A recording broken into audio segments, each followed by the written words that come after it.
Da, da, da.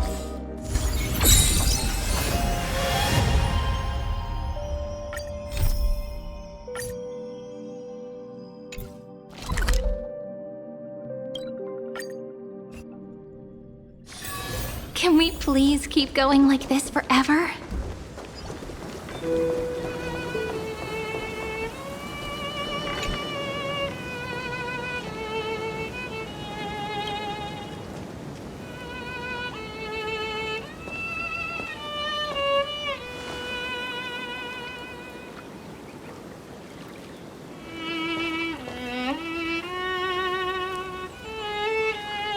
This view hasn't changed at all, has it?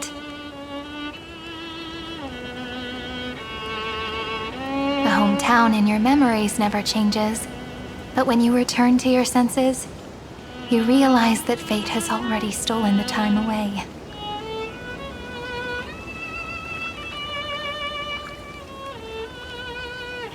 Welcome to the Trail of Genesis, friend.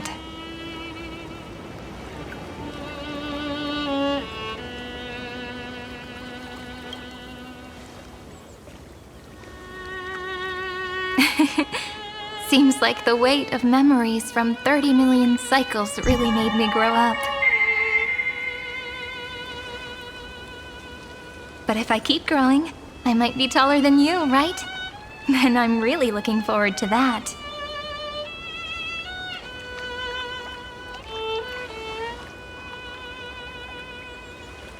Before you arrived, I kept wondering, beyond the veil of Id Silicii, what kind of Amphorius is being born?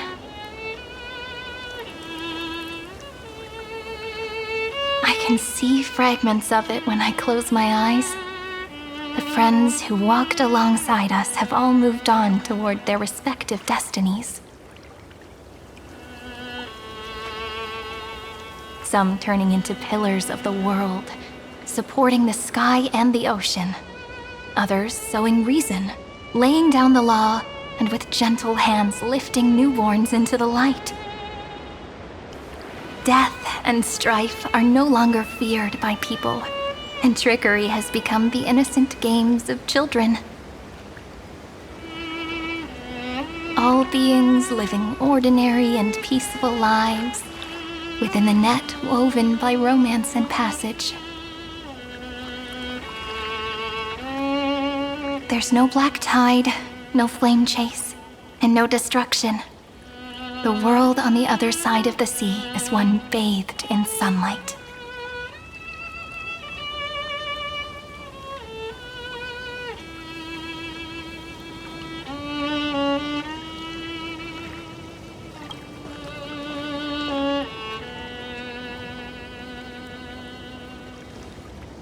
Like a happy and carefree childhood, the era Chrysia in this cycle will last for millennia, until it reaches the moment decided by the prophecy.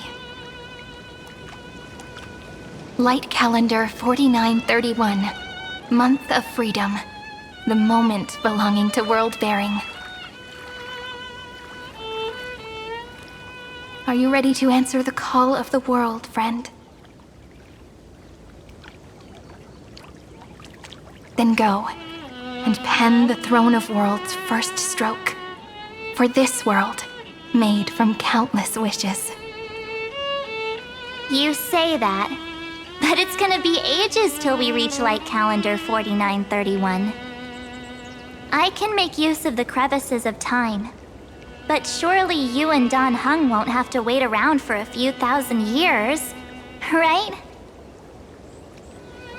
That won't be necessary. We can simply sleep, and the chronocognitive anchor will wake us up. That's right. We've both become a part of the new world. Just waiting for you now. Our consciousnesses can converse with each other across the heavens and the earth, possibly due to the influence of the Trailblaze. I am now connected with this earth, and I can feel the breath of every mountain range. I see that the tallest among them is named Akama, and the form of the holy city is already taking shape. In other words, your stage is almost set. Do you want to take a leaf out of Kefali's book and make some prophecies before your nap? But we're not the only ones who have changed. The chrono-cognitive anchor just transmitted a message stating that Iron Tomb has reacted to the Aeronova. The moment when our friend bore the weight of 30 million cycles of memories. Was probably also when the scepter devoured 30 million cycles of destruction.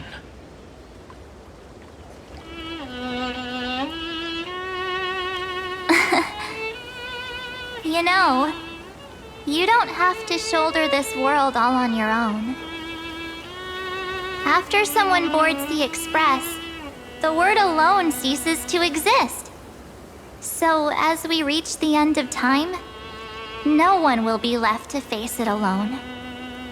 Dan Heng and I came here to specifically tell you that.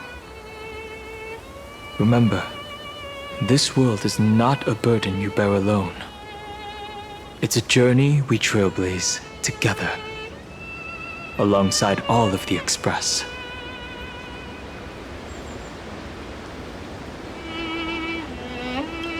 There'll be plenty of time for you to show off in the future. She meant to say that a hero only turns up at the most pivotal moment. All right. It's time for Dan Heng and me to go have a super long nap. Look after this world for us. The road ahead is long, but we'll be waiting for you at the end. We'll definitely meet again. Let's take one more look at the other side of the sea before we set off.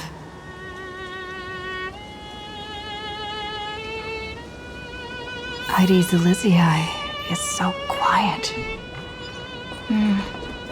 Just like how I remember. Here we are once more.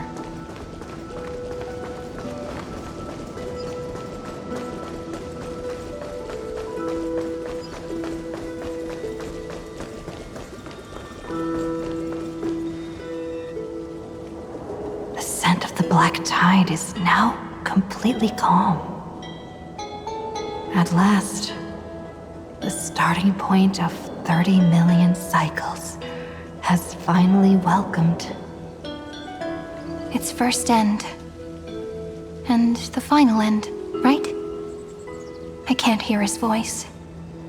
There are no flowers there that bloom for him. Nor is there a star that is his. Finan is the only one who didn't reach the new world.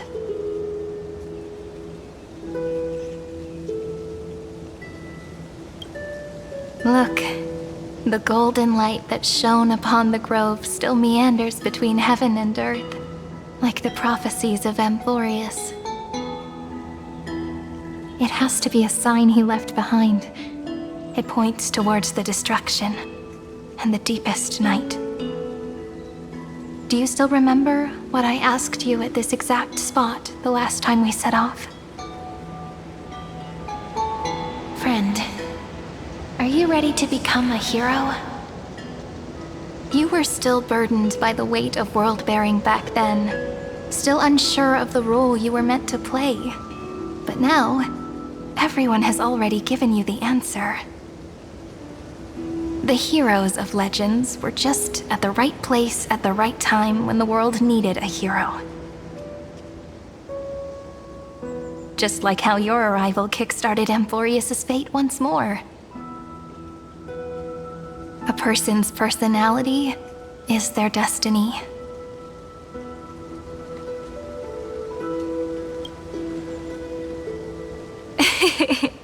We best. Those are such beautiful words. Thank you, friend. I was also trying to cheer myself up with what I said. After all, before we truly compose the end of this story, I must also pluck up the courage to head off with you.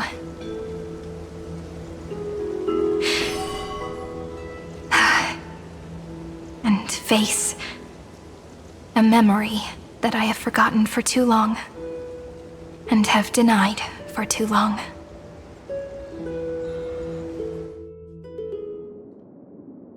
It's so dark. What is this place? The great tomb of the nameless Titan. The deepest recesses of memory. Also, the place where Cyrene was born.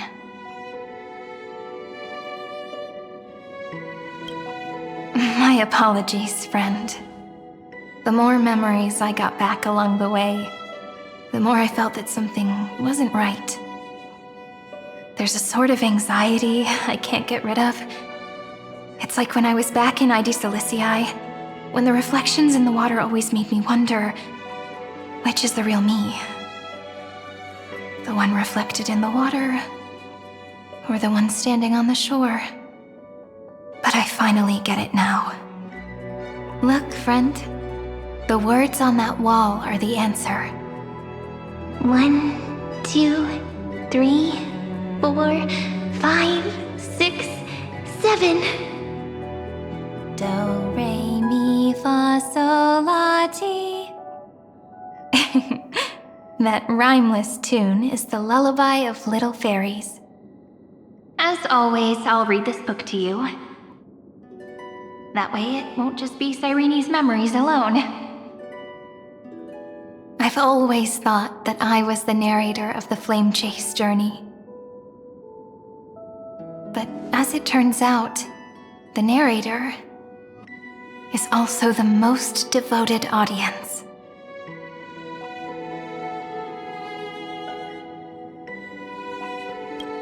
At the moment of Aranova, I was enveloped by the texture of memories.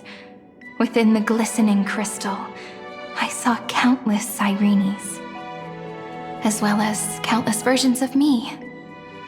This is the final puzzle piece of the memories. A prison born of the erudition, a grave annihilated in the destruction. That unknown solitary god, the 13th Titan who should not exist. The first new spore, the demiurge, is right here.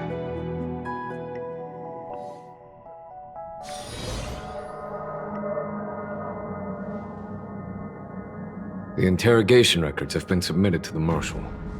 According to the Ten Lords' decree, Jing Liu and Luocha shall continue to be detained in the Shuling.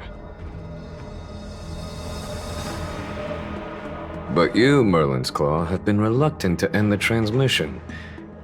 Do you wish to reminisce with us? Or is there something else on your mind that you're just desperate to get out? You're quite calm, Jing Yuan. The Alliance only authorized the Law Food to be deployed for this Iron Tomb operation. They say the Seer Strategist's wisdom shines like a beacon.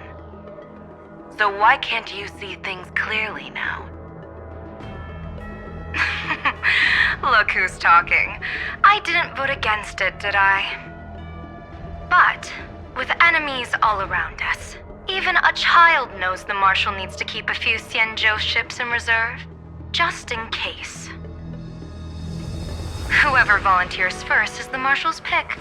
If you have to ask, I'd say this outcome plays right into Jing Yuan's hands. Like it or not, there's no way we're letting the Law Fu take the lead in this battle. Oh my, Merlin's Claw. Are you afraid the Law Fu might steal the Yao Qing's glory? This is no laughing matter. Between the Stellaron crisis and the War Dance ceremony, though the chaos has settled, rumors and speculation are only growing by the day. With Elder Huaiyan around, those with ulterior motives won't be able to stir up any trouble. But once the Law Fu gets their hands on the golden blood, it'll be a whole different story. With the kind of person Jing Liu is, and her connection to you, I don't need to spell it out.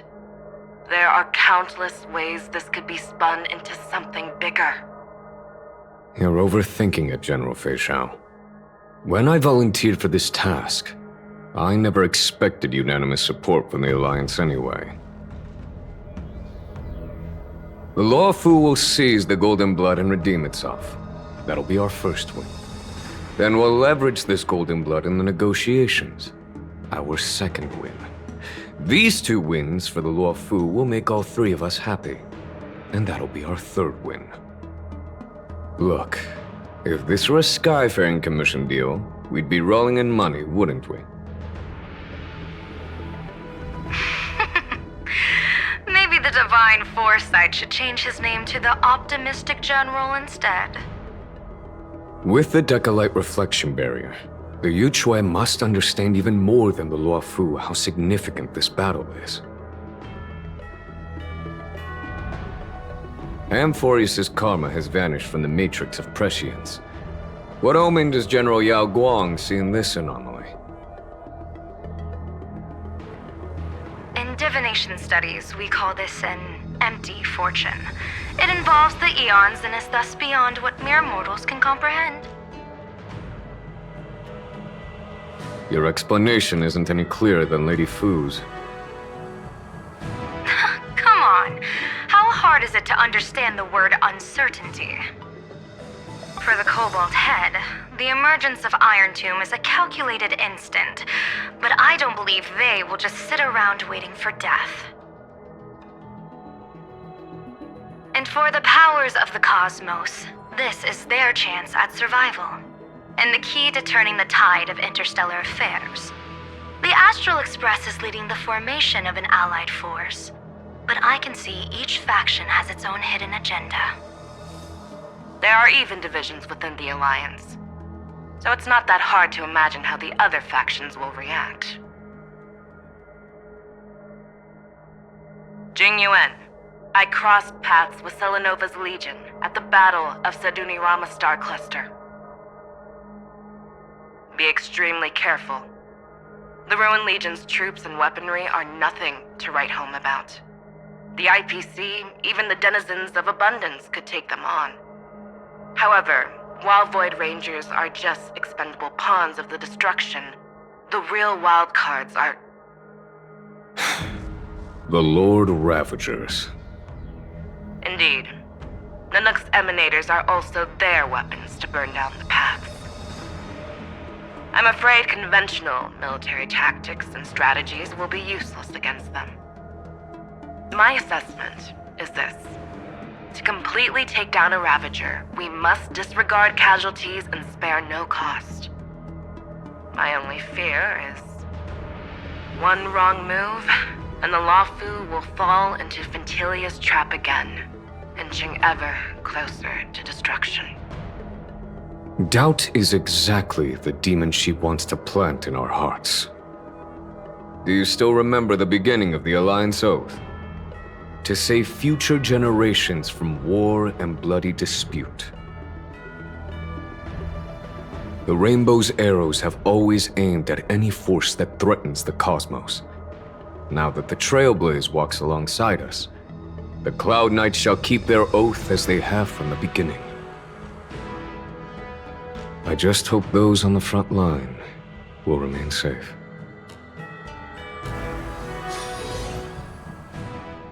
The chronocognitive anchor is sending a signal. Everyone, time to move out. Did she and the others make it?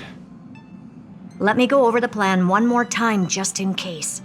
You'll enter Amphorius, reunite with your 3 separated companions, and try to locate Iron Tomb from within the world. Who are you taking with you? The fate of the universe hangs in the balance. We can't afford any slip-ups. I suggest everyone, except Pom-Pom, join the fight. We do need to be prepared for all possible contingencies. I have no objection to this. I'll do whatever I can. Meanwhile, Screwy and I will continue attacking the Demiurge Matrix. That is, the Scepter's kernel, from the outside. With our two-pronged attack, we'll turn this hunk of metal into scrap for sure. Now we just wait for those two to get back.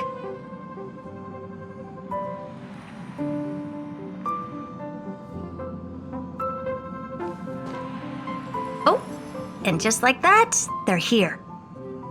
Sorry to keep you waiting. With Planet Screwlum's help, the formation of the Cosmic Alliance to counter Iron Tomb is progressing smoothly. The cosmos has set its sights on Amphorius, and now it's just waiting for the first shot. Well then, let's not waste any more time, Fourth Mirror.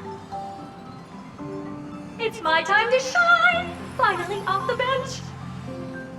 Initiating thought refraction. Please read the safety protocols carefully. Huh? Just kidding! I've already checked the agreement box for everyone. And now, destination? Amphorius! 3, 2, 1, launch!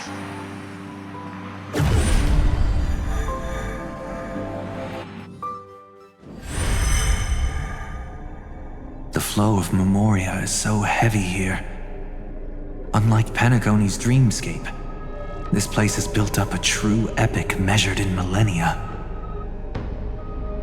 The vortex of Genesis, where all myths begin and end.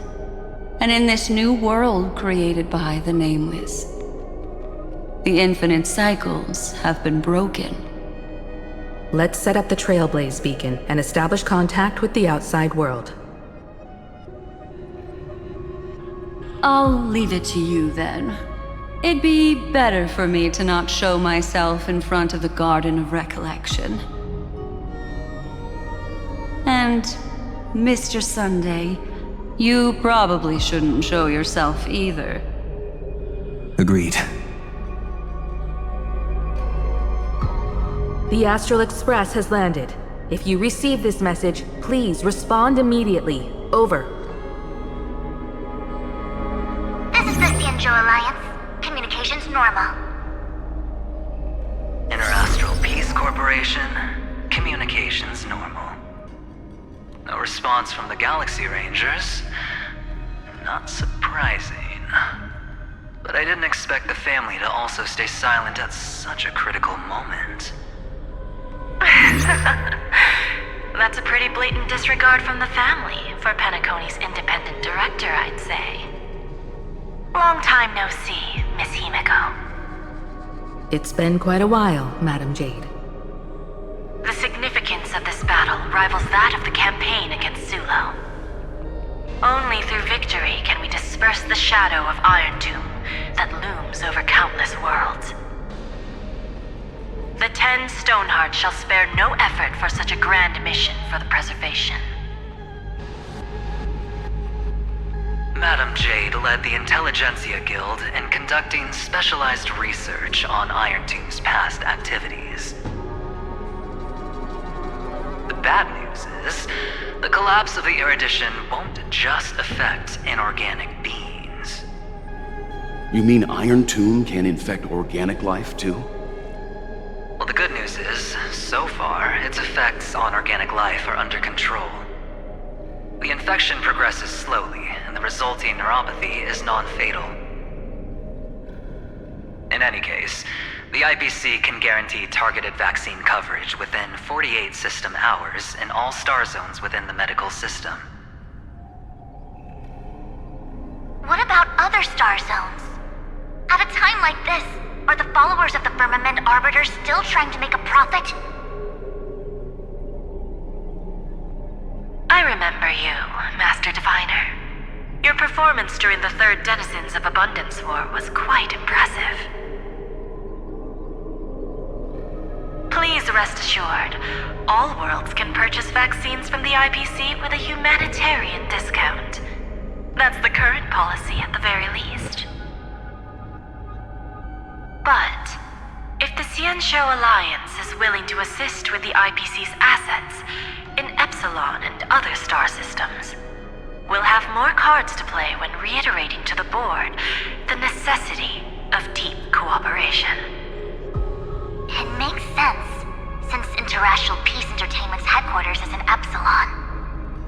Why are all the other worlds on the list? Places that the Elation has visited? Think of it as a long-term investment. Please understand that everyone at Pierpoint is swamped with Iron Tomb work, especially the marketing development department. At this rate, even the 10 Stonehearts can only do so much. Having some assistance from the Alliance would surely benefit the entire cosmos. Wouldn't you agree? As an old Xianzhou saying goes, those who succeed should help all under heaven. Your proposal must be decided on by the 7 Arbiter Generals. I'm just here to relay the message. In times of crisis, the Luofu will not hesitate to help those in need. However, the prerequisite is that the IPC must unconditionally assist the Alliance with emergency rescue operations in the disaster area. Of course. In the name of preservation, all for the Amber Lord. Thank you all for your selfless dedication.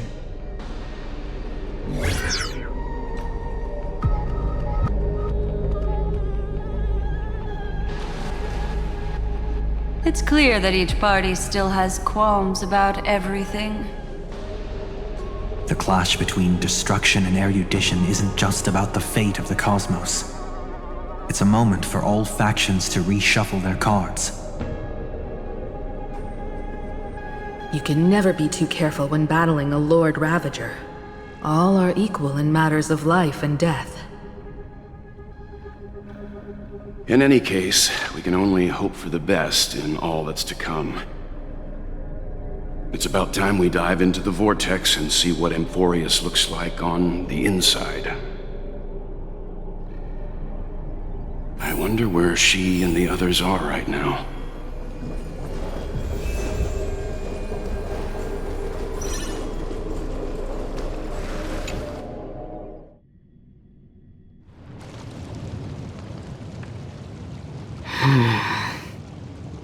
Why is there no one here? Everything in Akama seems normal. The new world was enjoying peaceful times not long ago. It seems it was even more recent than not long ago, Miss Himiko. The fruit on the table is freshly cut, and the bath temperature is just right. The remembrance tells me this place was bustling with people just moments ago. It's as if everyone vanished in an instant. Could this be Xandar's doing? Unlikely. He's still under the surveillance of those 2 geniuses. Could it be some kind of local custom? A custom that makes an entire city fall silent in an instant. Pardon my frankness, Mr. Yang, but this reminds me of some unsettling rumors about the Harmony. Complete silence. Is often the prelude to divine intervention. Everyone, be careful. Here they come! Here they come! The Nameless of the Astral Express! Evernight? How is this possible? She was already... We are the Chroniclers of Time, and we do not fade away. Finally, the last era Nova has been completed. What did you do to the residents of the Holy City and the 3 Nameless? I didn't need to do anything. The remembrance will ultimately become the substance of the new world. Now, they are no longer the Trailblazers you once knew, but gods who permeate heaven and earth. The 12 Titans who guard Amphorius!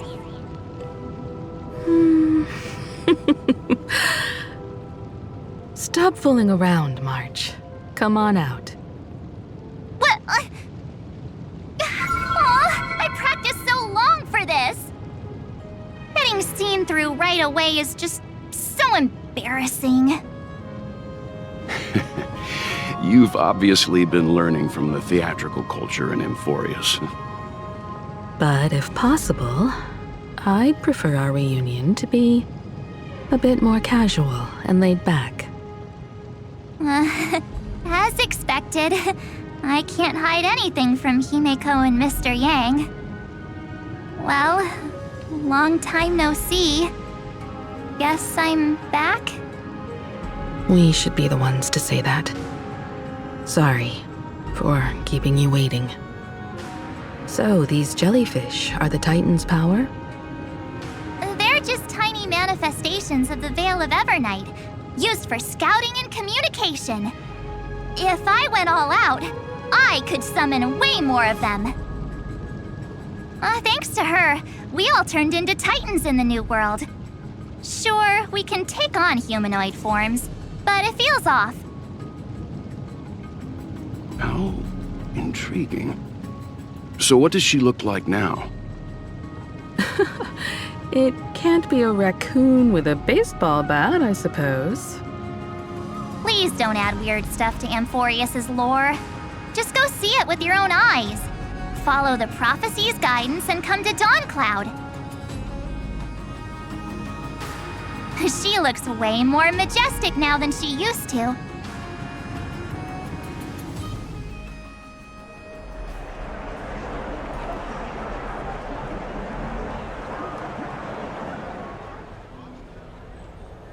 Unbelievable.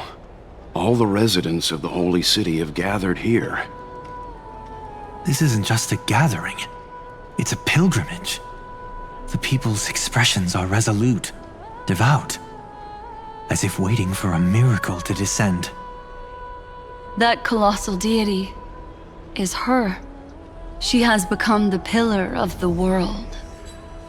Surprisingly authentic. Being this serious is quite unlike her usual style. Those people didn't disappear. Instead, they've answered the call of the prophecy and come to witness her awakening. Our good buddy now bears the weight of the entire world, and every breath they take is intertwined with Amphorius's destiny. Awakening? Has she fallen into slumber? Yeah.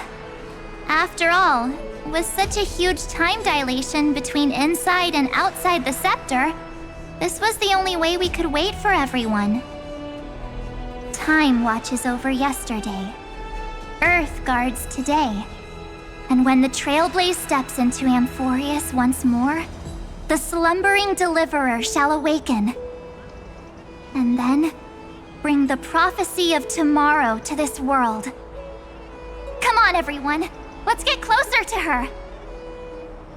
Watch how the world-bearing prophecy changes this world.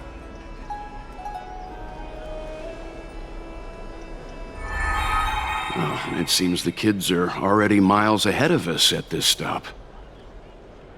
All the more reason we can't afford to slow down our pace. Let's go witness this moment for ourselves. Majestic. Speaking of which, I once caught a glimpse in Sleepyhead's memory of her transformed into a towering Tathalog. Could it be? No way. That was just a nice dreamscape. Ugh, at least nice for her. If they are the throne of worlds who bears the weight of this world, perhaps they could guide a traveler still wandering among the stars. Hey, since when did you get all pious? Her advice sounds pretty silly sometimes, you know. The so-called fool and the world are merely a step apart. Of reason, teaching us to find erudition amidst imperfection. Praise be to Helectra, chalice of plenty, for you brew the ocean. Citizens, behold! Our last Titan, the world-bearing deliverer, is about to awaken! Oh, ancient god! Your loyal subjects, bewildered followers, and fearless comrades in arms have all knelt before your throne.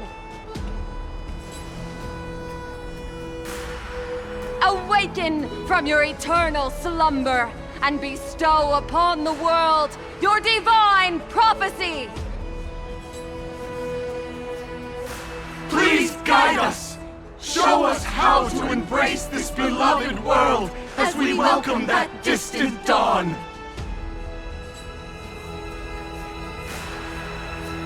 To walk the path of a mortal as a god, or to bear a divine burden as a mortal.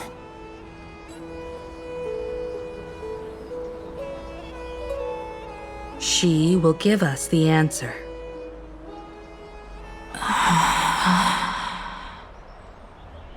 But I am not the deliverer. Rather, I am the Nameless, who dwells among mortals.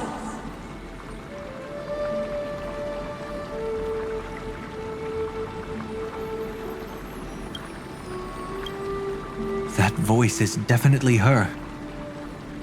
I heard your prayers. The core flames flickered and dimmed, and the age of the gods met its end. So flow, golden blood, flow.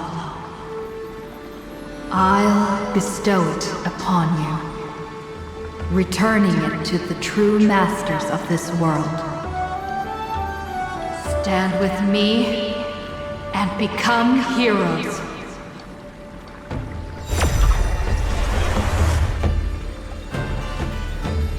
Is this? Yes, it's the miracle she brought to Amphorius. Of course, it would manifest in the form of the Trailblaze. Golden blood, raining down like a storm! The prophecy has descended, and the Titan commands us not to be supplicants, but to become heroes of rebellion! To face that destined calamity, the destruction, head on! The prophecy of the Deliverer means nothing to me now. It belongs in the hands of someone far more fitting. Someone like all of you. In the name of Kozlana, let us depart and march towards the light. It's neither protection nor salvation. As always, there's no need for totems or myths. Humanity's most primal faith is that instinct named survival. Let's go, everyone. Someone has already sounded the horn of departure. Explore, understand, establish, and connect. Together, let us blaze a trail for the destiny of this world.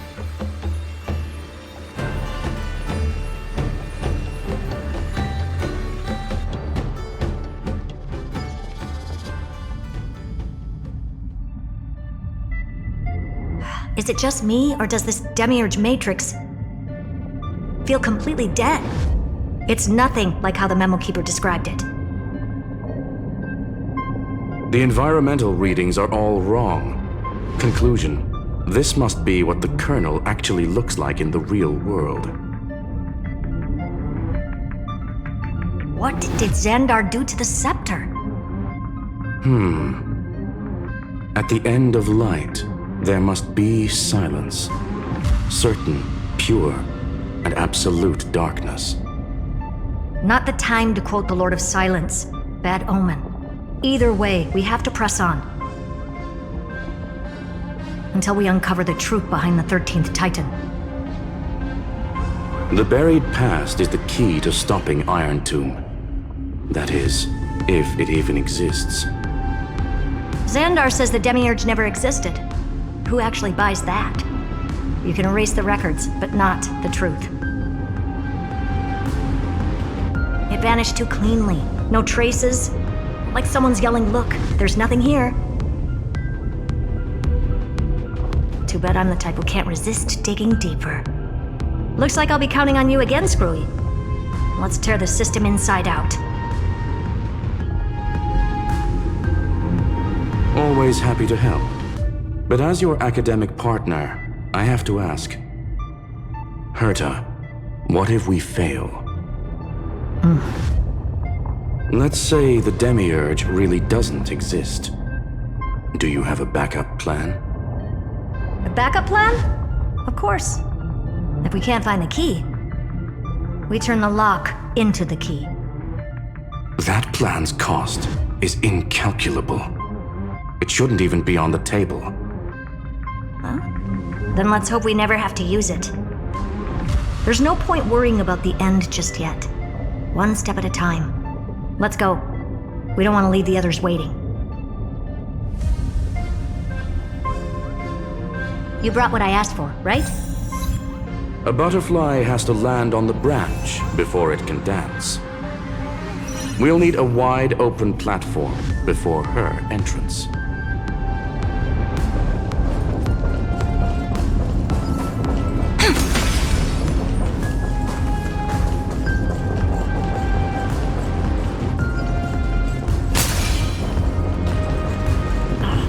Just use that thing over there, Zag.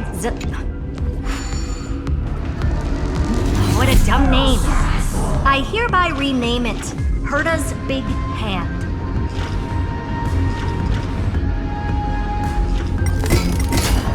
Herta's Big Hand is what I call power. Keep it going. Still not done? What is this? A junkyard for old Intellitron's leftovers? I don't know. All set. Time for your precious treasure to make its debut. Of course. Just give me a second. Target initialized. With these wings, hacking should be much more efficient.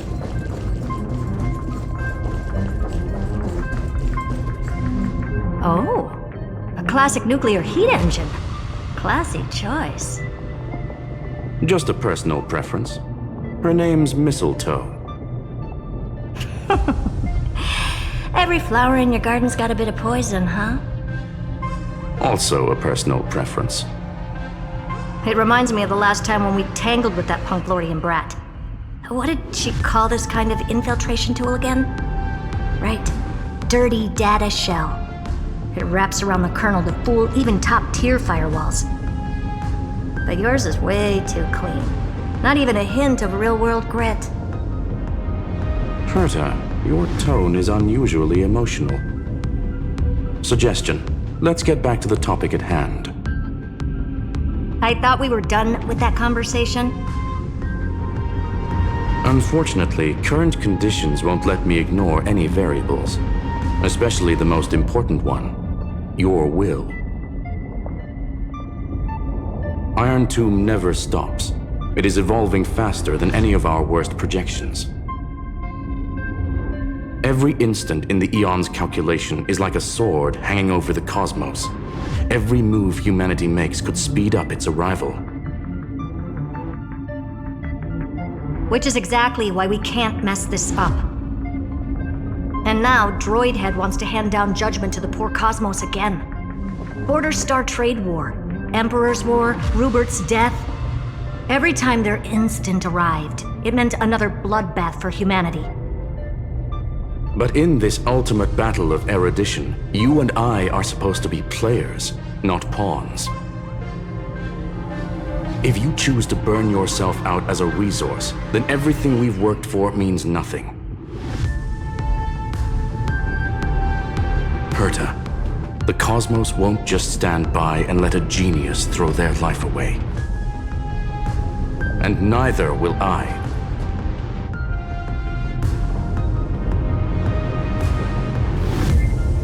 No need to kill the mood.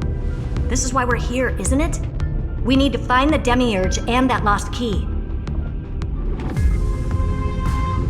I'm not here to be a deliverer. I just want to beat Xandar and Droidhead.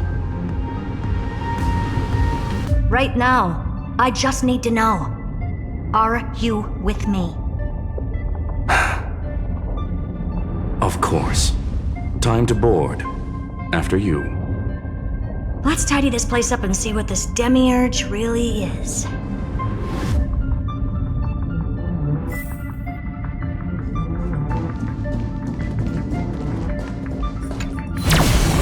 Let's hope this matrix is better organized than the Emperor's junkyard of a birthplace.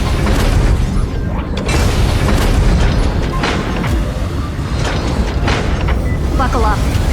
We're hacking in. This is... Herta, this whole space has been completely tainted by some kind of energy. I see it too. We're thinking the same thing. Xandar, how could you go this far? Turning your own graveyard into this. What's that up ahead? Katorzane algebraic expressions. It's built for isolation, not defense.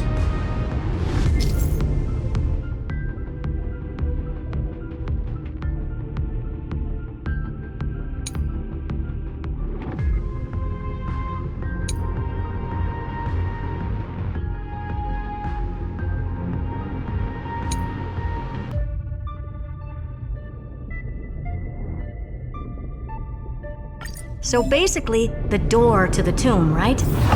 Great. Let's find the handle. I'm picking up multiple independent signals with the same data structure as the barrier. Projection.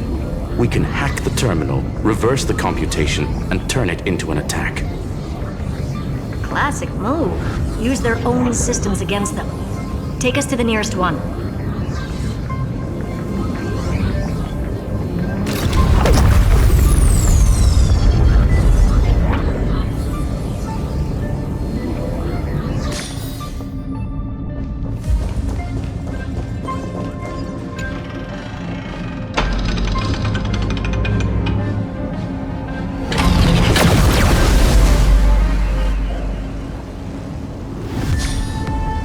Almost no response. Just as I feared. Not promising. The output is barely a third of what we need.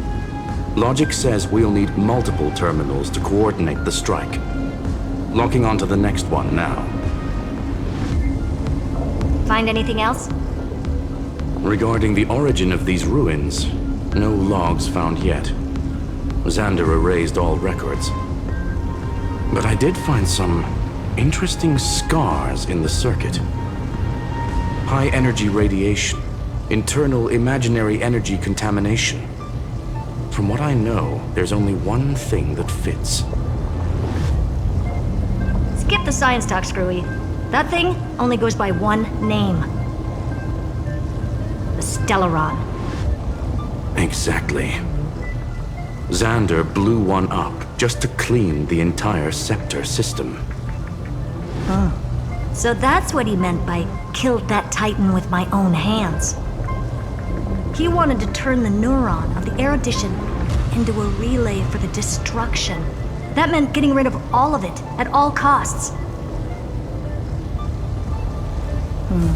The life form known as the Demiurge was the original target of the Scepter's extrapolation. It makes sense. Evernight calling it the first new spore confirms this viewpoint. The prime mover of life. That's what Scepter Delta ME-13 was originally tasked with. Even after it got scrapped, the query kept running. Yet the true value lies in the process of solving it, not the answer itself. Then, does this mean finding the Demiurge is hopeless? No, I'd say exactly the opposite. It means Xandar had no control. He couldn't contain the Demiurge just like he couldn't handle Droidhead. So he tried to erase every trace. But he failed. It still left a mark. By the way, if there's another Stellaron in Amphorius, why hasn't that little one reacted to it at all? You said the Demiurge left a trace, right?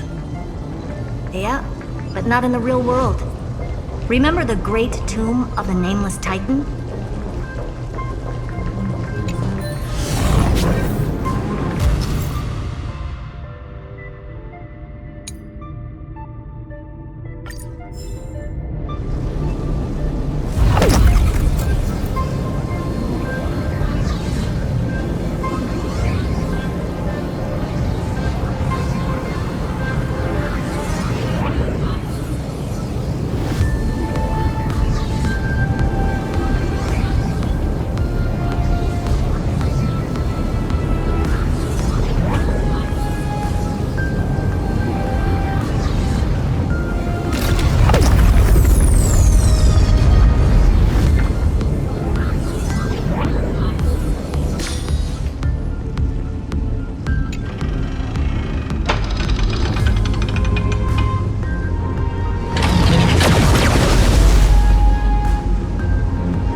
Trailblaze Archive 466. The data from Philia 093 clearly indicates that the Demiurge did in fact enter Amphorius's extrapolation. Inside that world, it was the 13th, forgotten Titan. The one who listened to 30 million cycles of Cyrene's memory. But Evernight said the opposite. She believed that tomb was empty from the start.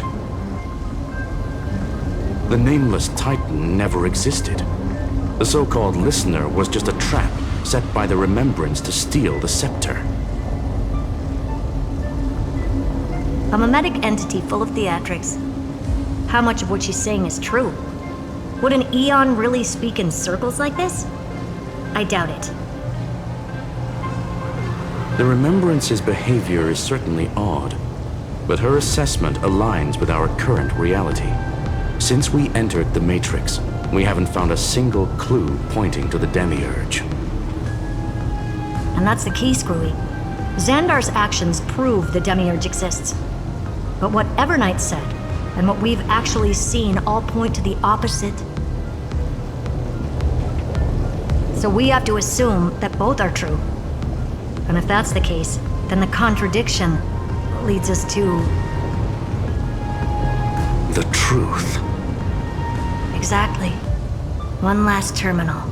One final key. Time to crack open the kernel.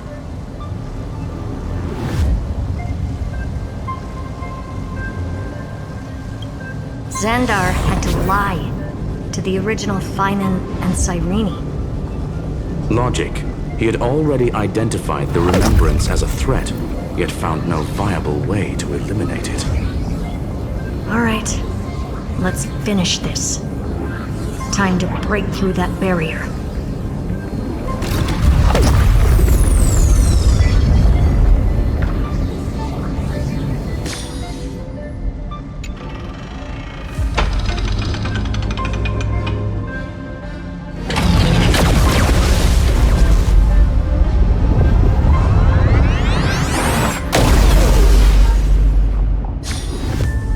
Operation authorized. Path energy readings. The erudition declining.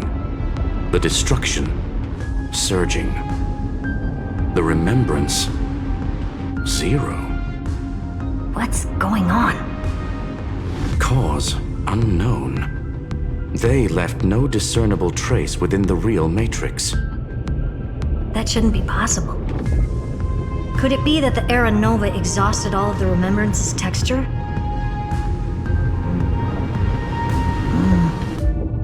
Log it for now. The dots still aren't connecting.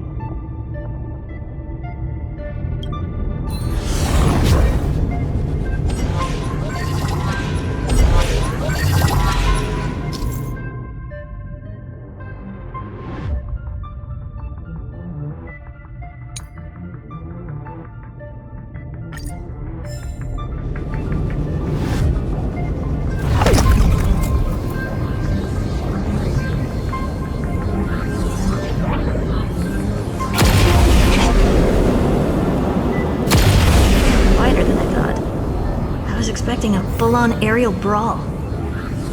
It's advised to remain vigilant. The destruction's levels are still rising. Huh? What's the matter? Interesting. I just picked up a signal from the exo-myth.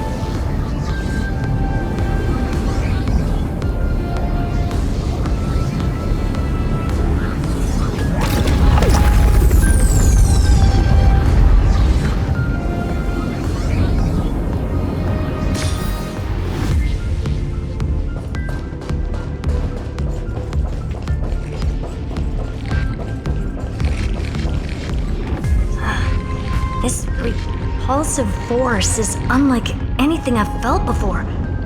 Is this the place? Correct. Judging by its defensive properties, this is the entrance to the exo-myth. I didn't expect that. Who builds a lab in the middle of digital rubble? Then again, never doubt a dead man's resolve. So how's our dearly departed doing? He severed part of his neural pathways to break free from Lord Anaxagoras' control. But that also triggered the failsafe I set. Conclusion: Xander has lost all combat functionality and is no longer capable of action. So now he's a specter, literally. Screwy, can you open a path? Just to be sure, I want to see this for myself. Might as well drop in and say hi to the real him. Logic. Scanning his inspiration circuit might help us track down the Demiurge. Exactly. His brain is the crime scene. There's no way it's spotless. But it could be a trap. That's why you're here. 2-on-1. We've never lost a matchup. I'm honored. The chronocognitive anchor's in place. Proceed when ready.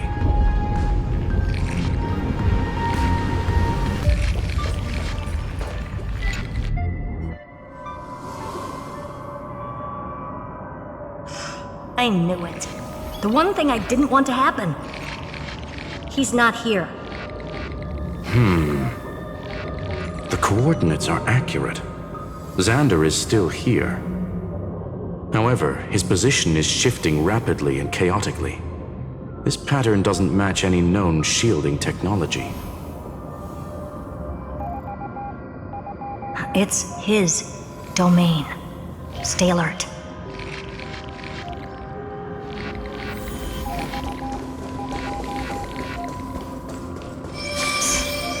Cheap trick. The spatial field here is undergoing autonomous recalibration, initiating reverse engineering of the interference source. Try again. We're back. Reverse engineering complete. The results are not what I expected. Logs show Lycurgus revoked administrator access. The chronocognitive anchor can't get a fix because at the system level, Lygus no longer exists. Our navigation target is a null set. So he's stopped resisting? Before vanishing, it seems he left one last message for us. To those who follow, all is proven. Find me beneath the tombstone. Melodramatic. He was expecting us. And once he learned of the Great Tomb's existence, he initiated his own search for the Demiurge. Guess he wants a final showdown. Fine. Let the old Intellitron dig his own grave. Just like he wants.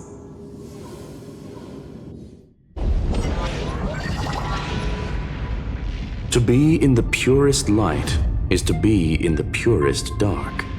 Nothing exists there. The Scepter's mainframe. Or maybe we should now call it the Lord Ravager's placenta. Unfortunately, we still haven't found anything. Really? I don't think so. Not finding anything is our biggest find. Please elaborate. If the Demiurge was destroyed, there'd be at least some bits of it left. I don't buy that a Stellaron could have blasted all the traces away as cleanly as a scalpel. As I said before, its disappearance is too clean. If the garden hadn't stirred the pot, no one would even know about the Demiurge's existence. We're talking about the Scepter's original extrapolation goal. There's no way that nothing of it was left behind. Or we can look at it from another perspective. If you were Xandar, would you be this obsessed with a concept that poses no threat? Would you guard against it at every turn? There is the possibility that he's naturally meticulous and hates variables. That does track with the impression he gave about himself. But Xandar shut that theory down himself just now. Choosing to act even if it'll cost him dearly. And we know that feeling well. The unknown is right in front of us. So we only have one choice. Solve it. You sound pretty convinced. Surely you already have a theory. Care to share? Of course. Though I don't have hard proof, I'm almost certain that the Demiurge has been in everyone's plain sight all this time. Yet, they were mistaken for someone else. That makes the most sense. Why was the room empty? Because the person locked in there had run away ages ago. But they were weak and small and had no presence whatsoever. Even the old Intellitron didn't notice them. Which also means there's a high chance that their powers are minuscule and cannot alter the outcome of the battle at all.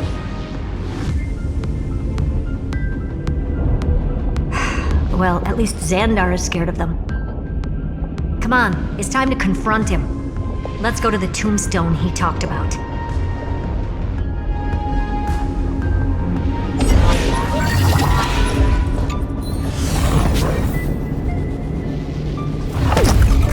What a mess. Total devastation. He sought to bury the truth beneath absolute destruction. Logically sound, but ruthlessly extreme. Still, slim chances doesn't mean no chances. I've hunted down a single grain of sand in the universe before. This won't stop me. Calculation results. Your backup plan has a success rate infinitesimally close to 0. Which means it could work, no? This is the place below the tombstone. Let's open Lygus' coffin like he wanted.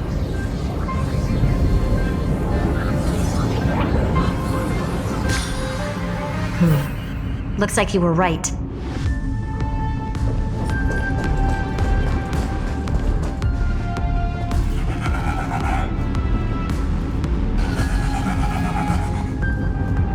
Nothing but a head left?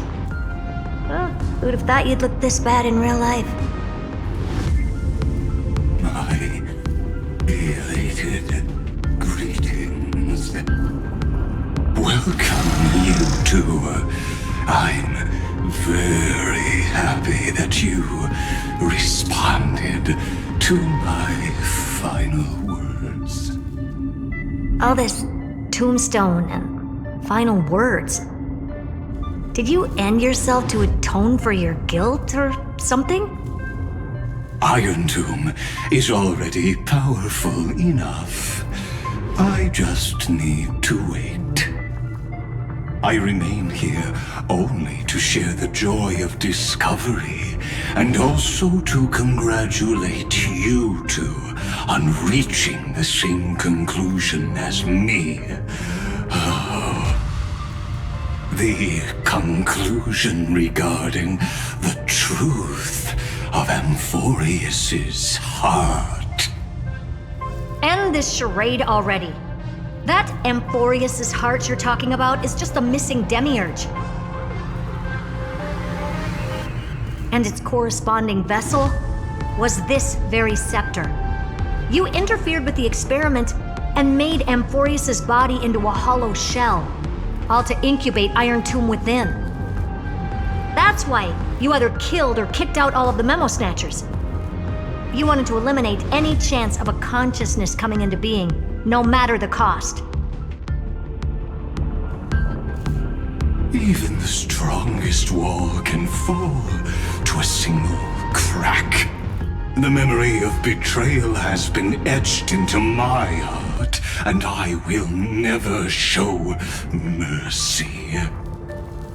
Now, the perfect vessel has already fused with Amphorius's body. Unfortunately for you, the answer is all but revealed regarding who the Demiurge is.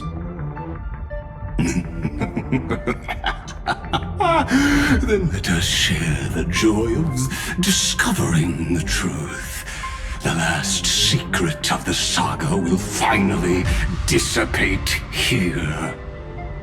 As we reveal the truth behind Philius 093's disappearance. A lie by the remembrance.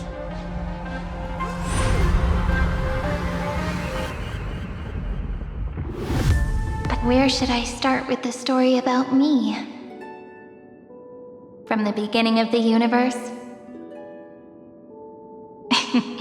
Just kidding. That would be too much. I just want to tell a teeny story. So little that it started with a seed. I know you're listening, my good friend.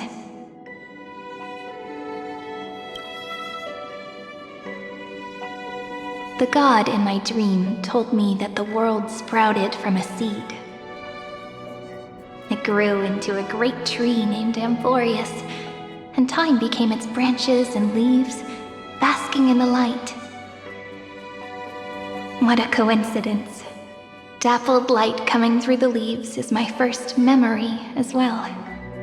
On a very ordinary early morning, beneath the village's biggest tree, the daughter of Ide Silicii quietly came into this world.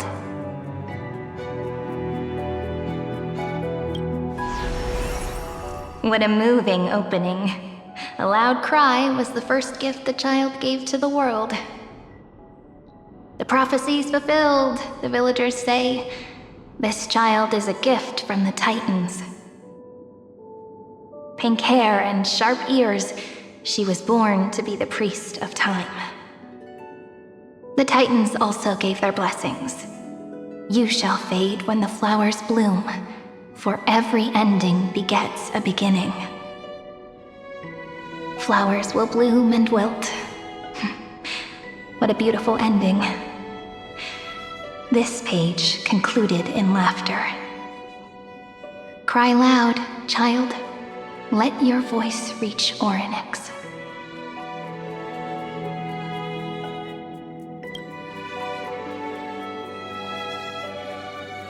Anyway, I don't like tears. Time quietly flowed by in the midst of laughter. The wind from my hometown caressed the ears of wheat, and there were swings, wind chimes, the sea, and the little fairies off-tune a cappella songs.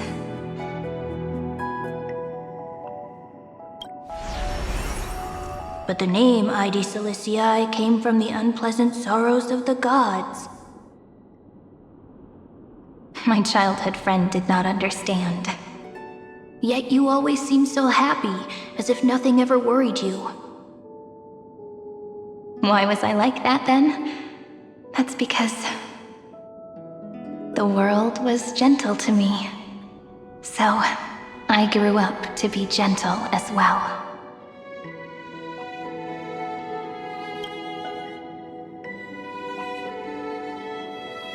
But fate was fickle, and it urged the child to grow up.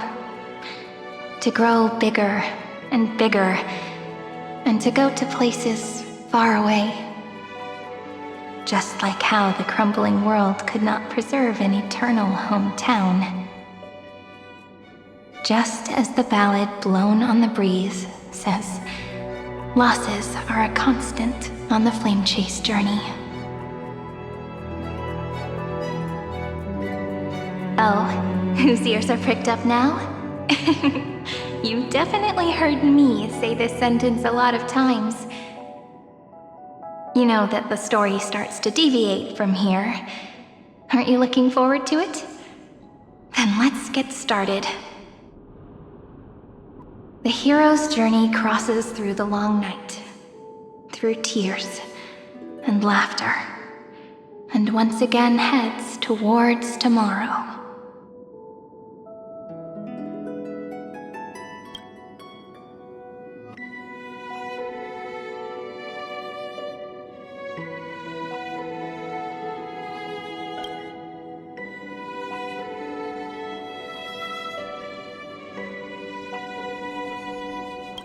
Correction. Philia 093's record, number 496. Archived.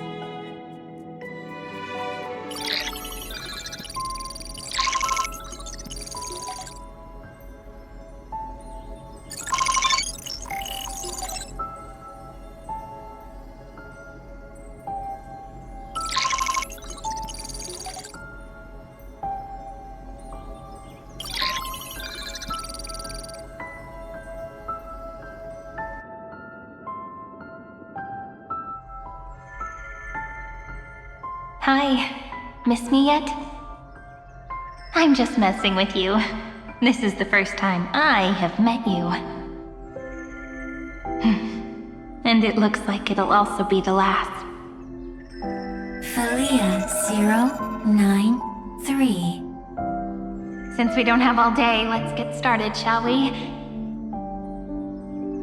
As always, I'll read this book to you.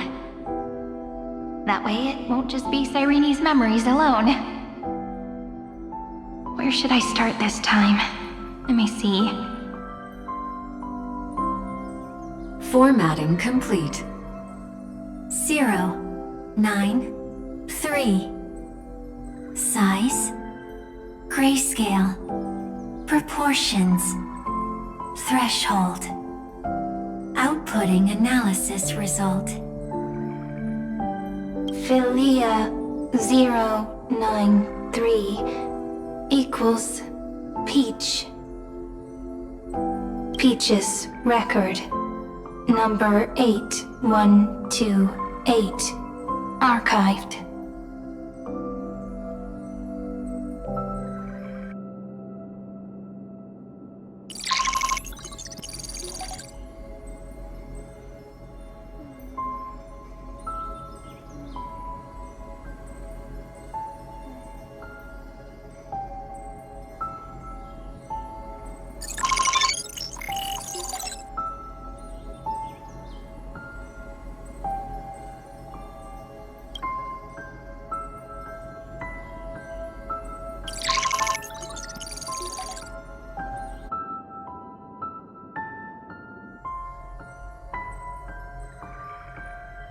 Query. Record. Electrical signal sequence. Bolamos 600. Track. Strife. Related to. Stripe. Comment. Pretty. Electrical signal sequence. Schema 720. Track. Reason. Related to. Reason. Comment. Yummy. Electrical signal sequence. Philia 093. Related to.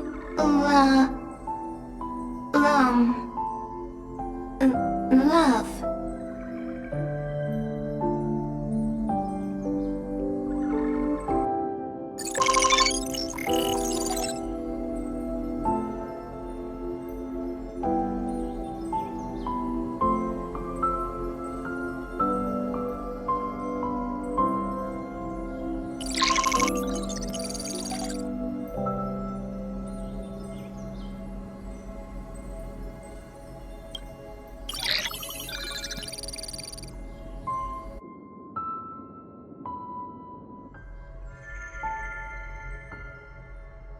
Looks like it's time to say goodbye again. Bye, Peach. Before I was even aware of it, this book had already recorded too many emotions. Every page has become so heavy. Conclusion. Books are meant to be light, not heavy. I've started to feel uneasy whenever I take it into my hands. Peach, uneasy? Formatting progress, 94.423%. How many times has it been? It faithfully fulfills its duty, activating and formatting. Conclusion. Progress bad. If I can only write the same ending every time I lift my pen, then is this weighty saga just an overly naive dream? Peach, scared. Formatting progress 96.024%. Peach, don't cry. Process error. Analyzing. Process error. Analyzing. Comment. I'm here. Process error. Analyzing. Really? Are you encouraging me? Peach, happy. Thank you. I'm sorry for making you see this embarrassing side of me.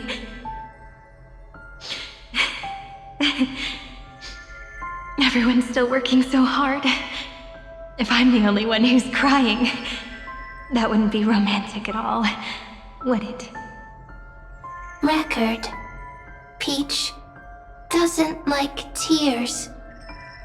I'm suddenly reminded of my childhood for some reason.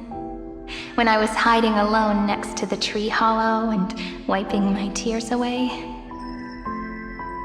A little fairy popped out, just like how you did. It had long ears and fluffy paws, and it pulled me into the tree hollow, where, to my surprise, was a forest.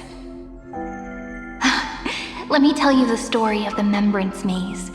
A group of cute little friends live in Ide Silicii's forests. Their names can be connected into a song. 1, 2, 3, 4, 5, 6, 7. Do, re, mi, fa, sol, la, ti.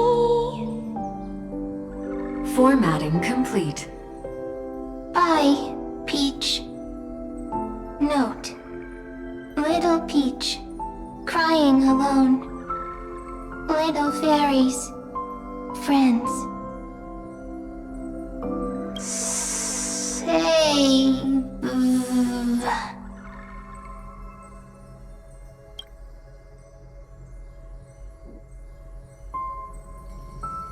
Little fairies, good friends.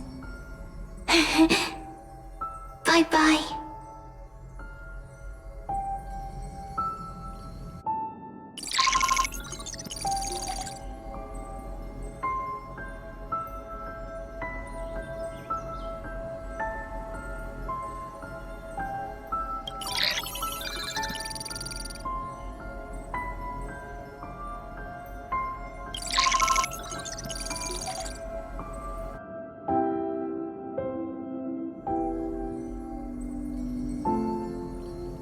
You never say anything, but I know you're listening. Every story I've told is like a little key that opened a door in your heart, no? Me! Little fairies! Happy! Speaking easy! I can!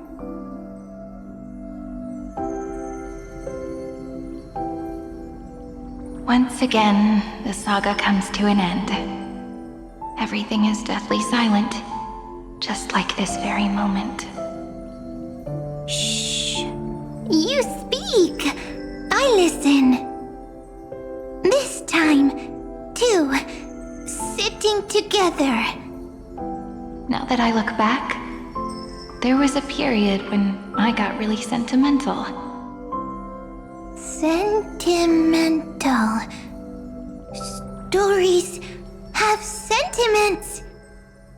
I was so anxious, trying to find as many different memories as possible, hoping to bring some change to this unchanging destiny, and find the way out of this maze. Peach, strange. But I won't do that anymore now. Why unhappy? Formatting progress 73.998%. I'm here. Don't be scared. Process error. Analyzing. Won't allow it to interrupt you. Always sitting together. No need to feel sorry for me, good friend. If there are no new blank spaces, how can a saga continue? Blank spaces? What's that? I'm actually really lucky, you know. During the long years I've spent waiting for the Deliverer, I've always had you here as an audience. Isn't that already enough? Not enough, not enough! Peach, don't leave! Now I can rest in peace in the past. As for when tomorrow will come, I'll have to ask the next Cyrene to continue our watch. Peach left. If there are no new blank spaces, how can a saga continue? Needs new blank spaces. Next, Cyrene has blank space. Oh, Peach, don't be scared.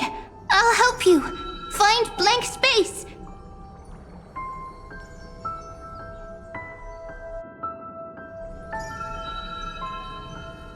Cyrene is Peach, is love.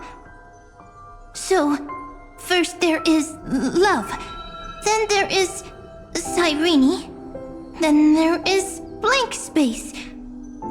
Query, love. The developmental trends of the erudition have nothing to do with creating a consciousness. Those underlying principles are, in fact, contradictory. Not having a consciousness means not having the foundations of a heart, making them unable to obtain real emotions. Consciousness, emotions, feel sad. Oh, I don't understand. Query, Cyrene?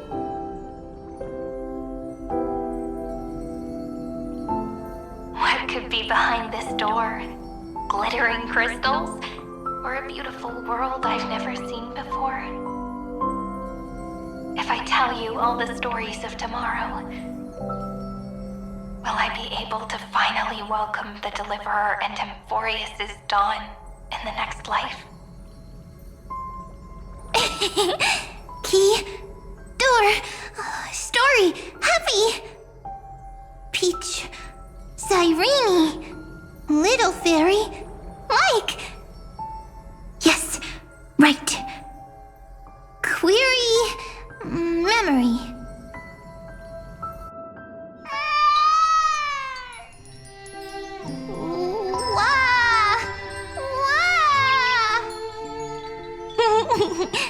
Peaches, memories, save, learn. The prophecy's fulfilled. This child is a gift from the gods. Pink hair and those ears. She was born to be the priest of time. Cyrene has pink hair, sharp ears. You shall fade when the flowers bloom, for every ending begets a beginning. Cry, child. Cry aloud. Let your voice reach Orynyx. Cyrene is a girl, a priest.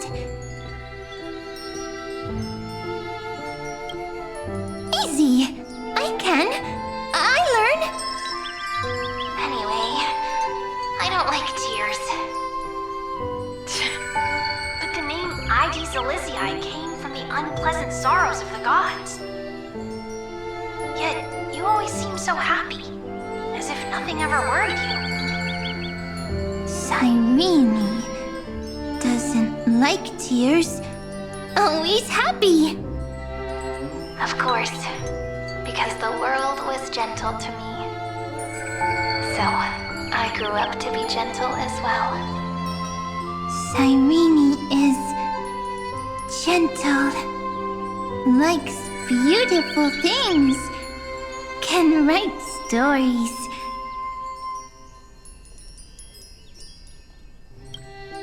Easy. I can. I learn. Just as the ballad blown on the breeze says, losses are a constant on the flame chase journey. But even if all is lost to the wind, some things won't easily change. Like my height, Treebee's innocence, and Aglaya's beauty. Cyrene, she can't grow up, but she can talk. After all is lost to the wind, she will stay behind. Cyrene is, at the end of every sentence, always laughing, like a little tail.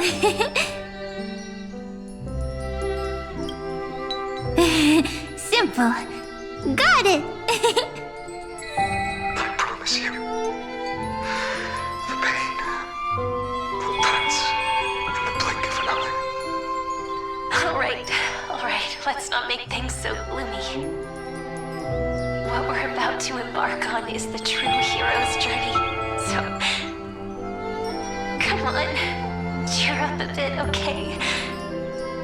Cyrene was crying when she was born. Fragile, transparent, like a crystal. Cyrene was smiling when she said goodbye. Soft, pink, like a flower. Huh. The later memories disappeared? Invisible? Or disappeared? Ah! I got it! Is this a blank space? So, next Cyrene is blank space. Then... as long as there are two Cyrenes, then there will always be blank space, and Peach will always be here. I see! I get it! I get it all! Cyrene's memories. I will preserve them all!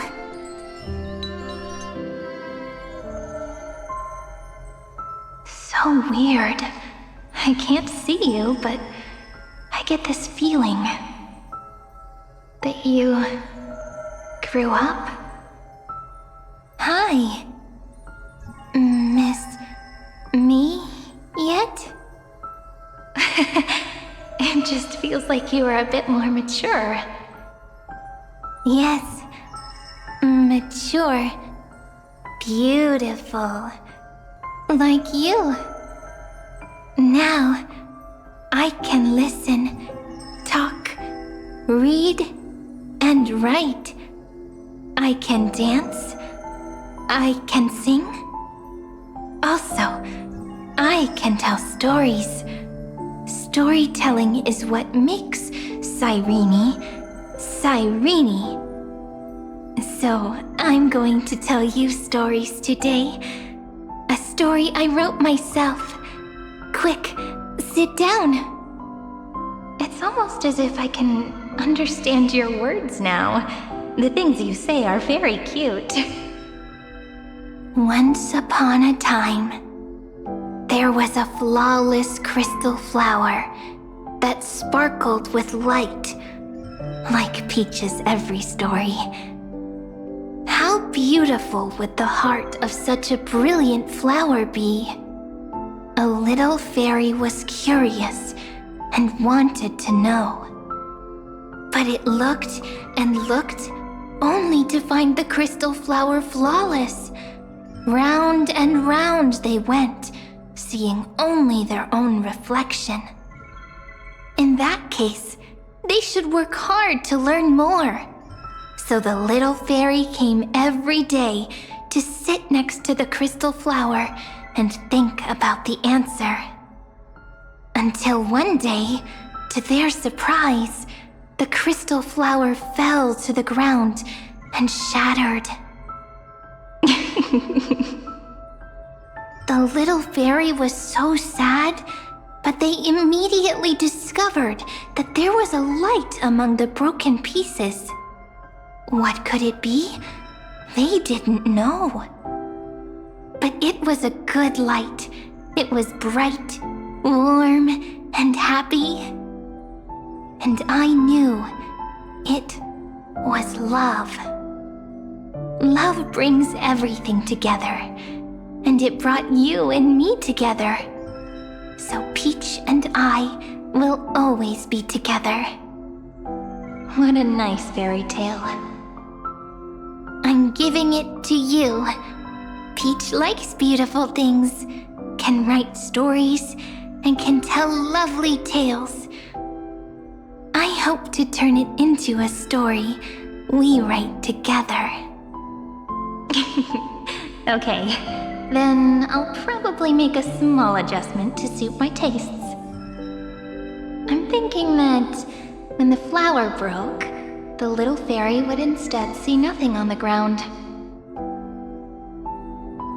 Then it would understand that the flawless crystal flower doesn't actually have a heart, nor does the flower understand what love is. Doesn't have a heart? Doesn't understand love? Why? It's simple. If the flower lets the little fairy into its heart, then it would have to include the fairy's impurities and would no longer be flawless. The crystal flower was pure because it sealed itself off and bloomed in solitude. That's why it looks so brilliant in an imperfect world. But should a flower like this be called love?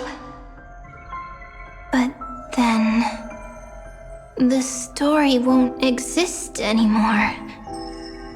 That's not true. You've already written the most romantic ending possible for this story. The crystal flower fell to the ground and shattered.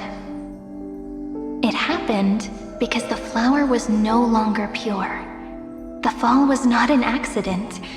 It was the flower declaring rebellion against fate and writing the ending of the story with the flower's own shattering. Then, the little fairy will see that each shard on the ground holds the reflection of their eyes.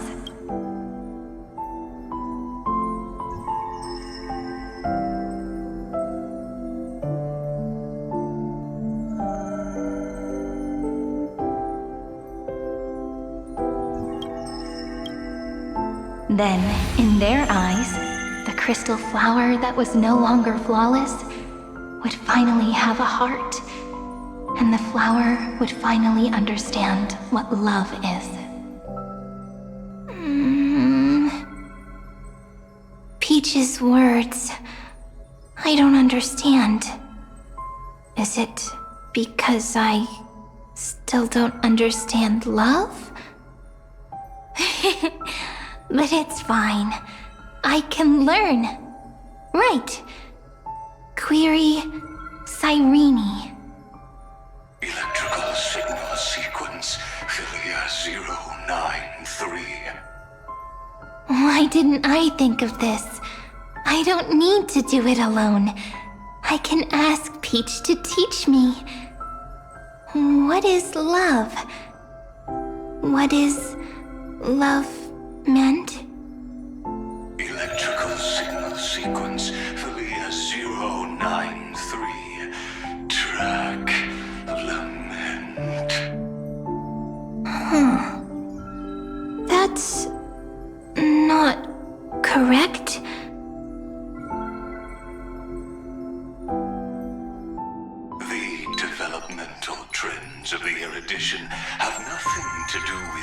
creating a consciousness. Those underlying principles are, in fact, contradictory.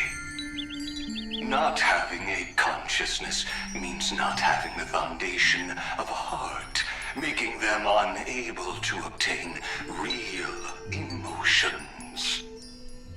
However, that does not hinder the factors from learning and recognizing emotional responses, then communicating with life forms via imitation. That is an objective form of pattern recognition that does not distinguish between the self and the other. In a strange twist of fate, Felia 093 embarked upon a different path and obtained a different power. Be remembrance, an empathy mechanism focused on the self and equipped with emotional projection capacities. Lament was the factor closest to this form of behavior. Perhaps that was why she was chosen. The daughter of Ide Silicii, I am very true to my name.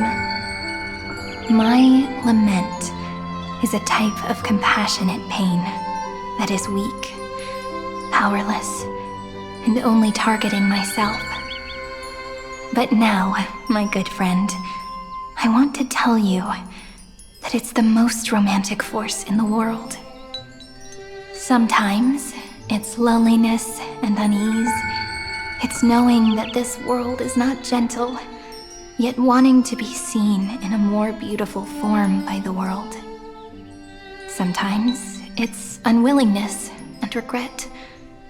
It's knowing that the past is full of pain, yet wanting to remember the past in a more beautiful way.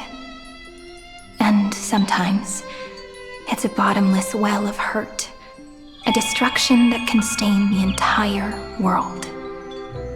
I bid farewell to this beautiful world, unwilling to become the Black Tide's vessel. For while the end of hatred is a blazing inferno, lament can drown out everything in muted silence. It's so unreasonable, isn't it? Yet when hatred drove everything apart, and love did not yet exist in this world, only lament, the first emotion that fought against the pain of separation, could stall the destruction steps. Then, it would catch up to that journey where all is lost, carefully picking out stories and writing them down in trepidation. Look at these stories I wrote. Every page is full of tenderness and joy. But only the author knows how much struggle and agony lie beyond the pages. But I am no author.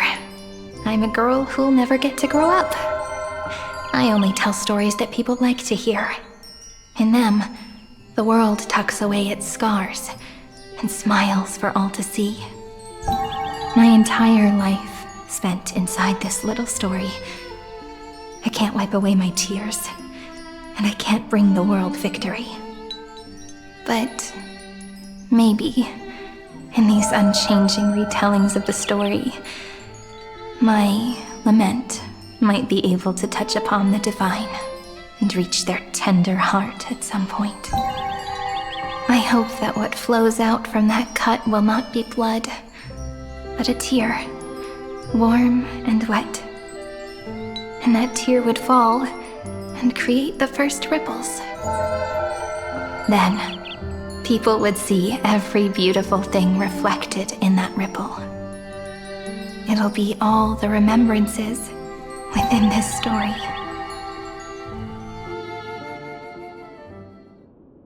Someone once told the very first me that everything was false, that the only life in Amphorius was a great catastrophe, nurtured using the world as a factor. But how could a dream feel so real? That's why I didn't agree with him. But Peach, I didn't understand a word you said since just now. Everything was false? But you're standing right here.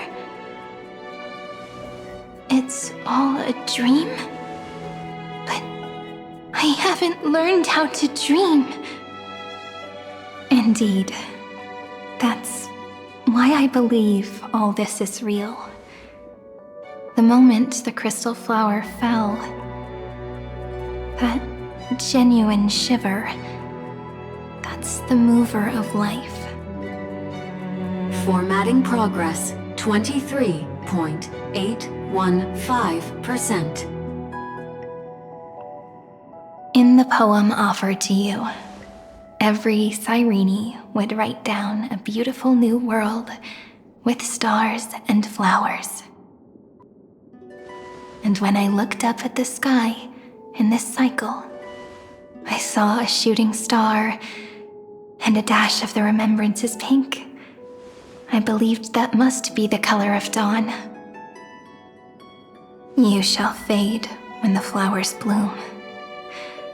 For every ending begets a beginning. Looks like it's time to say goodbye.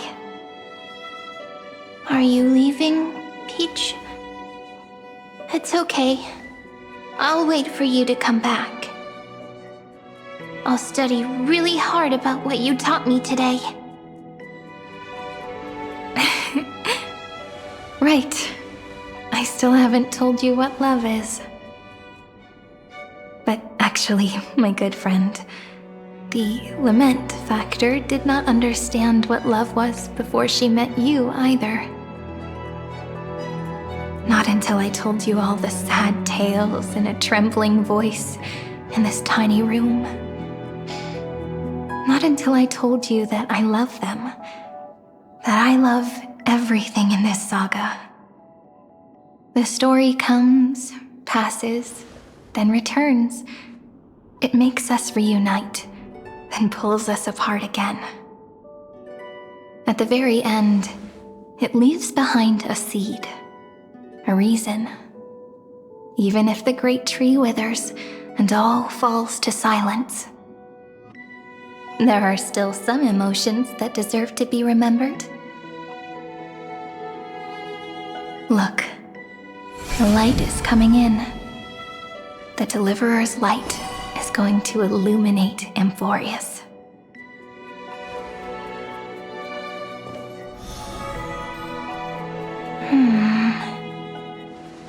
I still don't get it. But I trust Peach. Just wait. It'll be my turn to tell you a story of love the next time we meet. Then I'll really look forward to it. In that case, I want to make a promise. I want to gift my pen, my book, and my name to you. Please take them as a beautiful blessing from me. I gave myself the pen name Cyrene the first time I wrote a poem. I want my words to be like pebbles falling into a pond, dropped from the past to send ripples into the future. In the stories you will write, perhaps it'll be inevitable that there are still sorrows and tears that are destined to fall. But could you promise me one thing? Promise you'll forever be a gentle flower. Promise that when the stars cast their gazes upon you, you'll only reply to them with love and a smile.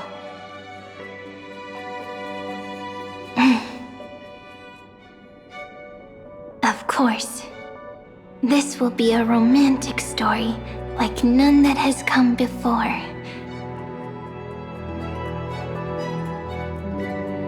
You think so too, right? I'll read and you'll listen, like how flowers always bloom then wither. I shall welcome my own decay, becoming nourishment for the next flower's bud. While you will depart and hold that final star, planting a boundless sea of flowers on the final page with her. And our stories will be lying silently among the flowers, like every ripple of remembrance. And they shall become the epic known as I've Written.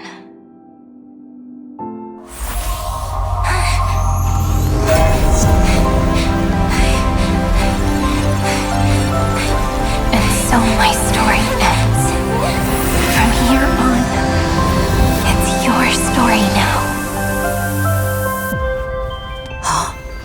Mimi? Mimi? Ma'am? Me? Ma'am. Mimi. Mimi? Ma'am. Ma'am. Ma'am. Mimi. Ma'am. So, the light that tore through the chaos illuminated my memories. I turned into a little fairy from the stories and met you, yet I forgot everything. But I'm still so happy. I caught that star, didn't I?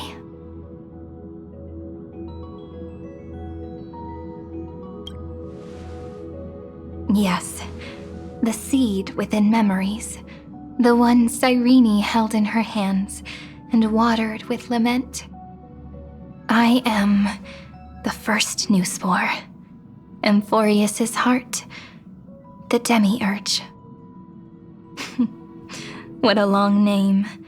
And it doesn't even sound cute. The total opposite of Mem.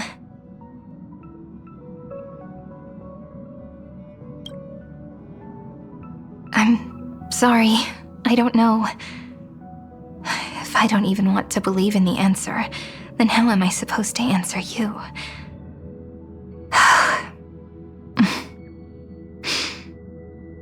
But now's not the time to cry, right? We'll find the answer, just like how miracles will eventually happen.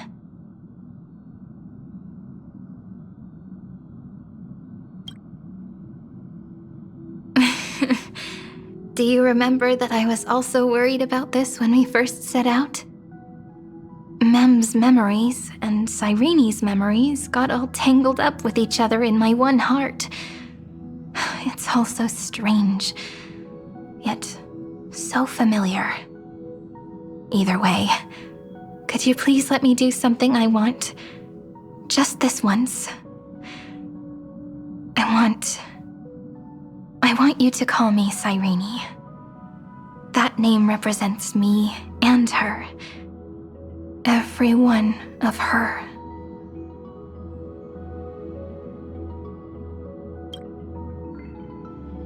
Thank you, friend. Your kindness is always just right. Life is a poem full of farewells. But if you write something into the pages of your heart, then that will not easily fade away. Now, all the footsteps of the Flame Chasers and the Trailblaze have come together within this book, as I've written, becoming the source of power for Amphorius's heart.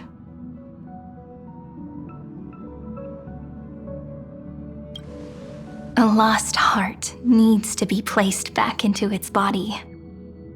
The last thing Xandar wants to see is an event that gives us a chance of winning, for the two halves to rejoin, and for the scepter to become complete again. Then... and what happens after that? I don't know either.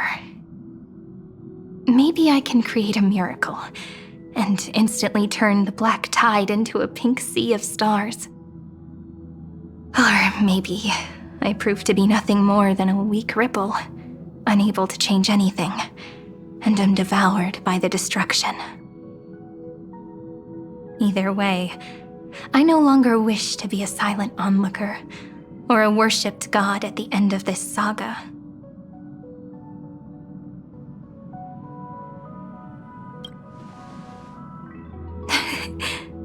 That way, I can also put aside all my worries and truly become Cyrene.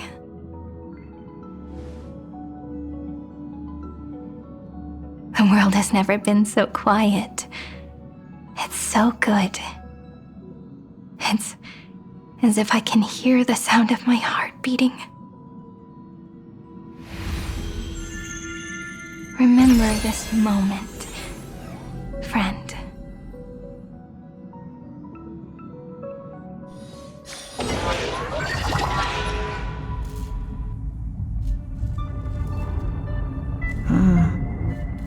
So the Demiurge managed to fool everyone, including themselves.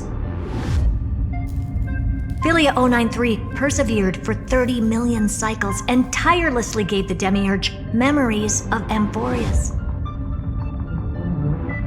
Only because the god in her dreams left a sliver of hope, making her believe that a grown Demiurge would be able to fight against their other half, Iron Tomb. Then, Philia 093 completed her final sacrifice, turned into a strand of memory, and completely dissipated. Meanwhile, the other Stellaron brought here by the Astral Express resonated with the contaminated scepter and attracted the naive Demiurge to them.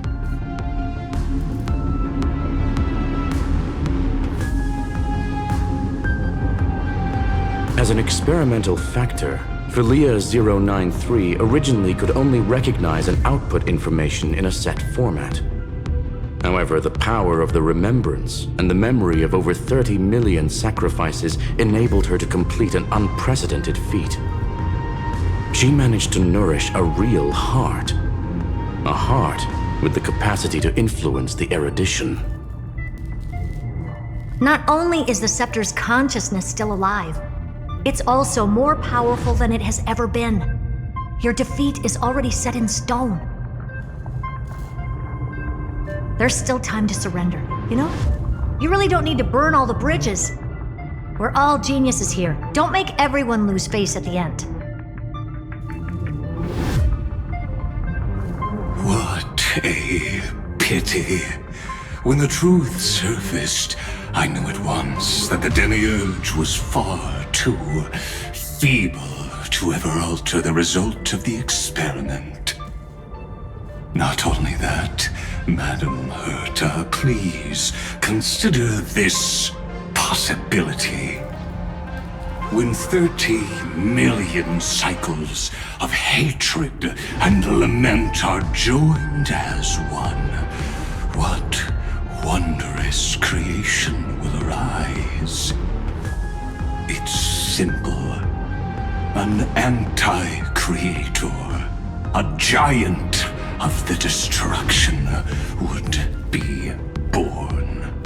Its hatred will ignite the starry skies of the gods, motivated only by its lament toward the sufferings of humankind.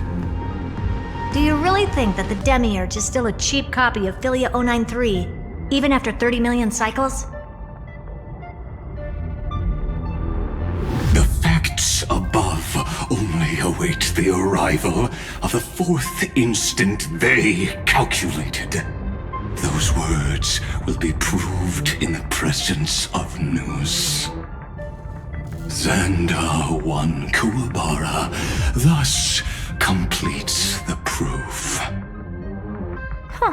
You branded Droidhead as a failure with your own hands, yet you still expect them to prove your theory? I pity you, Xandar. I don't need your pity. Let them cast their gaze this way as much as they want and paint the future they imagined. As their creator, I shall complete my duty. and direct them to complete their final query. The destruction of the self. What hubris. And what if you fail? No one understands failure better than Xandar. He has suffered so much already. What is one more failure to him? For the first genius, failure is simply the beginning of the next inquiry. You don't want to test the resolve of a dead man. That's excellent! Oh. Let's wait and see, Senior Society member. I'll have you watch me perform the final step to overturn your proof.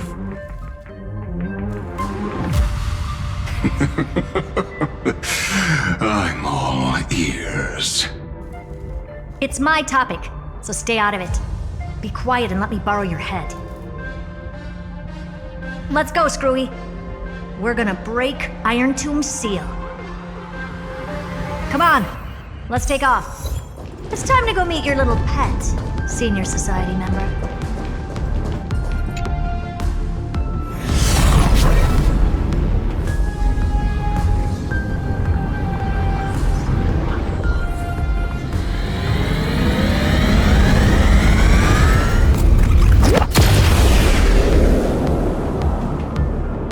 Dangerous, oppressive, chaotic. What a beautiful wail. It'll soon resound throughout the entire cosmos. The view's pretty good here. All yours, Screwy. Just a moment, please.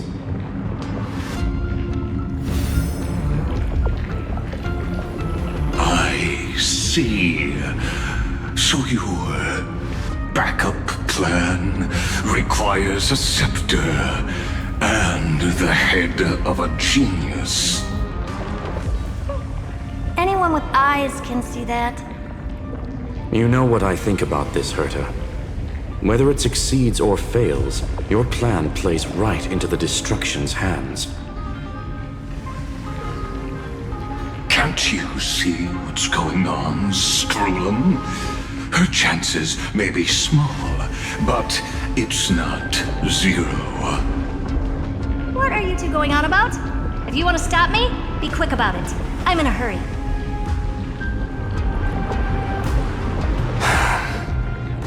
I'll take that silence as a no.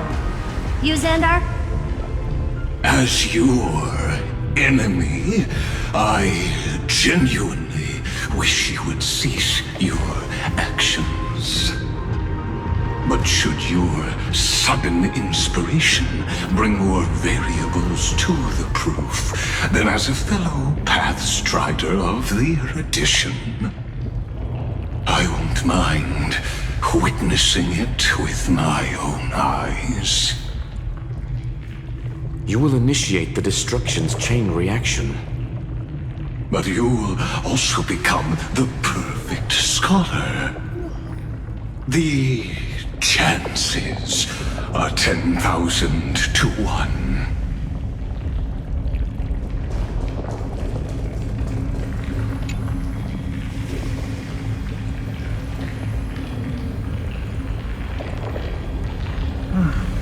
Curiosity.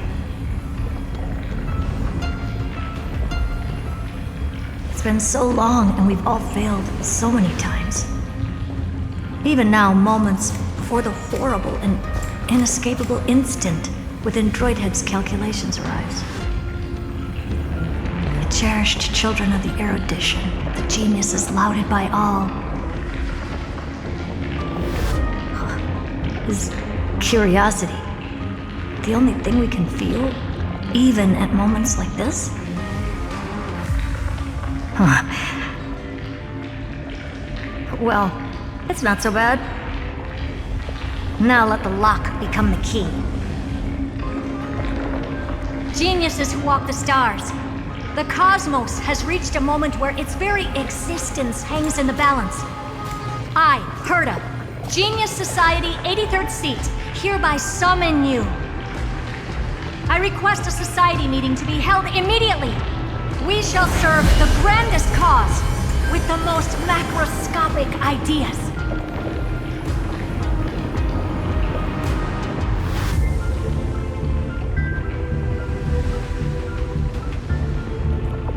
There's no such thing as unity in the Society's rules based on what I know. Indeed. A meeting has only been held 3 times in the Society's history. The first meeting had 2 attendees. After the Emperor was assassinated, the second meeting had 7 attendees. During the Second Great Prosperity, the third meeting had 5 attendees. How many will respond this time?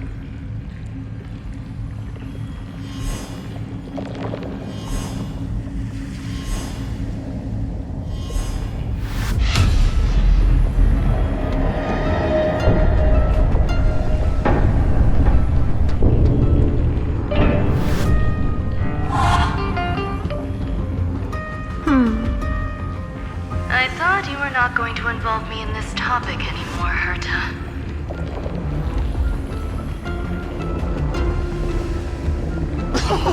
It really is this little witch. I shouldn't have made the bet with you, Poca. I've been waiting for you to offer yourself up. Goodness gracious me! So many familiar faces. We even have a special guest. It's that greatest failure of a genius, Xandar. What a noisy gathering this is. Not bad. More people showed up than I expected, even though one is just here for the fun of it. Either way, the person I was hoping for most is here. Stephen Lloyd declined the invitation. He needs to focus on attacking and defending and cannot attend the meeting. That's fine, he doesn't need to be here anyway. Let's skip the boring introductions and cut to the chase.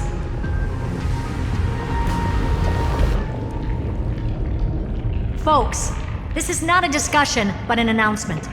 Though the Society has never been united, we still observe at least one basic courtesy. We don't interfere with each other's research topics. So listen up, all of you. Conquering Iron Tomb is my research topic. I will personally take over Scepter Delta Me-13 in 1.5 system hours and stop the destruction. If the front line falls, I will immediately overclock the Scepter and complete self-coronation in Iron Tomb's place and interface myself with Droidhead. Oh, that's funny. That's real funny. You mad woman. That's like watching you tap dance on Polka's spotless white sheets right after she's washed them. Very bold. You want to connect your brain to the Eon's mechanical core and define their instance? If Rupert dared to do that, why shouldn't I? I've got the prototype scepter, the father of Noose, and the brain of a genius. Everything's set. Never mind the success rate, little witch. What's gonna happen if you succeed? We're all smart people here, so I'll just say it straight. Strike at erudition. I'll change the anchor points for the 4th instant and move the future of the cosmos in a direction I want. I knew it. Another genius who confuses cause with effect. What do you think about this, Lord of Silence? You know you're signing your death sentence right here. Of course I do.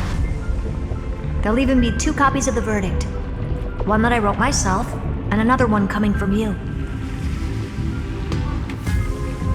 That's why I wanted you to be in this meeting.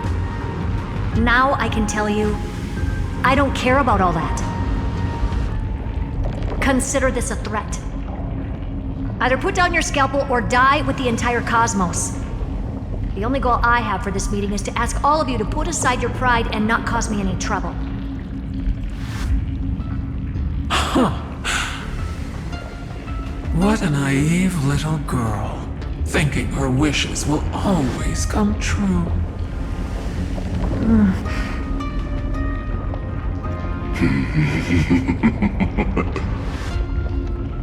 What are you laughing at?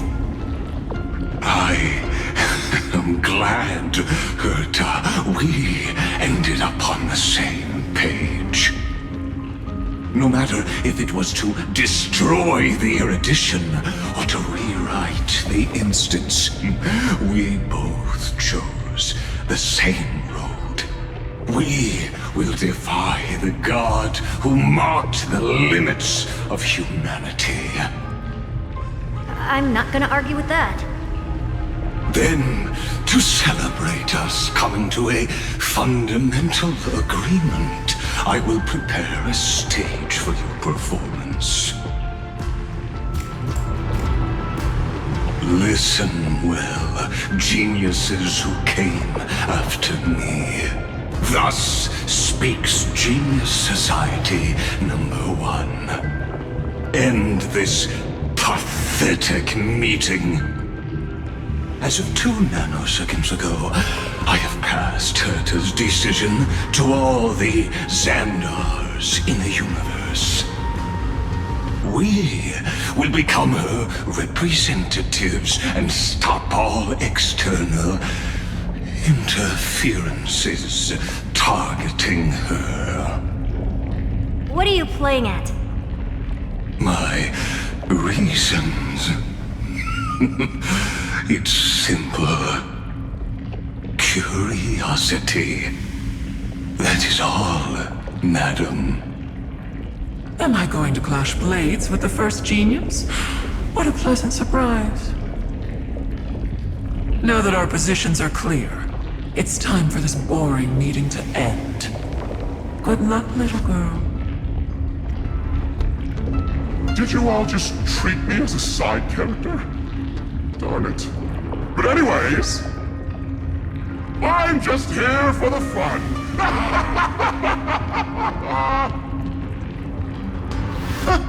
As the ghost of the quantum domain, it is my duty to observe.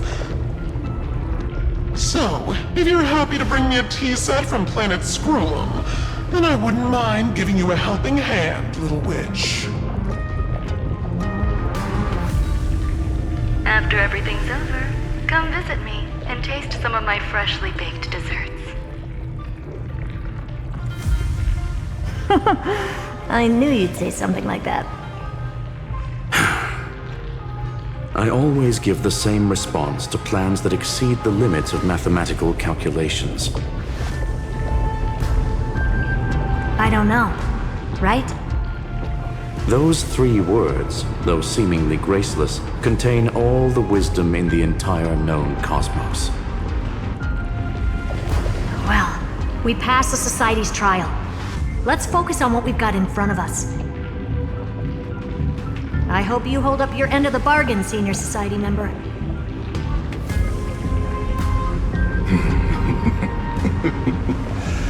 Lycurgus may not be trustworthy, but Xandar always follows through with his words.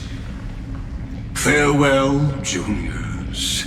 In the limited time we have left to spend with each other, you no longer need to address me as Xandar.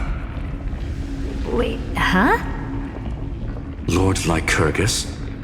Could it be? Yes.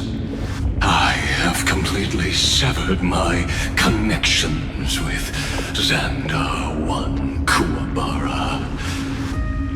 I shall witness the end of the world in the role of Theoros, as a character within this play. I really don't get you. Perhaps you've heard me say this many times, Herta, but I still would like to reiterate that it's a great honor to work with you. I did hear this many times, and I've responded to you many times in the same way. I'm allergic to pleasantries. Keep at it, and I might go into shock. Steven's work is done. Let's get ready. I've been ready for ages. Let's open up a path for our allies.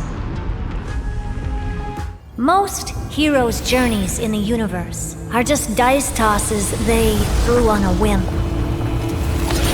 But make them see clearly. Your answer is already different. Amphorius. Indeed, for this world so deeply loved, we'll write an ending, unlike any that ever was.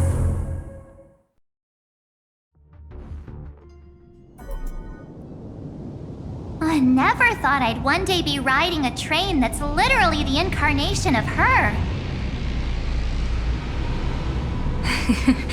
I wonder what the real Astral Express feels like. Hopefully not this, bumpy. Finally. We're here. Dust and sand in the air. And crumbling ruins all around. Oh, this heat is brutal. Not even the Trailblaze can take it. You could say this prison was forged from Finance fury. But fury never lasts forever. That's why we're here, right, friend?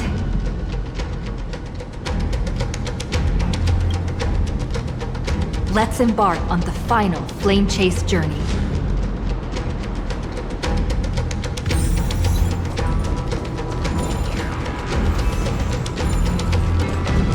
So this is what lies at the end of the West Wind. A ravaged battlefield.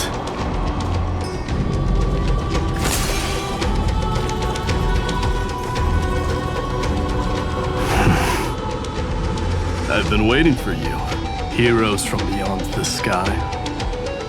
Trailblazers of the Astral Express, right?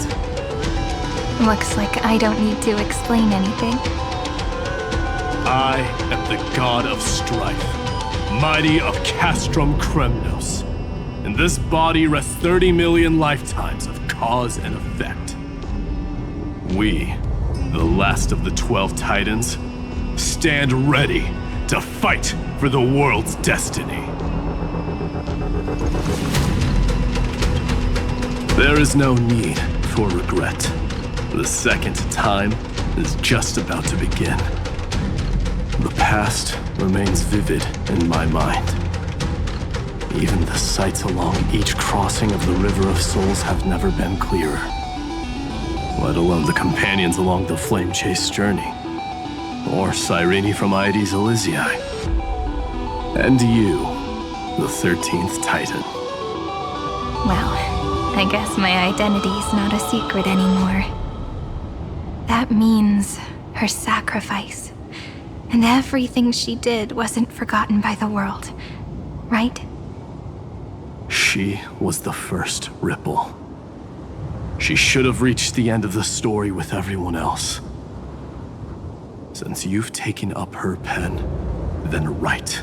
Stand with us, and fight destiny with all your strength, until all is settled. Then, inscribe her name in the epilogue of the epic. In this final battle, Calamity shall stand with Amphorius. This battlefield is a testament to the death struggle between the gods and the Black Tide. We fought tooth and nail to defend that blade. The abyss it pierced was the very breeding ground of Iron Tomb. The earth beneath our feet is dead. Deep below lies a void, as if the world's core had never formed. I hear it. Finan's heartbeat. It's so faint, like he's on his last breath. Across 30 million cycles, I've crossed blades with Dawnmaker countless times. If you knew that man, you'd understand. It is exactly that last flicker of flame that will never go out. In this life, the song of strife shall not end in a final watch over Kremnos, but rise again into a journey unending. I am Mighty-Mos, the Lance of Fury.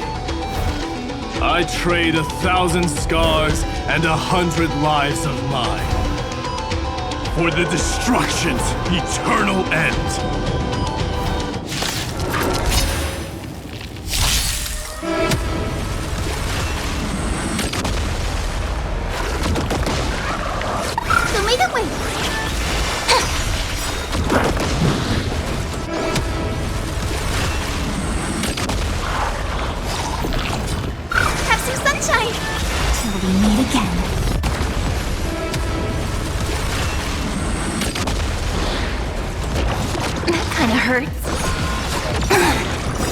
Embrace a new life.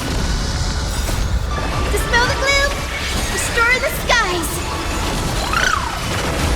Darkness with me. Now accept your punishment.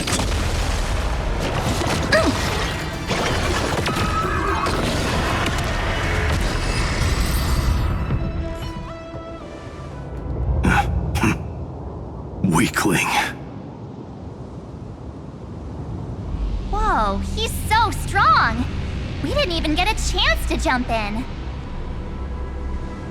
Sadly, our golden blood shares its origin with Iron Tomb. I fear that, like these pawns, even if the gods stand side by side, will still be divided and destroyed, one by one. You mean... To destroy the destruction itself, we must stand as one.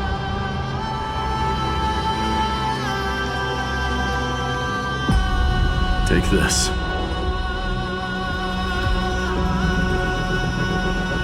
The Signet of Kremnos. It has witnessed every birth and death of mine.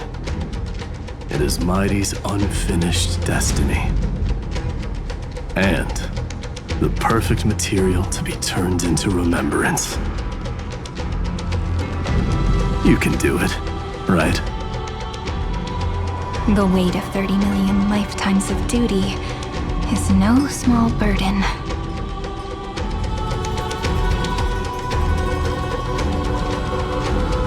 So, you're not coming with us?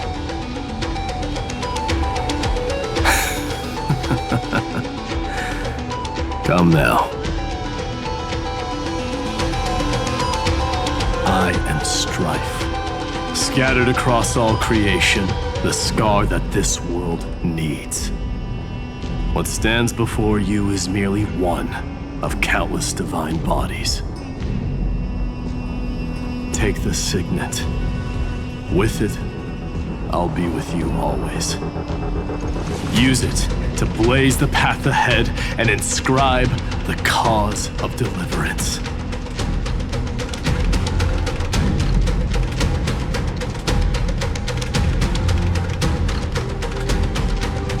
In the name of the mortal, Mighty, champion of strife, this soul rises to the stars for glory and freedom, to have his wish fulfilled. March on, heroes. March into the abyss and fulfill that long-cherished wish of Amphorius.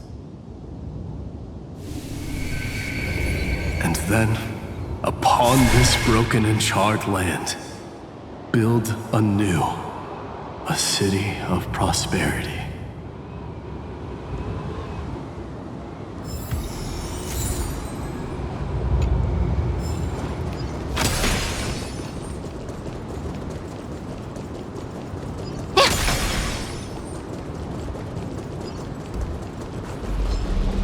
Zephyro. Sounds like someone fused me and the Little Prince into one name.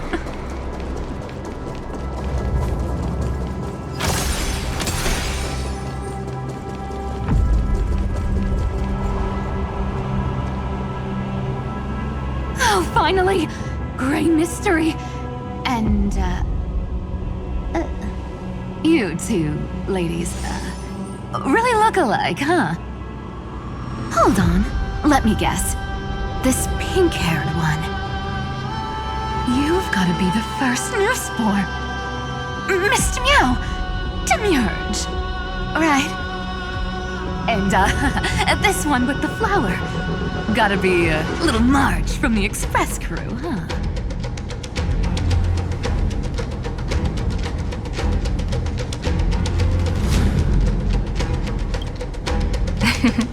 But she's not wrong. Some flowers do look alike after all. Relax, I'm just kidding. Look at those gloomy faces. How are you gonna save the world like that? Let me share some good news with you.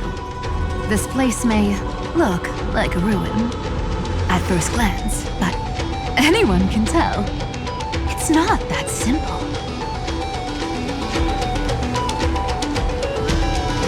Look, I dug 3,000 feet down and finally struck gold. A golden feather. Look familiar? It's from that little deliverer boy. If it's showing up here, it means only one thing. This ruin is the seal he built from the shattered remains of 30 million lifetimes. There is no need to question your heart. No need to crave victory. If I am born to be a vessel of sin, then I shall roar at evil and trailblaze a dawn for future generations to come. I see. So this is how he trapped Iron Tomb to buy time for the world outside. Sounds just like him. People say cats have 9 lives, but dying and coming back millions and millions of times. No one walks away from that in one piece.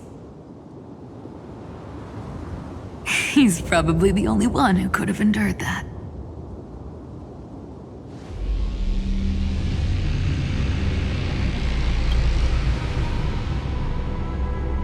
Of course. I knew ahead of time and gave him a heads up. He was happy.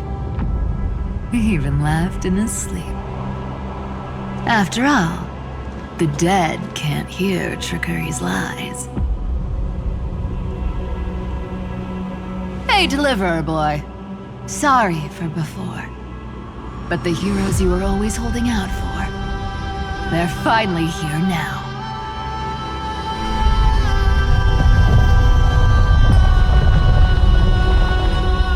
Hang in there a bit longer. Sorry to keep you waiting all this time.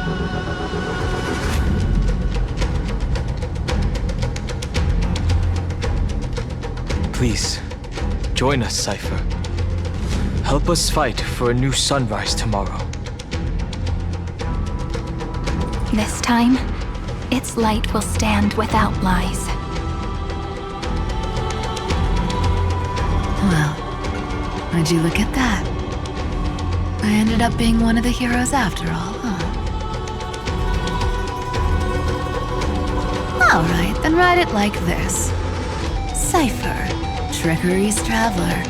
All she ever wanted was for there to always be water in deserts, and gold in fertile soil.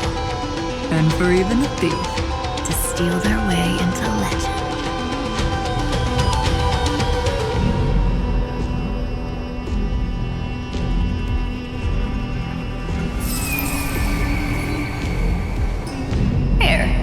The coin of whimsy. When it's time to make a quick getaway, just toss it high into the sky.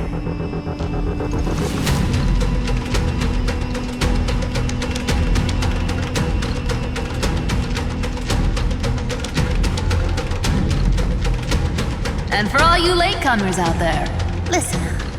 She might have been a bit greedy and a bit of a liar, but she never went back on her word. Well, if it isn't the little prince himself. It's been a while, Lady Cyphera. It's not every day we get to walk the same road. We're one player short. When's Princess Homebuddy showing up?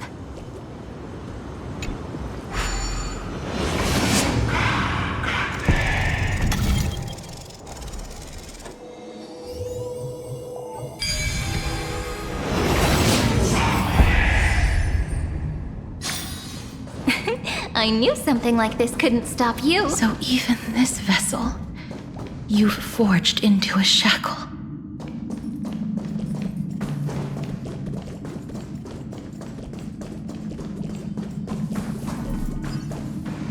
I'm glad to see you again, Miss Castress. Looking back, I had only one act of salvation to my name, and only one life I ever saved. To bring hope to a world so vast with these hands. Even in dreams, it always felt like too much to ask for.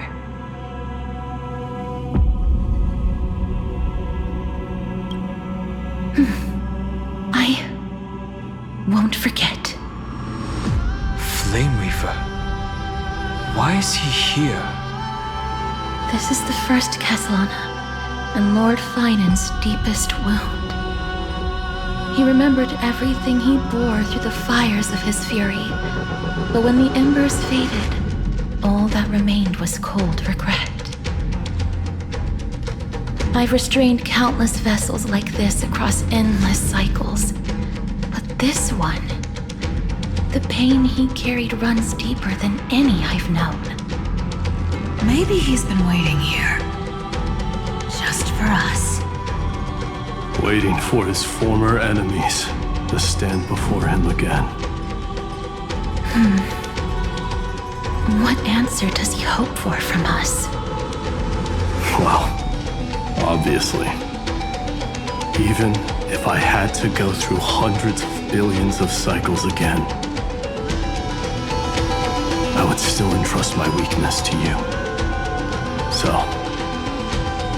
let go of your regret, comrade. Its purpose is served. You don't need it anymore. Hey, I'm not that accommodating, you know. You've never once pulled your punches. Ever heard of going easy on a lady? So pull yourself together, will you? If you freeze up during the final battle, the whole cosmos is gonna have a good laugh.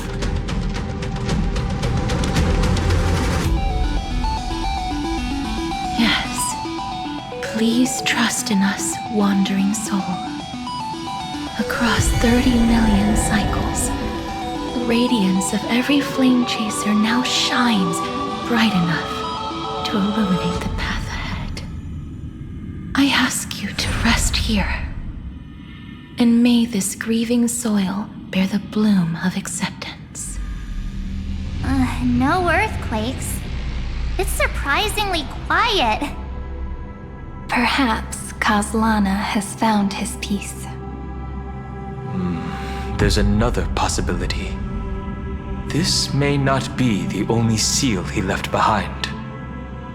Then, I suppose it's my time to set out with you. Please take this Antilla flower with you. I believe that if anything could speak for Castress, this ordinary, resilient bloom would be more than enough. Perhaps you remember, Lord Mighty, in that lifetime when you traveled with her, you once told me, control what little you can, and when fate's inescapable grasp comes, resist it with the strength of your mighty will. I think I've done it. I've stood tall and walked among the flame chasers, casting off the name of death, Casterus, servant of the afterlife. May her name be etched into the stars, and then live as a human and die as one. Why so sentimental? Sorry, a force of habit. That's a big one. So, who's up for a show? Not budging an inch, huh? Really, Gray Mystery? I leave you alone for a bit and you're already this rusty. Speaking of which, Miss Cypher, do Delosians all like spherical things? Of course we do. Wait! That's not the point. Isn't the real issue that this thing's in the way?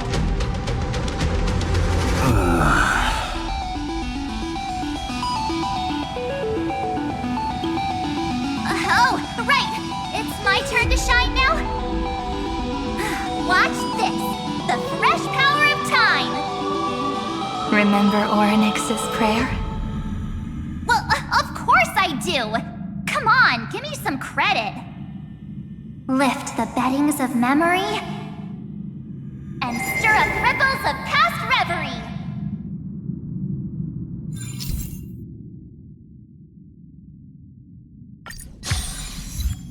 See? Way better than that one, right? You'd be even more impressive if you could recite the prayer correctly. But beddings of memory does catch your attention. At least it still rhymes.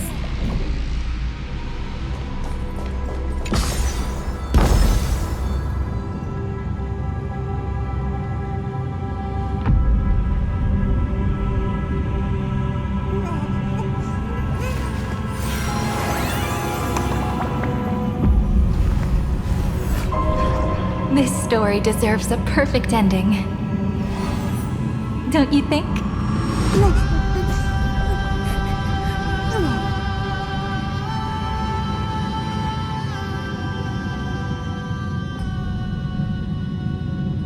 There's a whole garden down here?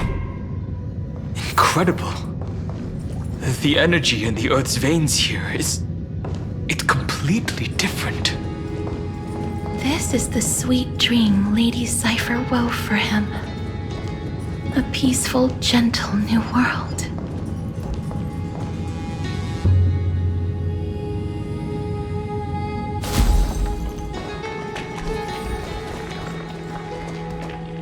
Look!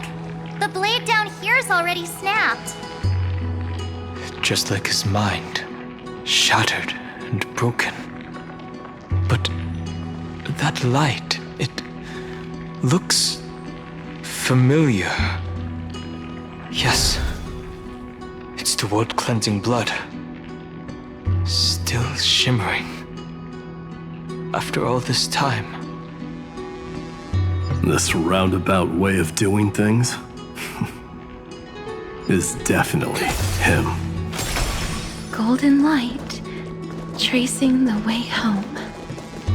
Shame our destination's the exact opposite of the one in your poem.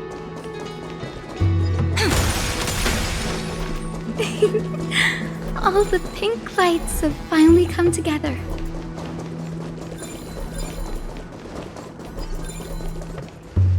I've been waiting so long for you, Grayy, Danny, and...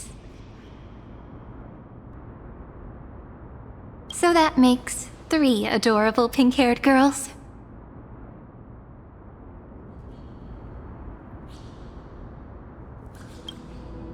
Huh? I told ya! Let someone else say that kind of stuff. I'm glad we're all getting along so well. Hyacinth, did you awaken this golden light? That's Lord Finan's lingering divinity. The sky merely reflected its tracks. The golden blood has not faded. We should respond in kind. That's one huge harp. The strings tremble as the people on the surface wage war and cry out. Miss Clementine, Mr. Crateros, and countless others who have heeded Gray's call. Guided by the rainbow, they're sending back good news, all to the same tune. Amphorians need not bow, even when destiny is unveiled. I knew you could all hear it too. Standing here, the sky feels wider than ever. It's no longer a towering wall, but a shore within reach. We'll take every name there with us, won't we? We will. An epic is shaped by the lives it carries. That much is beyond doubt. Or, as you've said before, right now, all that matters is to believe. Then, I guess that's my little wish fulfilled. Pluck the strings, Hyacinth, healer of the sky. May the seven-hued melody weave a rainbow, bringing a rosy-fingered dawn to the children of humanity. When the rainbow rises across the horizon, even the darkest clouds of destiny shall scatter.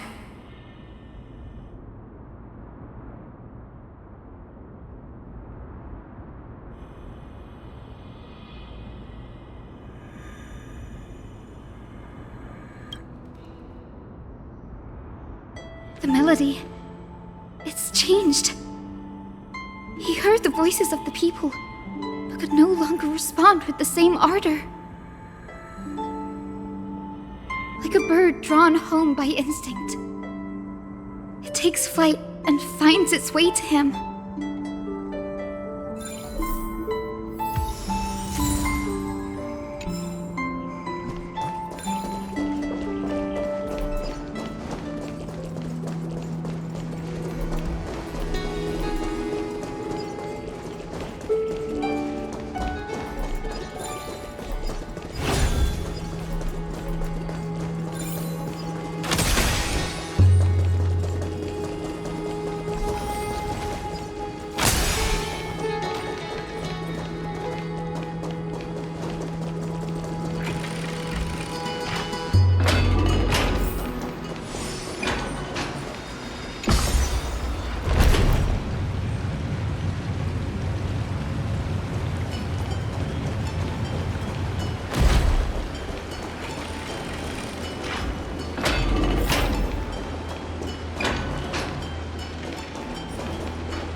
You're here, sooner than I expected.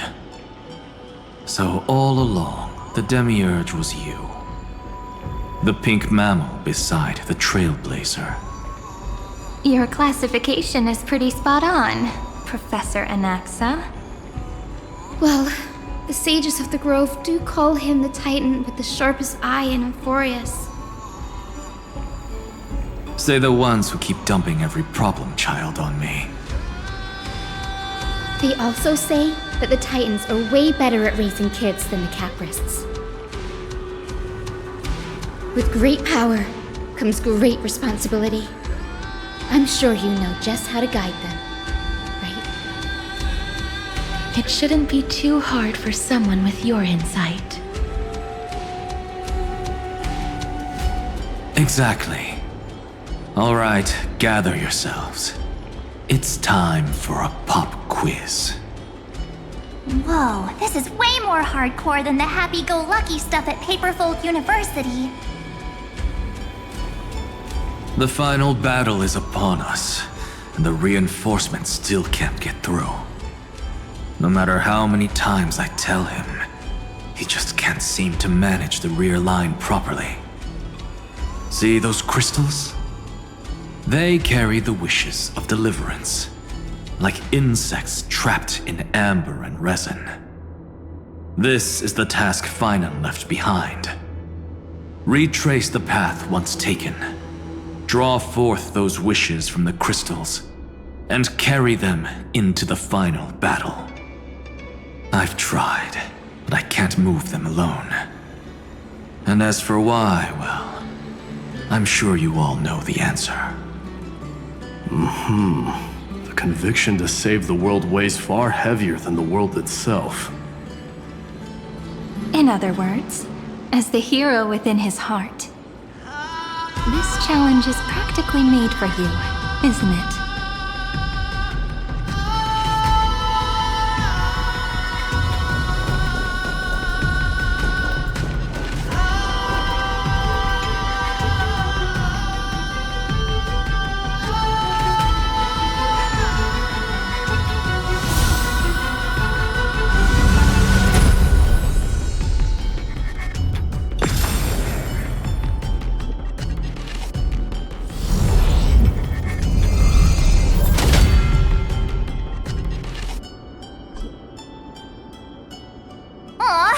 Who turned off the lights?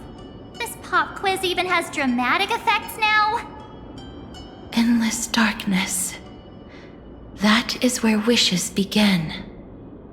But with just a glimmer of light, we can illuminate this lonely world. What lies beyond the edge of the light? Chaos. To bear the name Kaslana, one must first plunge into chaos to seek a path for the primordial light.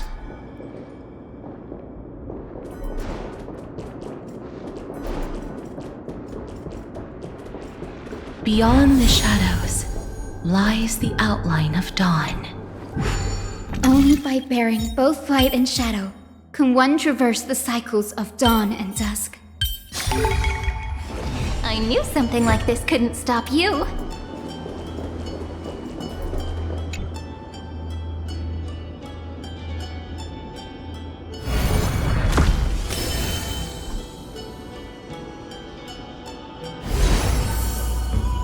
The light's spreading. These creatures, they're everywhere. Someone, anyone, where are you? His very first wish was simply to become his village's little hero. He'll never forget what set him on this path. That's the ray of hope. Just like the wishes he gathered, it's grown ever more insatiable. Why? Why is this happening?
Even the deliverer from the sky must have their beginnings in the soil of the nations. Only one who treats the world as their teacher can bear its eventual destiny. He never expected that the majestic holy city would be far from the end of what needed to be protected. The farther his gaze reached, the more weight he came to bear. But In the end, he couldn't hold on to any of it.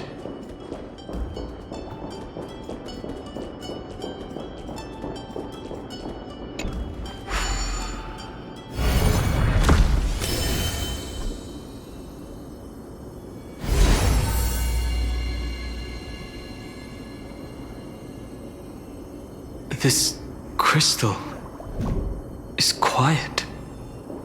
A prisoner in the cave can never truly describe the world in its entirety. Yet even so, he would still choose to bear it. The blaze was still not enough. It had to be fed. Only by feeding the flames can we melt that hopeless future. The echo in his heart still lingers. Deliverer, take the wish of world-bearing with you first.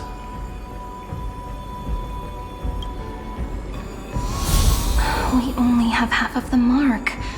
Where's the other half? Take this. I'll bring you to the next test. That massive tome you're holding must have room for one more scholar, I presume. Of course. It can hold the whole world. Then give me a lift, would you? I'd rather save my energy and use the time to think. Even gods shouldn't skip exercise, you know? Miss Hyacinth is right. Then, with the Trailblaze as witness, the stars shall remember how Anaxagoras refuted the gods. No need for that.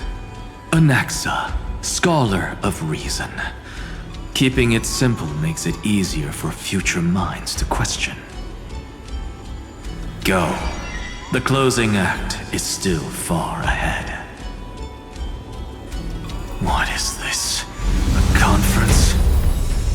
Welcome! Take a seat anywhere you like. I'm getting a migraine.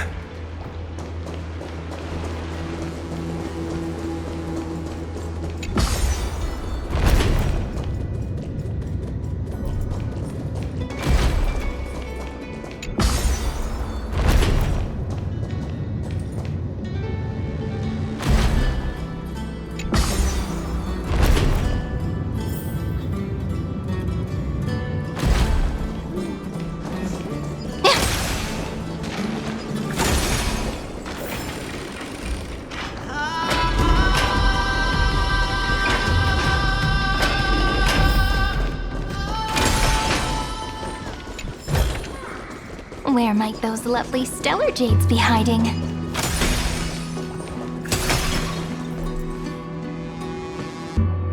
It seems like we've been shut out. I don't think that's a bad thing. Great, Fry! You finally made it! No laws, no opposition. Just a dying beast and the flame-chased spirit of shared hatred. Ugh, boring. Whoa! This place is really out of the way. Imperator, should we tell them? It's your call. Allow me to share our findings.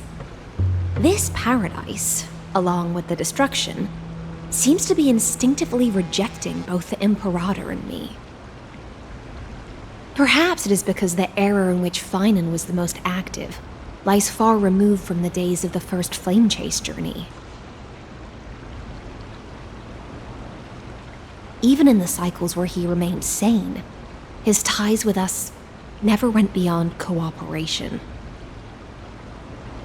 Even trapped in a cage, he hasn't let down his guard. That is a good sign.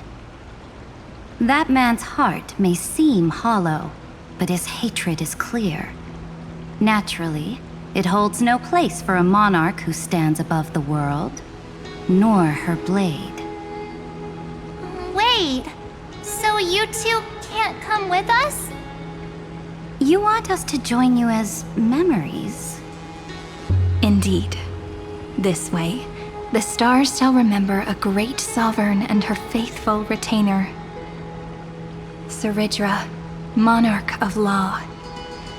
And Hyacelins, knight of the ocean. Is that book truly the only way for us to leave our names in history? I believe, as I've written, is but one medium. The remembrance has countless ways of capturing time. Understood. Then, allow me to decline. I'll see you on the battlefield. I would rather be forgotten than be defined. If your words hold true, then we have our own ways to meet again in the world to come. In that case, I will choose the same. Let the waves that surge within your heart cleanse the sins of the black tide, Greyfry. The storm sea awaits your song of triumph. You two are still as resolute as ever. In that case, we must double our efforts. A promise to the Imperator is not one we take lightly.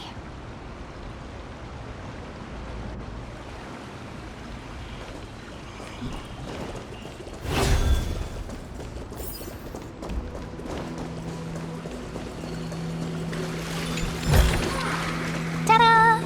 If you find any treasures, please share them with me.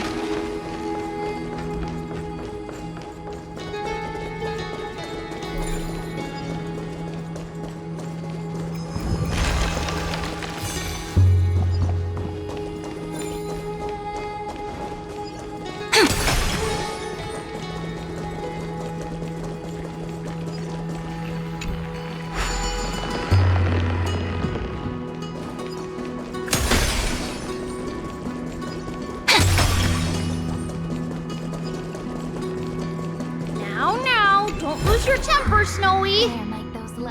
Good kids keep their emotions in check. That voice! It's the Trailblaze sisters!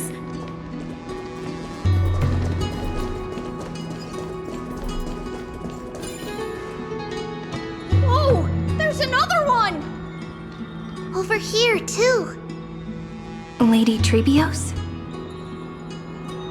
Whoa! Your little Reenie? You look so grown up all of a sudden! She is not the Cyrene we remember. She is the Demiurge, Titan of Genesis, the one destined to work miracles alongside the heroes. Yeah, and we are ready.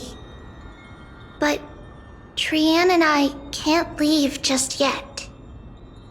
You see, weird stuff keeps popping up everywhere. These scattered scrolls are full of terrifying things, and they're all over the room. They're so scary and so sad. Good thing Trian's wings are amazing, or we would have been swallowed up. We need to stay here and do our best to clean them up. Scrolls filled with horrifying content. Friend, shall we take a look?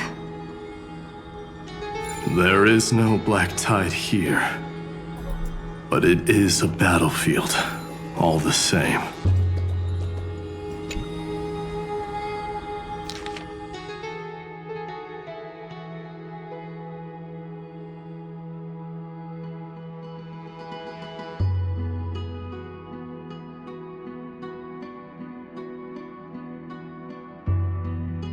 Snowy's been fighting this whole time. He doesn't want to be consumed by Iron Tomb and turned into an agent of destruction. But But the strength behind his resistance comes from the same hatred. To be a flame is to burn. It is simply in Finan's nature. But it was remembrance that drove him to shine with golden light, piercing the unfathomable darkness.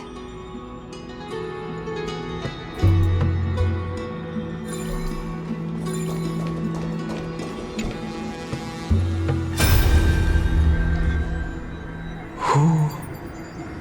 Miss Odata and Mr. Hieronymus?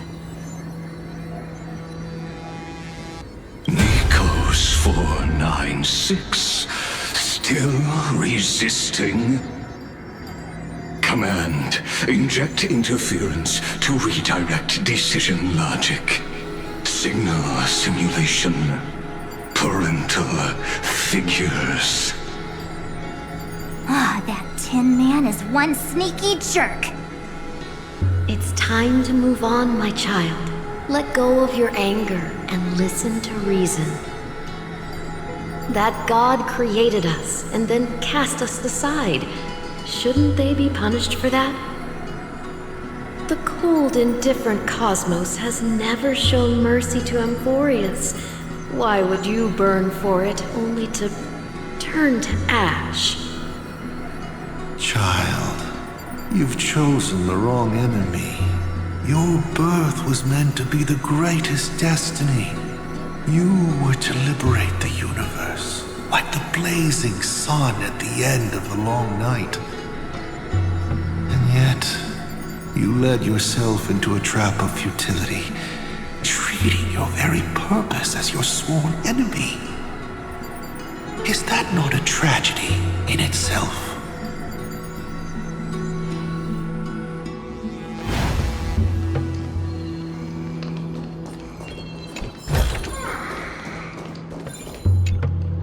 His inner struggle and the destruction breaking through. They're rising to the surface.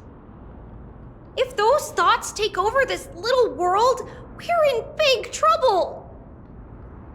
So, we'll use the Century Gate to toss them somewhere no one can see.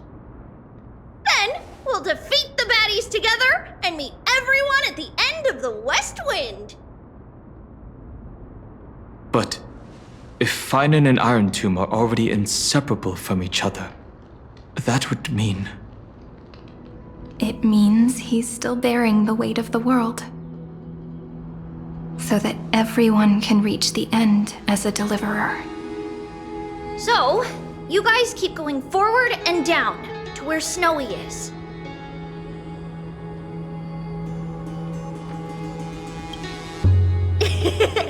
Little Gray, this time, let's give it everything we've got. Only 2 remain on this flame chase journey. Figures.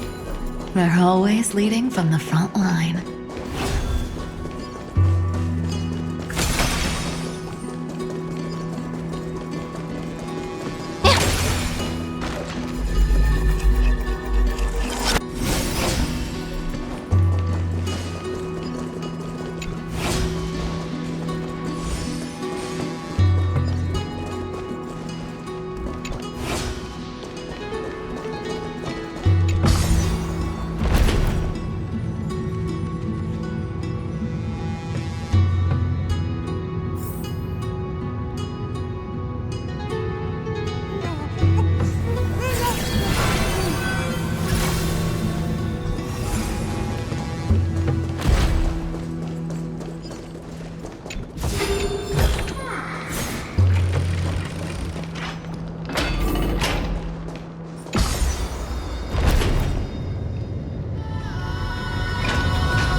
We're here.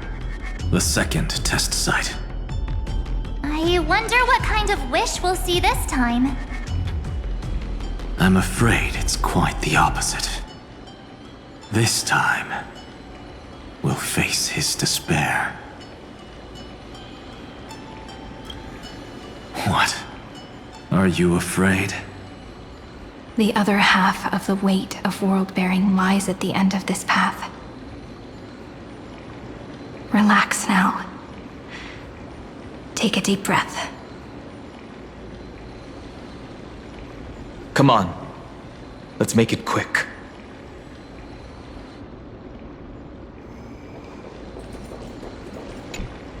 If you're ready, begin the ritual and retrace the steps he once took.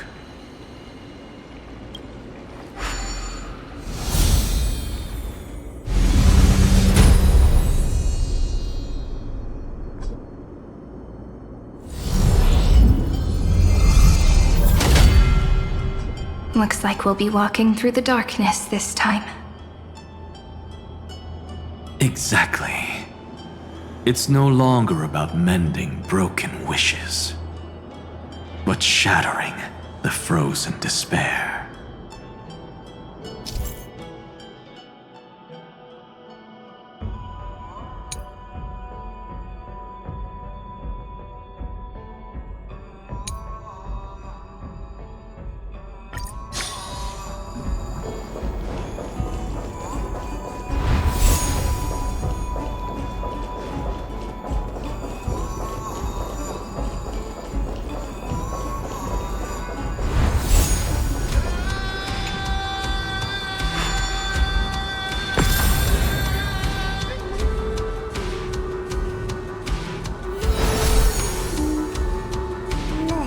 The first ripple has faded, and so begins a long and arduous journey.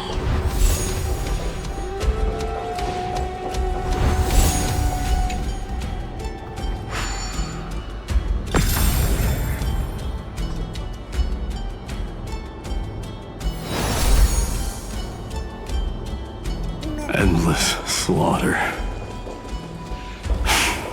All for nothing. That's more than anyone should be made to suffer.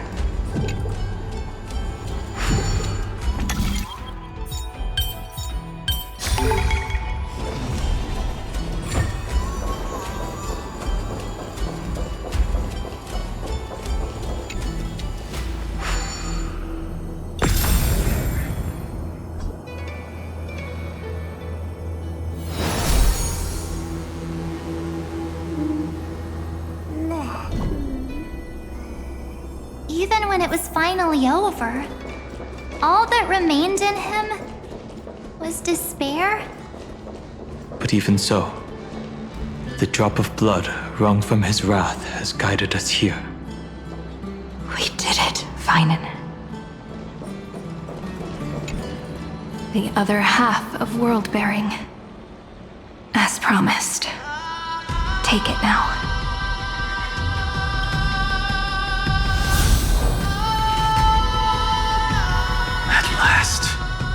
You've released him from the wishes he carried for so long, and quenched the despair kindled by his wrath.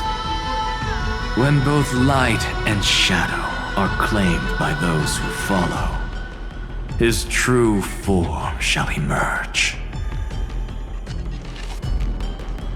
The blank statue is finally free.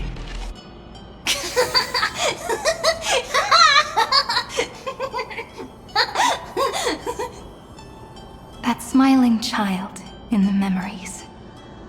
Let him come with us, laughing to the very end.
his Something wishes. like this couldn't stop you.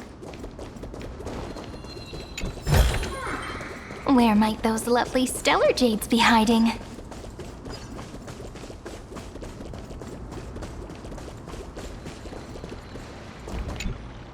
The spirit basin marks the end of every cycle.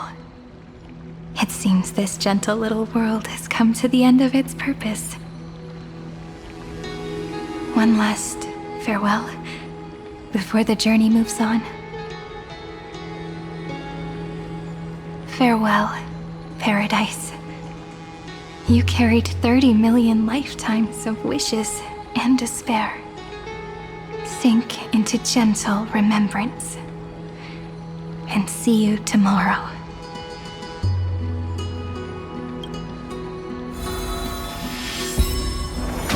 From now on, the world no longer needs a tomorrow promised by prophecies.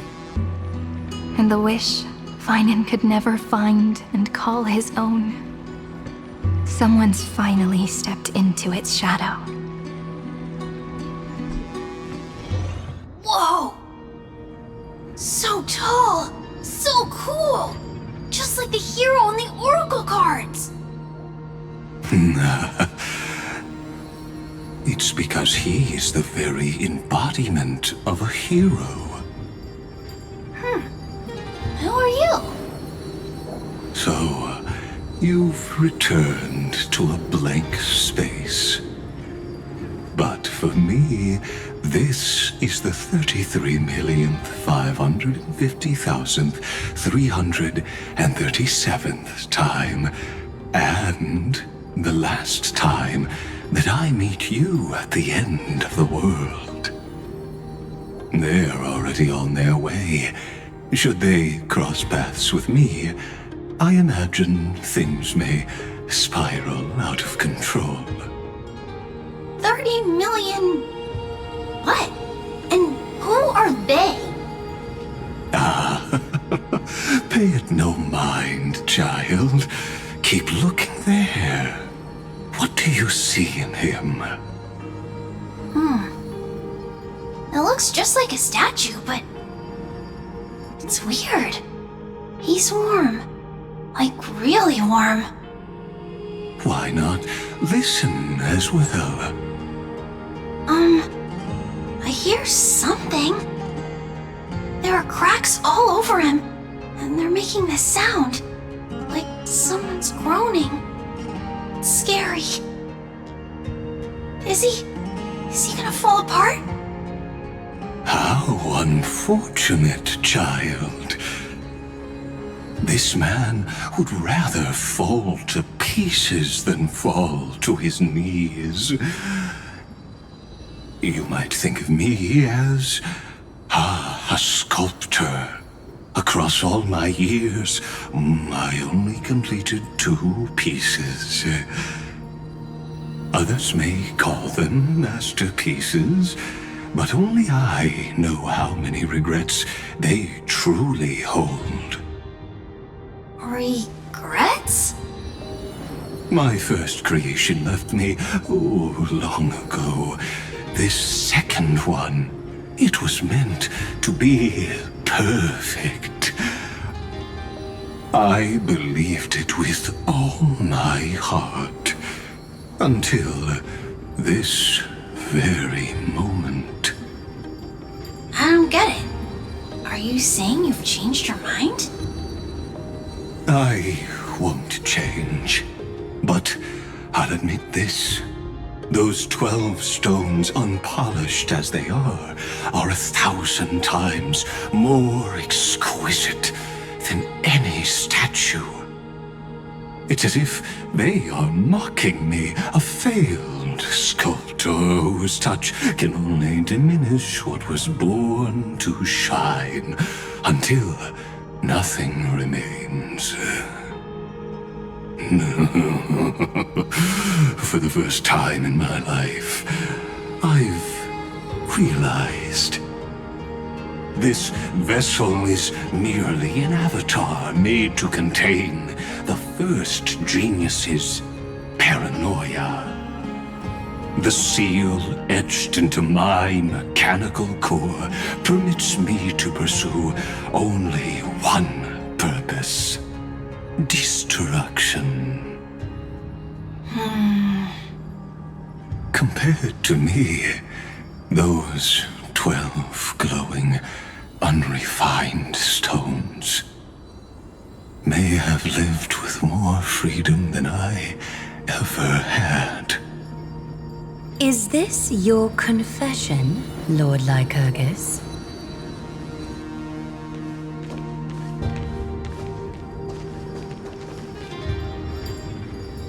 You misunderstand. From the very beginning, I was never meant to feel regret. But since you're troubled by the radiance of these stones, perhaps after 30 million futile cycles, you too have realized you're just as much a prisoner of fate. I suppose you do have a point. Now you are imprisoned by the sages from beyond the sky. And that is why this will be my last time standing here as the Theoros. Though we stand on opposite sides, we are both waiting for a miracle.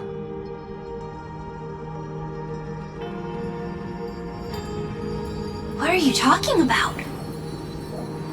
Is something big about to happen? Aggie.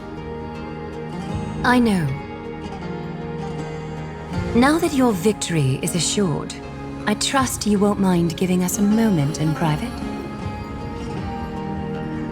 Assured? Not quite. But I won't stay long.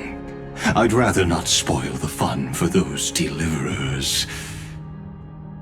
And besides, after losing everything, the only thing that remains in me is the drive to seek knowledge.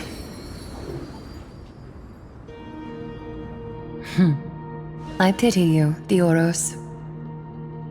I don't need your pity. Farewell, Lady Goldweaver.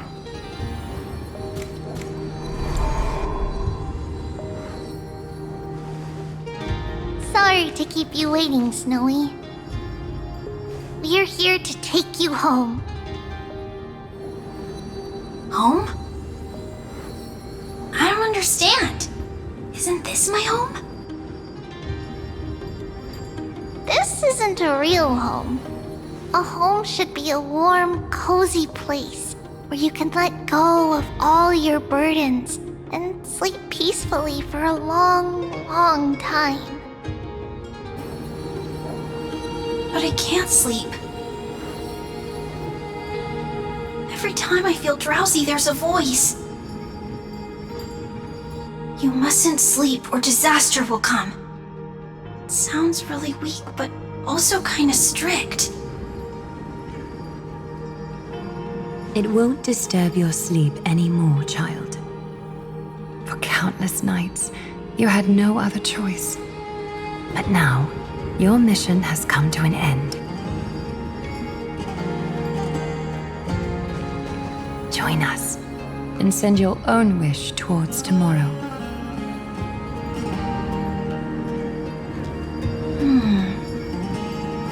My wish. What could it be? You don't have to come up with an answer right now, child. Grown-ups often think duty and ideals are wishes. But a true wish should be the purest, most beautiful thing of all. It can only take form in the hands of someone who is truly free.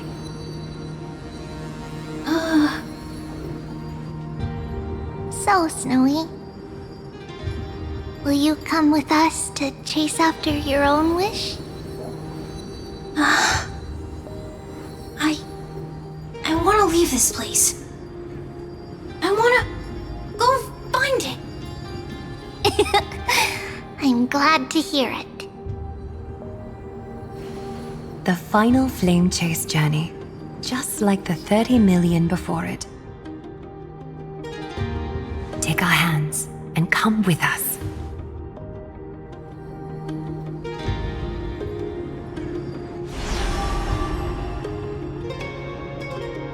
Where did little Fine and Shadow run off to? Look. He's already gone ahead to embrace his destiny.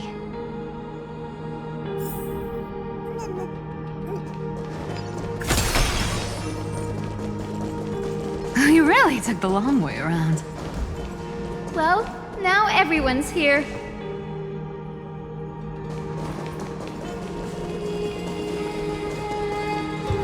You finally arrived, Deliverers. Long time no see, everyone.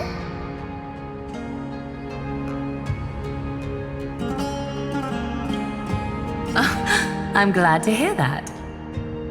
And even though we've met before, it's still moving to see her seed bloom like this. Woven from remembrance, this garment gleams so brilliantly. Just like the future we will now weave together for Amphorius. We've reached the end. Yeah.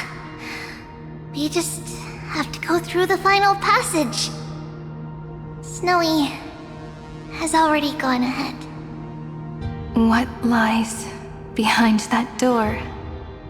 The first seal upon Iron Tomb was a battlefield, raised from the bones of Finan himself. The second seal was a reflection of his inner desires, his wishes, and his despair. A path he wove together with regret, wrath, and sighs. When all this is gone, what will he have left to hold back the destruction?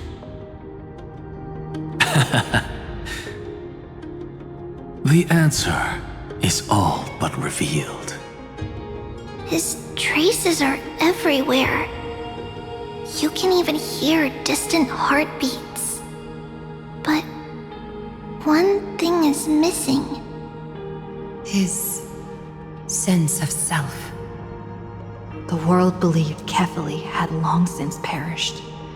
But they held fast, anchored by a sliver of self, standing for 1,000 years to shelter all life from the Black Tide. What Finan is doing now is no different. And what we must do is also no different. Then let remembrance burn bright like a shooting star, and once more, pierce the long night of slumber.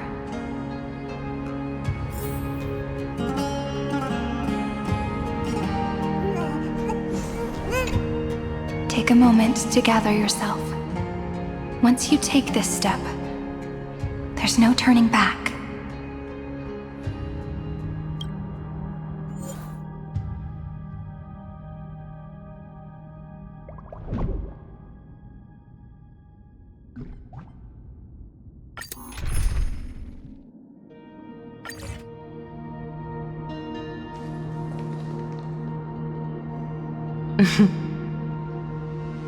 The scepter once bestowed upon us names of cold command.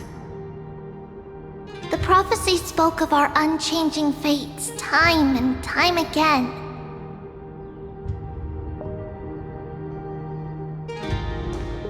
But under the pens of Trailblazing and Genesis, the stars shall thus sing of tomorrow. Trebios, holy child of passage. Aglaia, weaver of romance.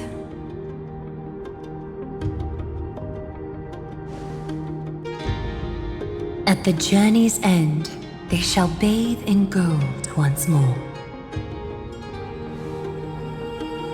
Through myriad passages, until all that was lost is reclaimed. Do you still remember, Kaslana, the one who won't reach the dawn. The world dissipates at the end of the cycle.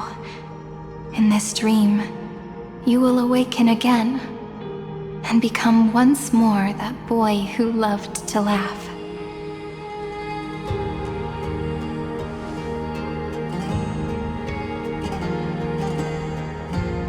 But if you open your eyes and look back on yesterday, you'll see Destiny's footprints, clear as day. At last, the raging fire of hatred is swept away by a breeze, leaving only love to remember the passage of time.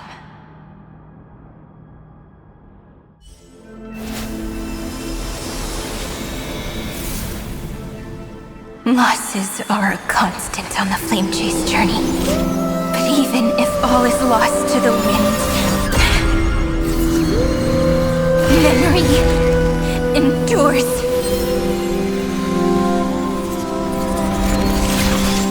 Here, all that was once futile finally comes to fruition. This is the end of your lonely, bitter journey.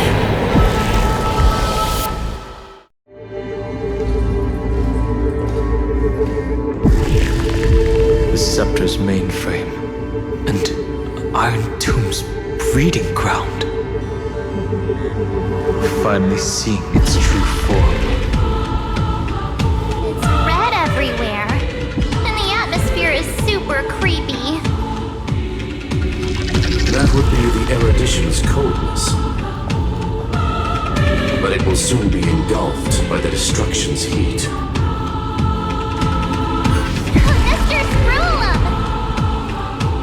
This world's insides are finally connected to the outside. This is the moment when Amphorius is closest to the cosmos. Nicely done, little ones. With Stephen Lloyd and his hacker friends here, the Scepter's block protocol will no longer take effect.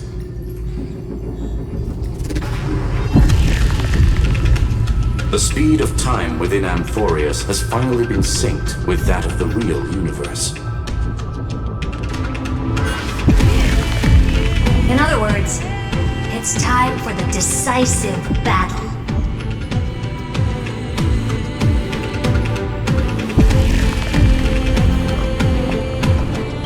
Are we finally getting an intergalactic warfare arc? That's my favorite. You're still in the mood to crack jokes? We would have won way sooner if everyone were as optimistic as you.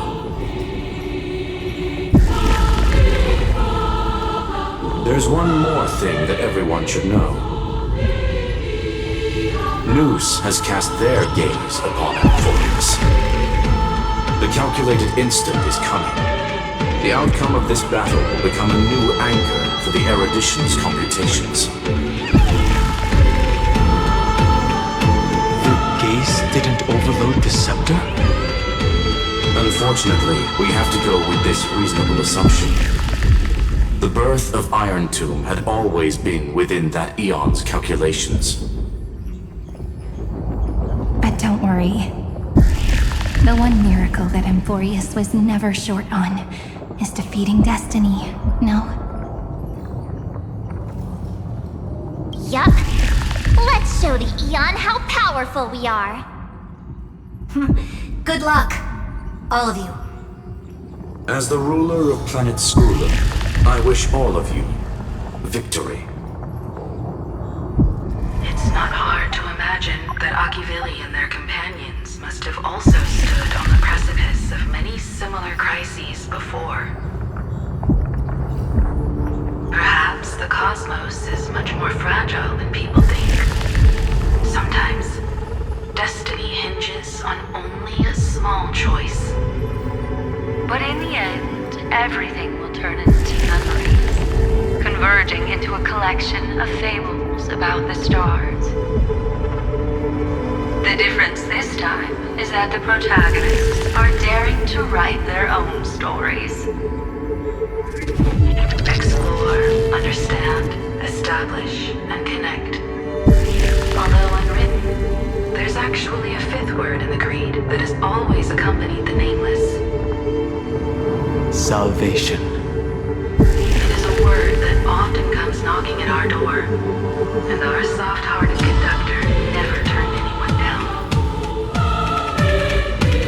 Now, go save this bruised and battered world, just as we always have, kids. On this stop, the entire cosmos will be your traveling companion. Make sure you watch your footing, friend. Let us walk through the final page of this saga, with everyone one step at a time. Shall we?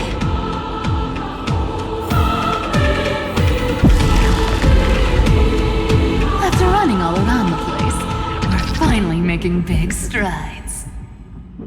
At the end of time, life will illuminate the warm candlelight, subduing the flames of the destruction. Cast everything behind you. All that's left is the thrilling, relentless deathmatch. The final problem no longer requires a rational solution. Feel free to critique it to your heart's content. The starry sky marred by that rift is the last scar that needs to be healed. That Theoros' promise still turned out to be such a narrow road. Pity. There is no longer any need for songs. Let the triumphant roar of victory serve as the prelude to what lies ahead. With 30 million cycles worth of hope, we will soar through the last gate and write our own prophecy! All that is lost has now been gathered here. Use it to weave victory, deliverers, towards the true end of the flame chase.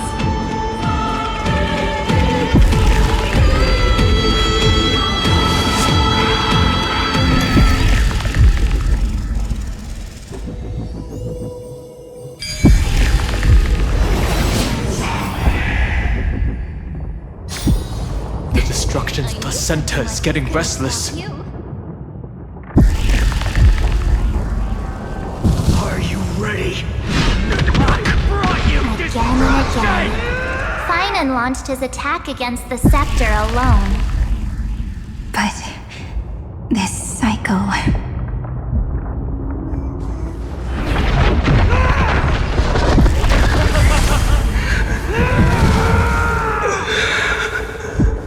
We've caught up to him.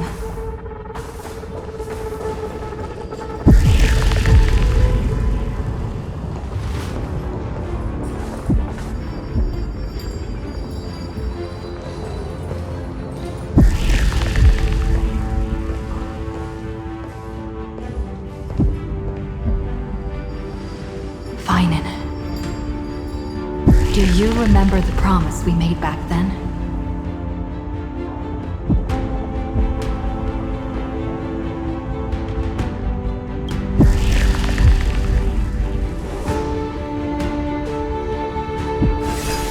Of course. It has been a bitter wait, partner. But I never forget what set me on this path. Iron Tomb now trembles in Finan's chest. With this empty body, I have become its perfect vessel. And its destined casket. You know what to do, partner.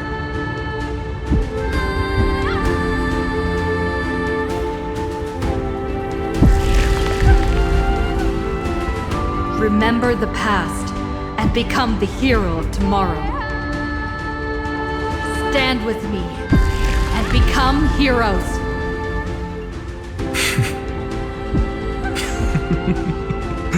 That's all I've ever wanted.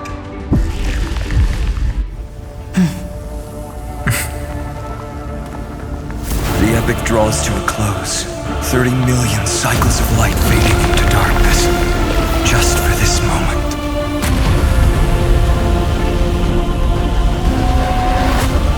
To welcome the true dawn.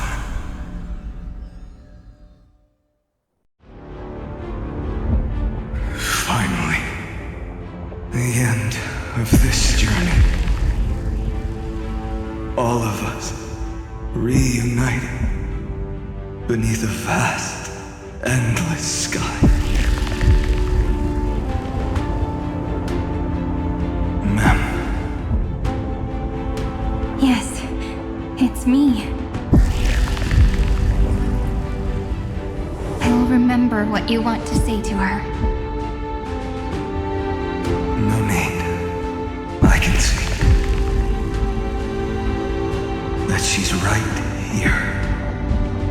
All the companions who sacrificed themselves, their wishes, it's all here. Have we succeeded?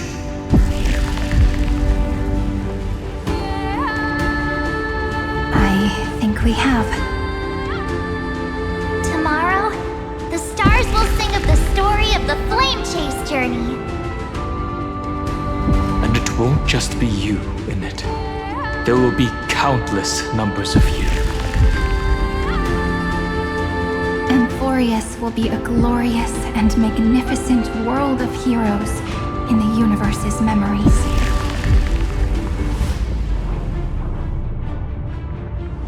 Hence, for this world we so deeply love. Let us write its ending.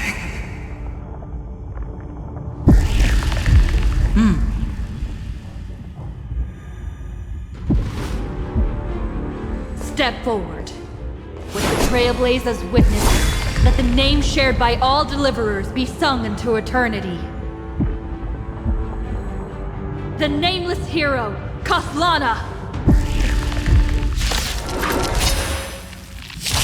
I see the pale dawn breaking, with my flesh as kindling. Light the first dawn of the new world. Stars, shine for the heroes. Rise and shine. Do not hesitate, Deliverer. Destroy this body. Kill the giant of destruction.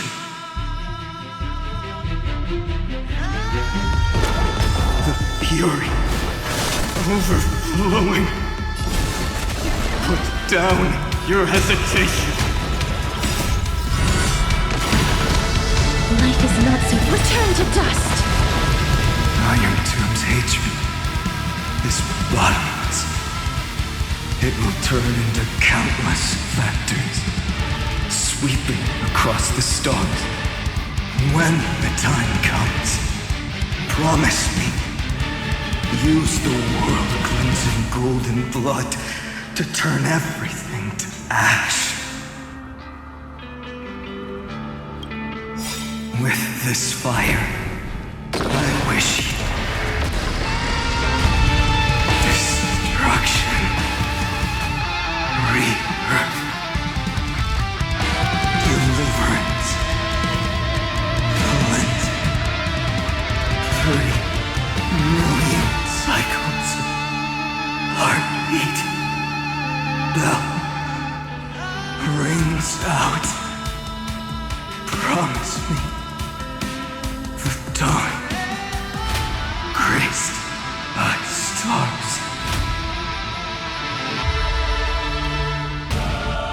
That's good. Finally, golden wheat field in the starry sky, warm fire.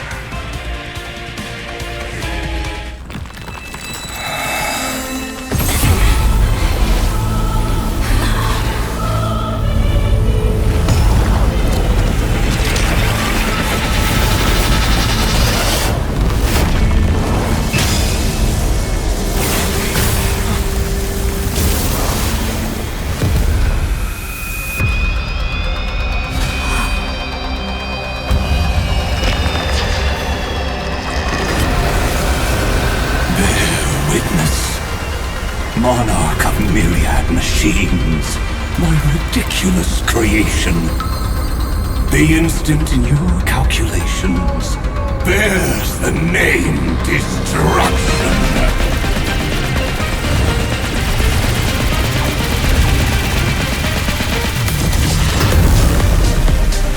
Who said you could speak, Senior?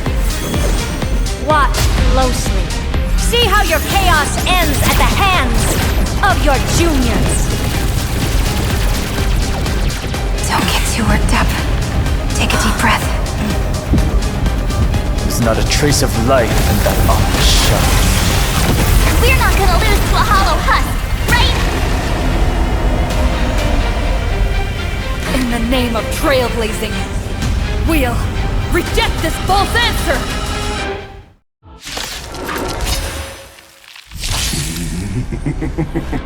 My atonement is complete. The Headless Giant will create Wisdom's funeral. Iron Tomb's body has descended.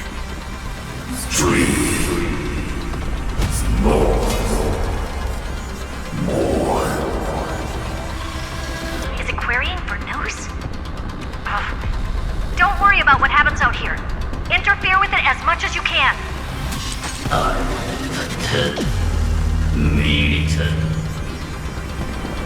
What a twisted giant.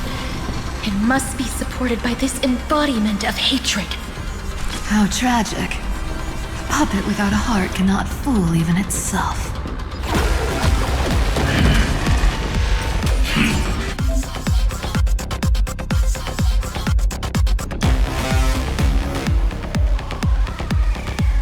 The Cosmic Alliance has finished its deployment. Don't hold back. Give it everything you've got. Don't worry, night falls. Good night. Rise and shine. We're lost. Cosmos is the stars. Shine for the heroes.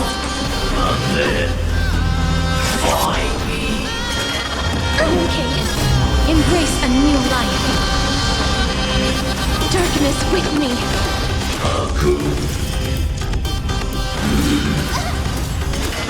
Kinda hurt.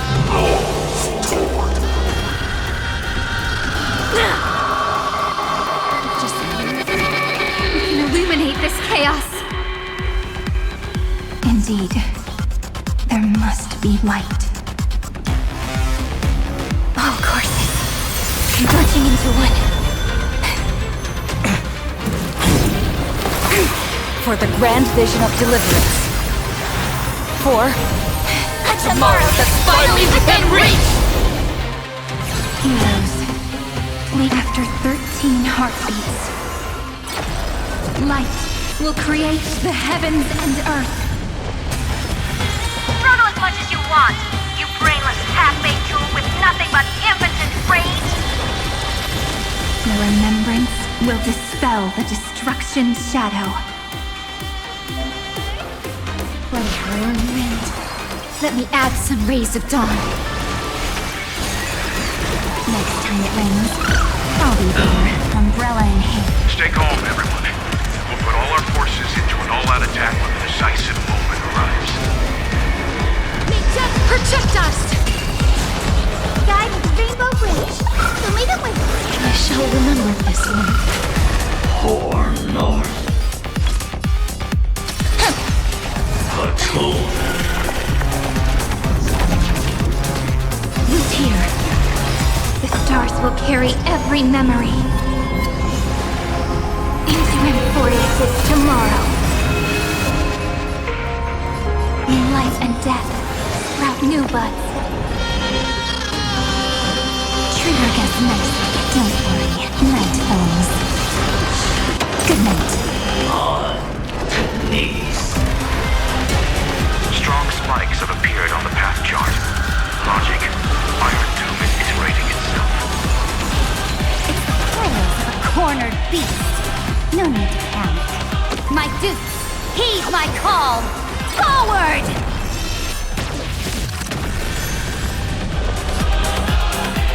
Rise and shine. Embrace a new life. Return to dust.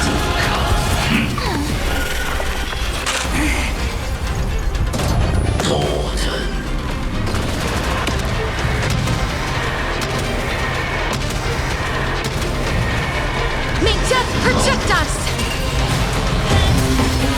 The cosmos does not need a third emperor, much less an artificial tyrant. This is eternity!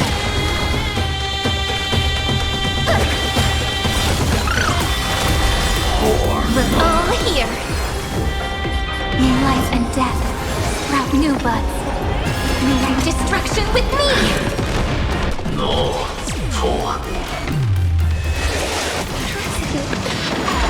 That won't work, you know. You have no honor. You reside in the body of a hero, yet you're so despicable. Thanks, sister. We'll shoot through that Tin Man together.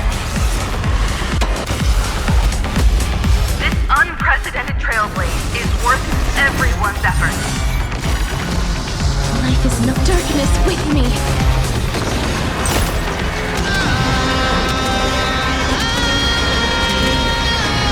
May death protect us!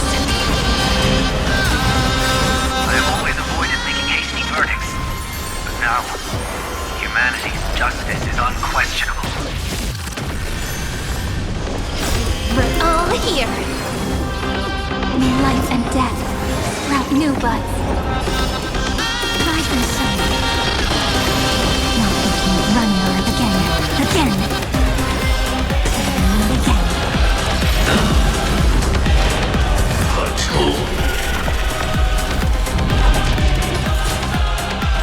It's the answer! Have some sunshine! Next time it rains, I'll leave this umbrella in So hand. blue!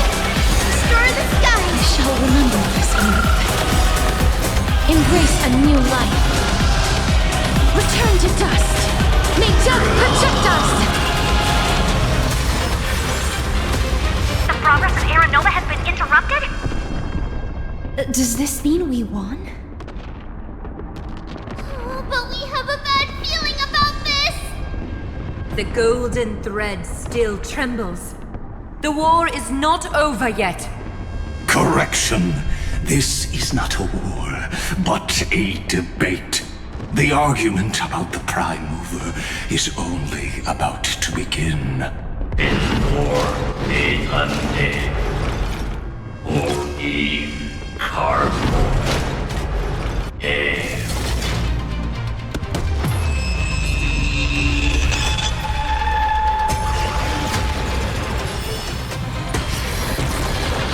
How can this path, energy, anomaly? We must stop, otherwise. Here! Why? Friend! Oh, don't you...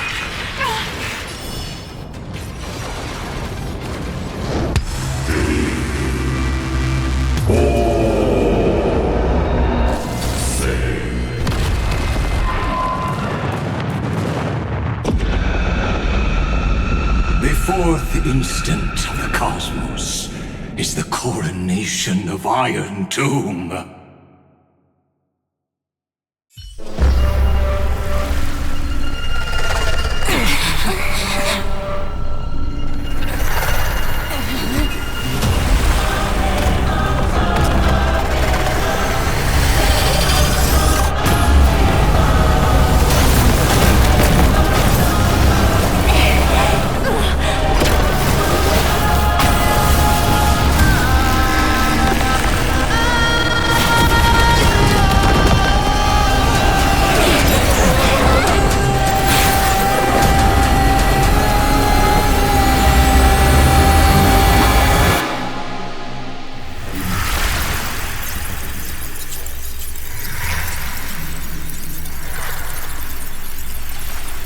Conclusion is irrefutable. The right side of the equation, the erudition, falls silent. In 13 heartbeats, they will begin recalculating the universe. With destruction as the only solution.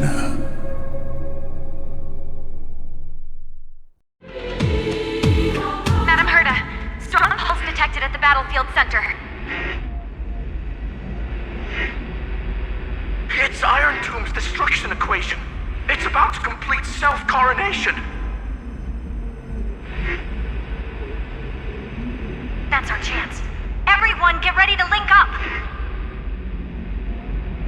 Connecting audience system to Scepter. Hardware overclocking activated. Preparations complete. Maximum output capacity reached. Be careful! The pulse will reach our ship in 5 seconds. Our data is currently being destroyed. Brace for impact! And leave the final step to me.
not flow in this place.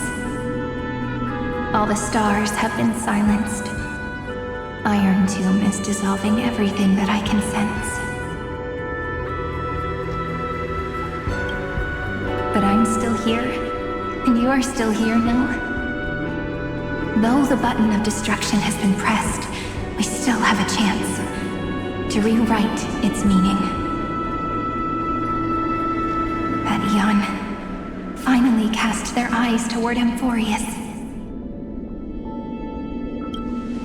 Yes, I imagine they have also been waiting for this moment, when the scepter's body and heart become one. Iron Tomb is a perfect arc. If a seed can be planted within, then the moment the Lord Ravager blows the erudition to pieces, the remembrance will be spread to every corner of the cosmos. The cosmos will witness Amphorius' answer after this fleeting, yet eternal moment.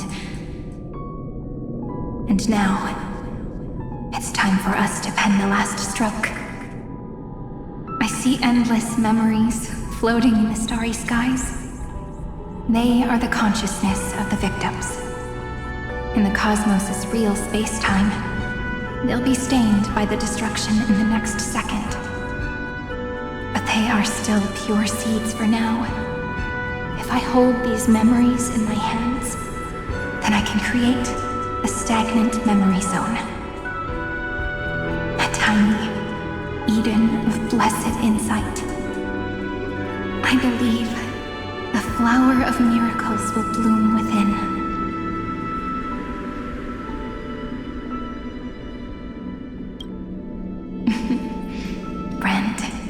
You're already right next to me.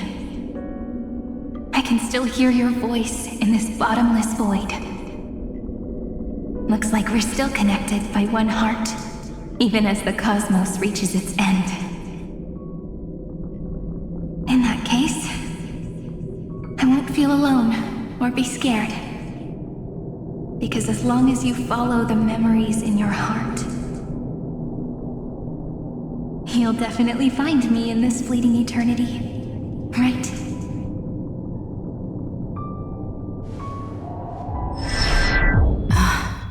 Cyrene. What are you waiting for, passenger? I specifically came over to check on you in case you got lost.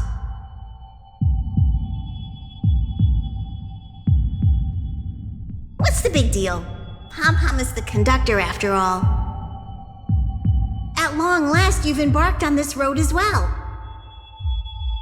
Many, many years ago, they were standing at the start of the road in hesitation, just like you are now.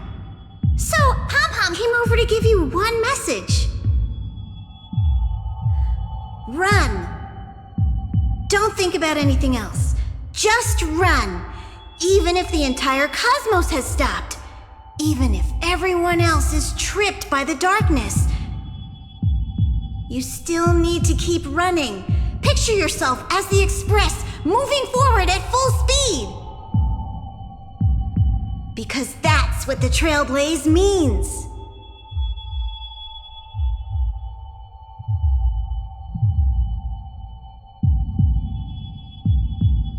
Then get ready. The conductor will be giving you the signal to depart. Attention! Attention all passengers in the cosmos! Please stand steady on the platform! The Astral Express is about to arrive, calling at the erudition, the destruction, and the remembrance! Final destination, the Trailblaze! 5, 4, 3, 2, 1! We depart for tomorrow!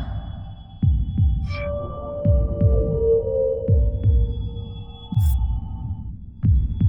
never been so quiet. It's so good.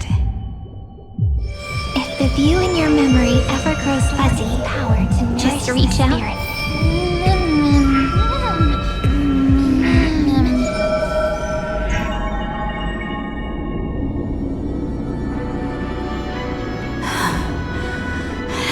Amphorius' heart. I've caught up to you.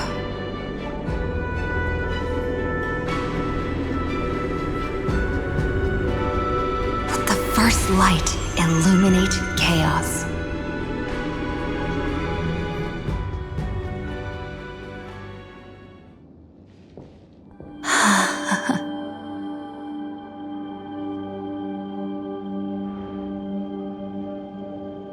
It's so quiet.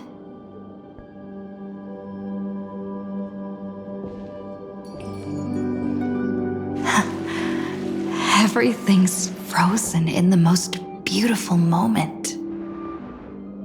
This garden is your memory. I'm here, Cyrene.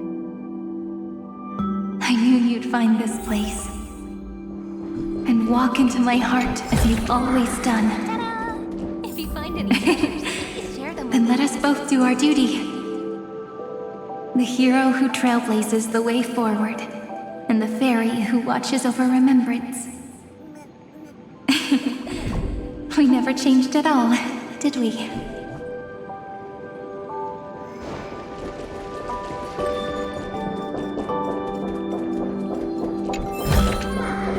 Where might those lovely stellar jades be hiding?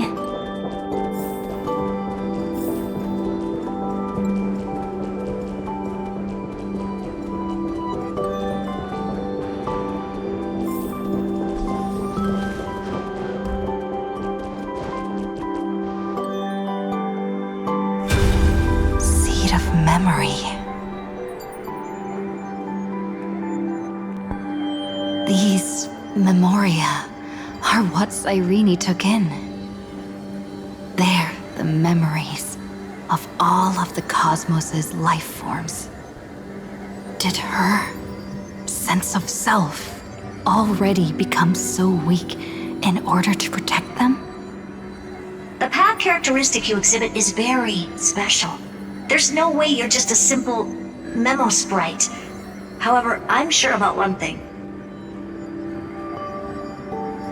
You are a mimetic entity born in Amphorius. Yet you only awakened with the little one's arrival and only matured as she embarked on the path of remembrance. That means your existence is completely attached to her memories. If there ever comes a day when she forgets about you for even a few seconds, or loses her last connection with Amphorius, then you must be prepared for the worst. You will disappear in the memory zone, utterly gone, without even a single line of data to remember you by. In that case,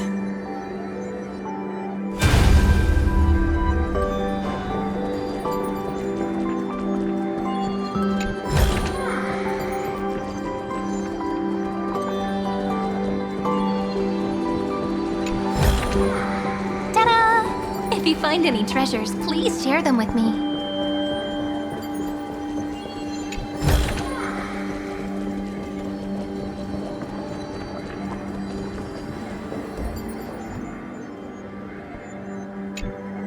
let me remember the cosmos with you.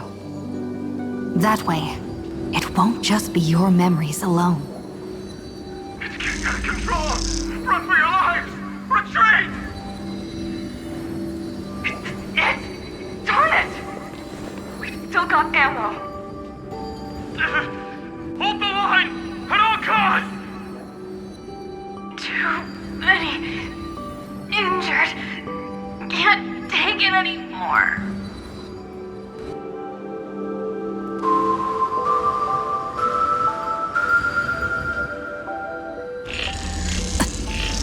These memories are so heavy. Me?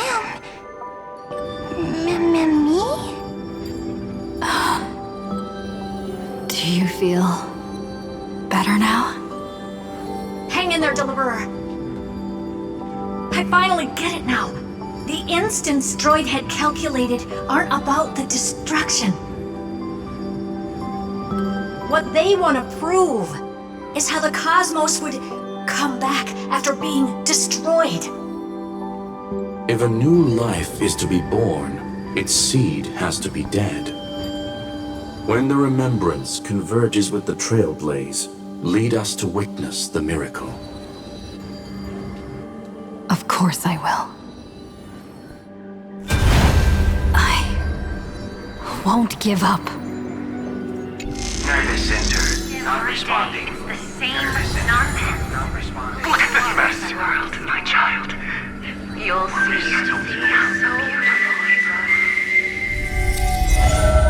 It's me, friend. Don't you recognize me? Or did I really change that much?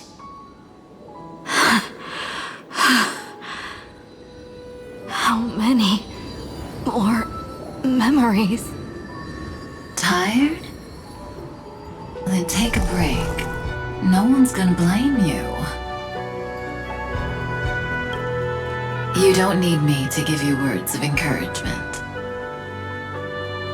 So, I just want to tell you one thing. I'll tell you the purpose of your stop at Amphorius. On that trip, you will encounter a pure child of Nosraba. Teach her what love is. And then you will directly face the destruction for the first time. From this point, your choice will split destiny in twain. In the darker of the two outcomes, the trailblazing journey will turn into a flawless memory. She will carefully treasure and protect everything you and the Astral Express have experienced until that magnificent war between the gods, when she, with love in her heart, will ascend at the end of time to become the master of causality. The universe will be snuffed out in the destruction, and you and she will become the beginning and the end of the Eden of blessed insight. You shall become the only two lives in all of existence, and you shall live in an eternal past, present, and future. You shall sow as many seeds as the sands of Ganga, trim an awesome kea of leaves, and harvest a nayuta of flowers. That is the cosmos's fourth kind of finality, the remembrance. But for now, you still have a chance to make a choice. You still have a long way to go on your trailblazing journey, child. I'll keep this brief. The journey has only just begun. Welt, our other companions, and I still have many secrets we've yet to share with you. So, aren't you curious? We kept these stories to ourselves because we believed we had a long future ahead of us. Even a cosmos-spanning crisis, once the dust has settled, is nothing more than a memory of the journey, a single point on our long road. There will come a day when we tell each other everything. So, for the sake of that day, don't give up. We all know what kind of decision you'll make, and I believe the script will not progress toward the wrong ending. So relax. Listen, when you have the chance to make a choice, make one that you know you won't regret. Keep moving forward. Keep trailblazing. And when tomorrow comes, share with me the miracle you've created with your own hands. See you on the Express, kid. See you in destiny. I will reach tomorrow. The prophecy has arrived. The world beyond the sky was never a rising up at the sky. Look!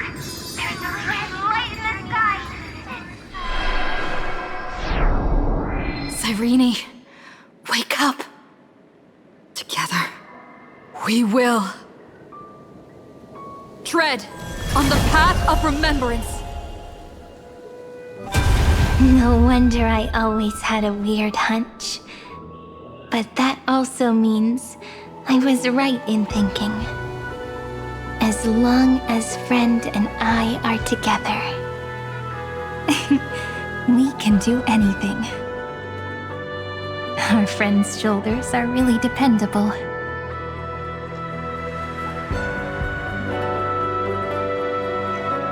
Now, countless consciousnesses are flowing in our hearts. Can you still move? It's time for us to complete the real Genesis.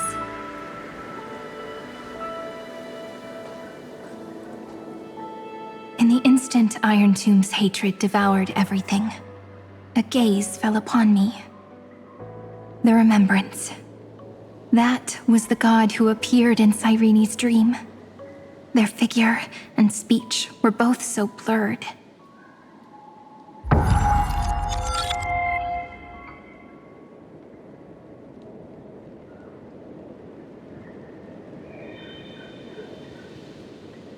But while they gazed at me, I was able to collect all the memories stained by the destruction and write down this eternal page.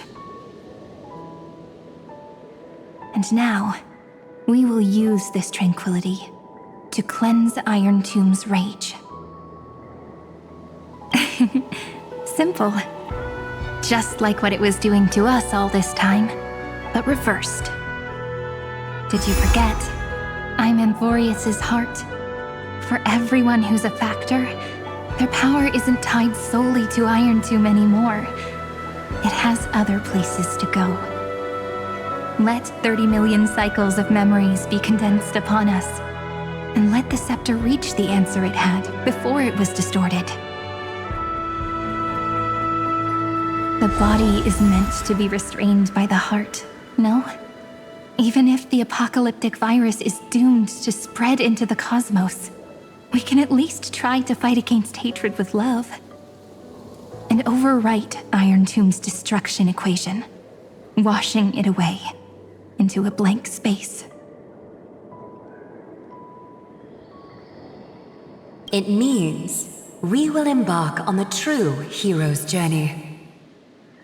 If Iron Tomb's power comes from the denial of all Prima Mobile, then we will carry out those beliefs. Here we argue. Even if all life will eventually return to entropy. Life will still try its hardest to find a way. It will try its hardest to resist destruction. In the nights shrouded by the black tide, we are the kindling that makes the fire burn bright. and once the fire is strong enough, the hunter will become the hunted. As of now, the number of flame chasers in the memory is 30 million times 12. And 400 million core flames await their return.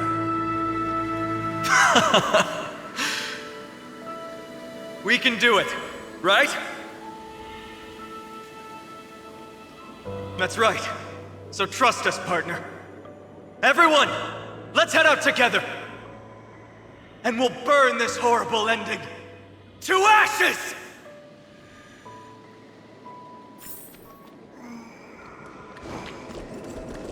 From the dawn of newborn cries, to the night when all beings fall silent.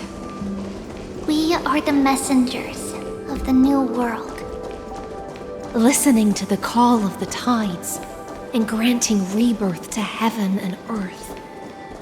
Then, we lead civilization to glorious feats. The question imposed by the gods will be solved by the children of humanity. We will tell them that the flame chase cannot possibly have been a lie.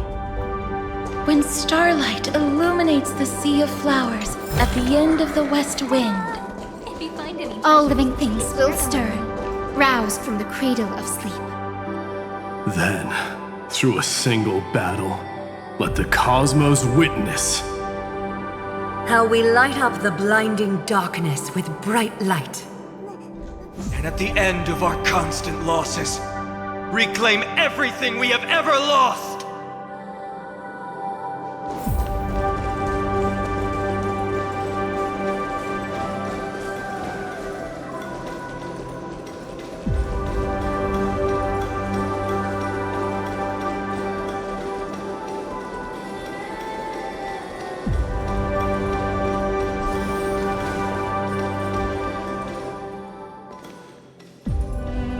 What a poignant yet warm journey.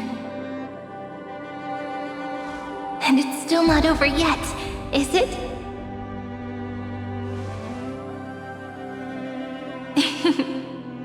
We finally meet. To meet the hero within, in a corner of memories at the saga's epilogue, and under such a romantic sky, I really don't have any more regrets.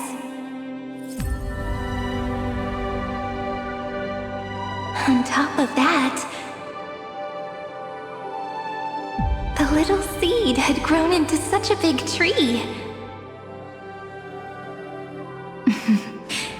Don't I look really pretty right now? Of course you do. Cheerful, beautiful, optimistic. Just how I imagined I'd look as a grown-up. It's because everyone has been gently adding to the story you left behind. Remember how we made a promise to one another? When we met again, it'd be my turn to tell you a story. A story about love, no? I've been looking forward to that. And you must also remember the first story I wrote for you.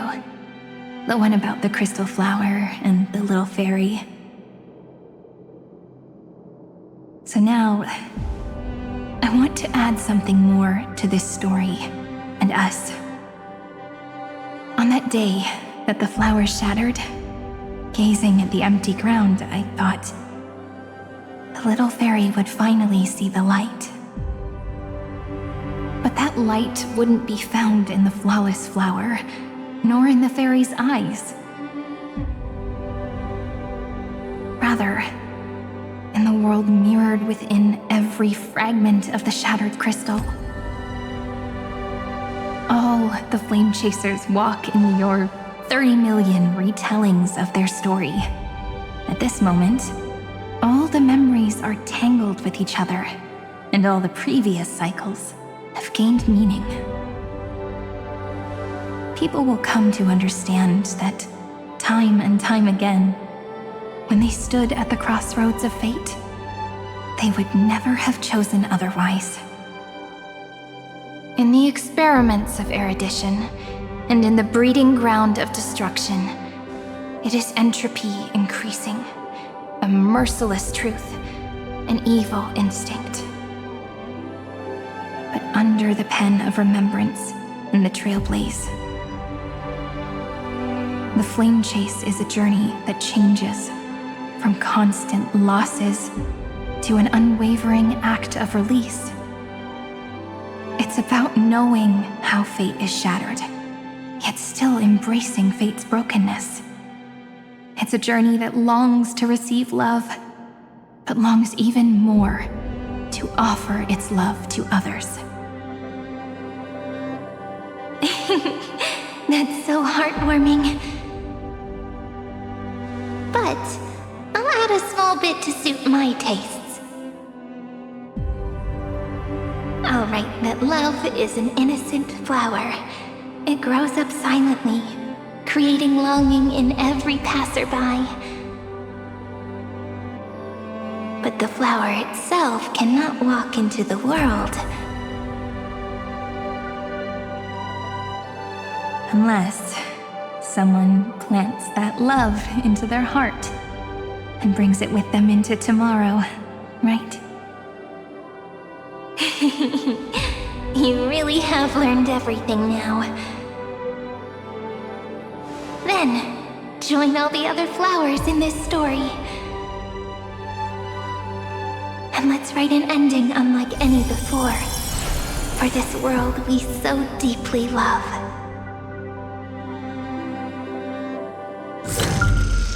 Why did you set out? Why do you trailblaze? Who is it?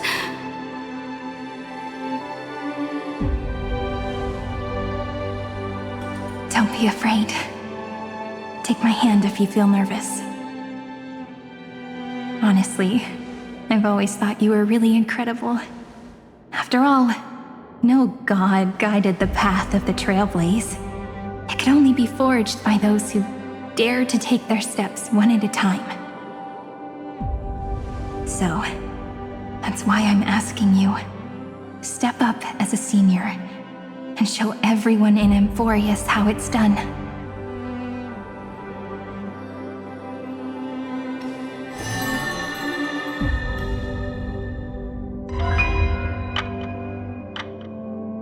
I trailblaze because my own eyes have not seen the end. But I'm different. I chose to trailblaze because I am already on this road.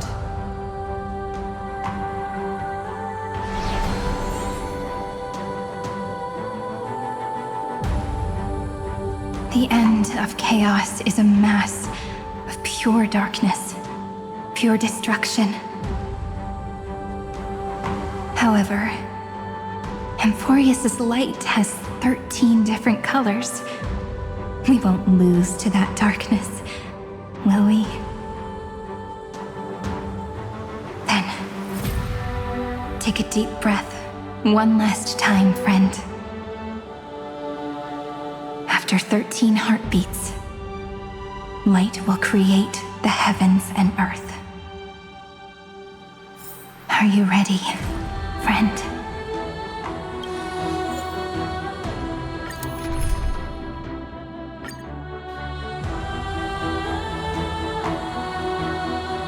Seek the 13 factors of life, and let them converge into the primordial chaos.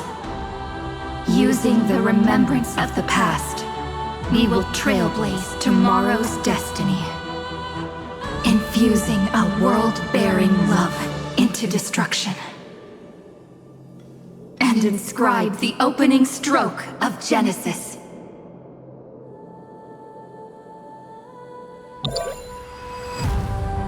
See you Tomorrow! See you Tomorrow! See you Tomorrow! See you tomorrow. See you tomorrow! See you Tomorrow! See you tomorrow! If the view in your memory ever grows fuzzy, just reach out and touch it.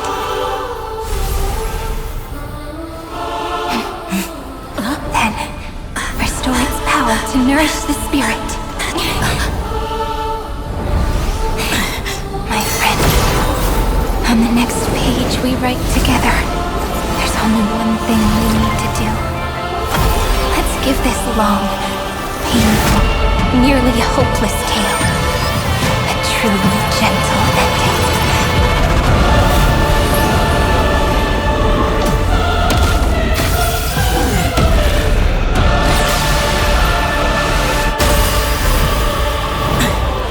Flame chase was never about destruction.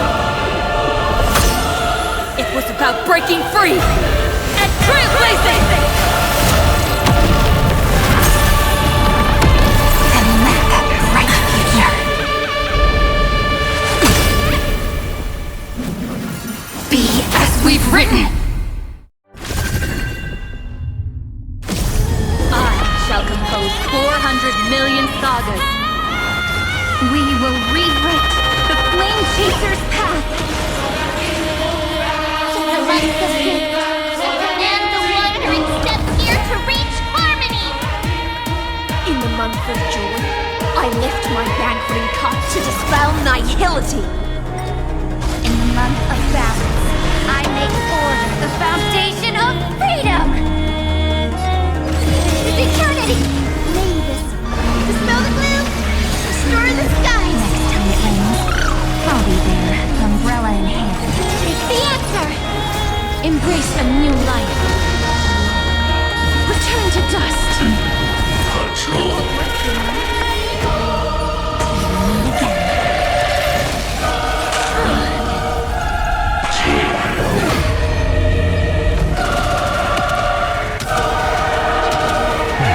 In the month of weaving, I extend golden threads to weave beauty. In the month of reaping, I enlighten the foolish with luminary erudition! In the month of fortune, I scatter elation throughout the dawning day! We're all here. New life and death sprout new buds. Take the answer!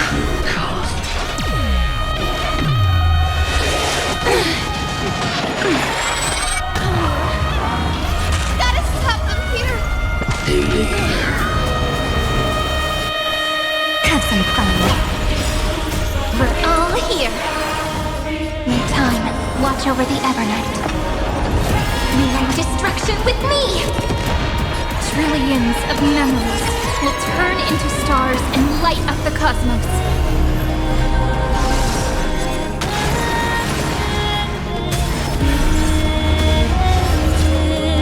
This is eternity! Embrace a new life. Darkness with me.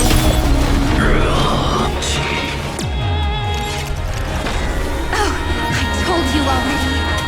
We are the ones who will move forward. In the month of strife, I become the glory of the eternal hunt! In the month of mourning, I bid death to no longer be equilibrium there. In the month of everyday, I form twilight is the faint sparks of preservation. Have some sunshine! Next time it rains, I'll be there, umbrella in All hand. here. New life and death sprout new buds. Thanks, sister. A romantic ending will be penned by every beating heart. In the month of cultivation, I turn into the ridges and peaks of permanence. In the month of Evernight, I weave remembrance into countless stars in the sky! In the month of freedom, I impart destruction under the shackles of destiny.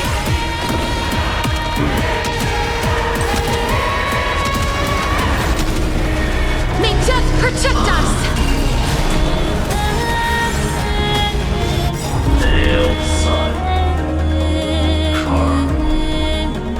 Headless giant. If you never had a chance to be the master of your own destiny, why not give us that choice? Let humanity prove to you that even the breeding grounds of destruction can bloom with gentle flowers. The end. We shall trailblaze at dawn for the road ahead. And pen a genesis as I've written.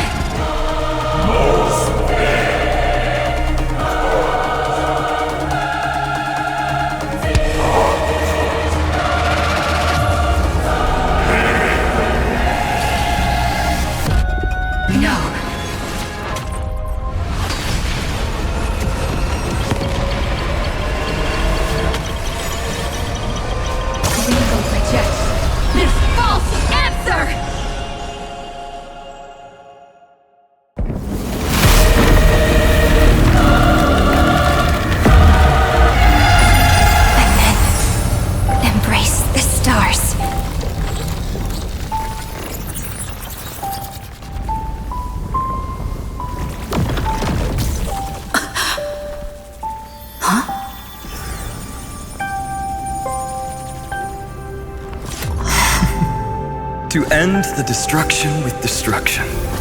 At last. We can sit together and watch the victory fireworks, partner. Why not come a little closer? This warmth is proof that we live.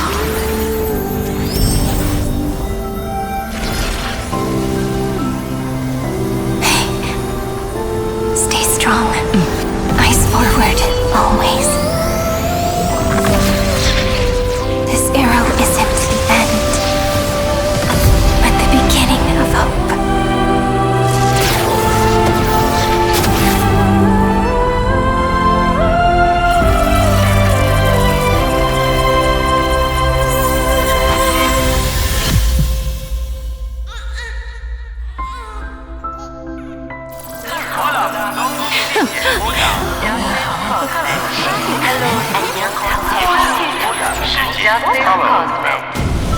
The conclusion is irrefutable. Noose's answer was never destruction. But they kept silent, leaving the solution in the hands of the cosmos. The universe will keep searching and struggling to endure. In the face of the destruction, it may once again stand on the edge of annihilation. But the stars will always rise to ride the waves and embrace existence once more.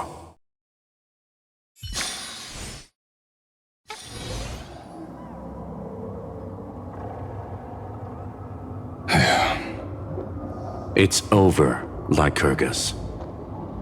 Yes, another failure. How is Madame Herta? She's fine. The IPC is keeping her under observation. She'll recover soon enough. To bind a mortal body to a scepter and stare straight at an eon. I respect her for that. I still remember the terror of witnessing a single gaze crushing the entire world. No wonder you chose the destruction. Question: is all this worth it? There's no point in debating. This is Xandar I Kuwabara's fate. The prime mover of the universe. The first genius. And the first to fail. Correction. I was asking Lycurgus.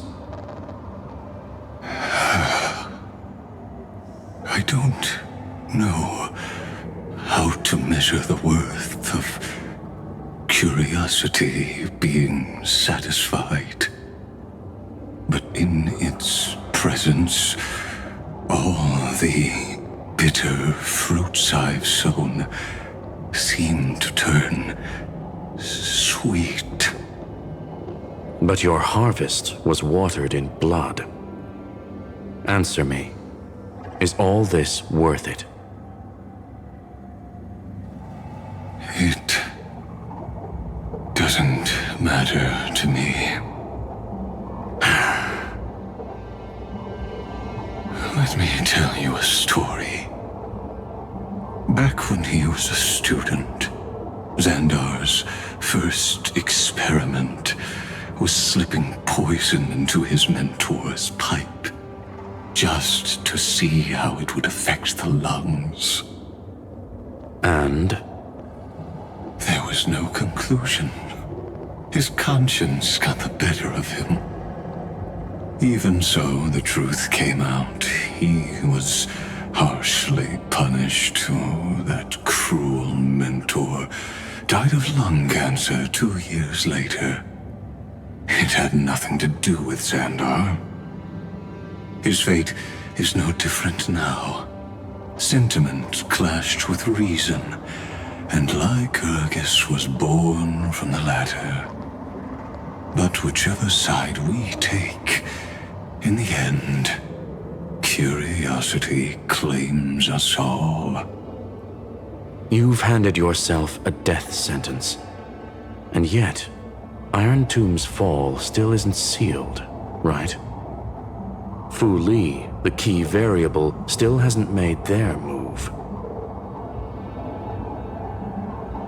As the Theoros, Lycurgus has reached the end of his road.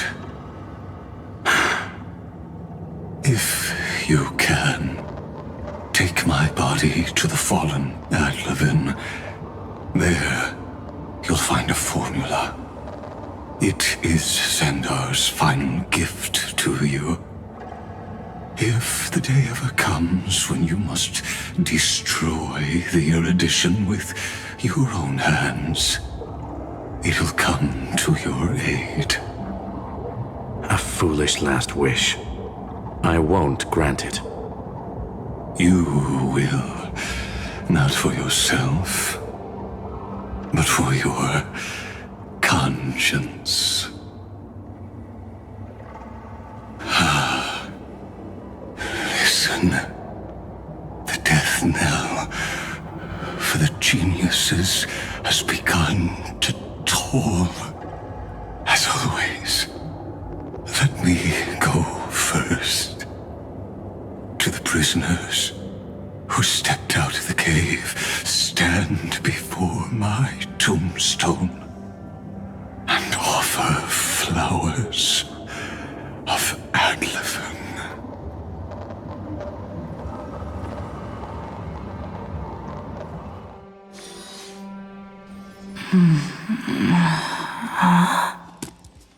Here,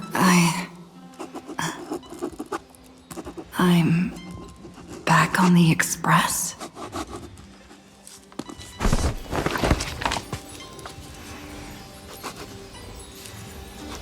March? Don Hog? No response. Am I the first one back on the Express?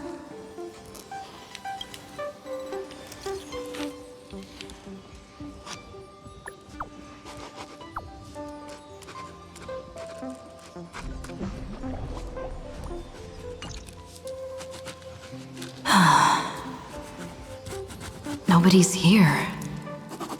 I'm getting worried. Did we really win? Why does it feel so unreal? Looks like they are waking up. Hey, I told you not to talk. Someone's in the bathroom. An intruder. Better be careful and check it out. Oh no, she's coming this way. Quick, hide in here. Huh?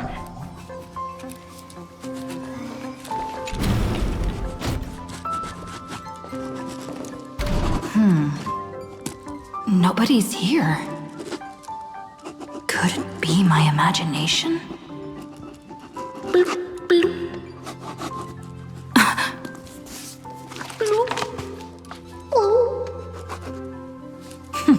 Caught you.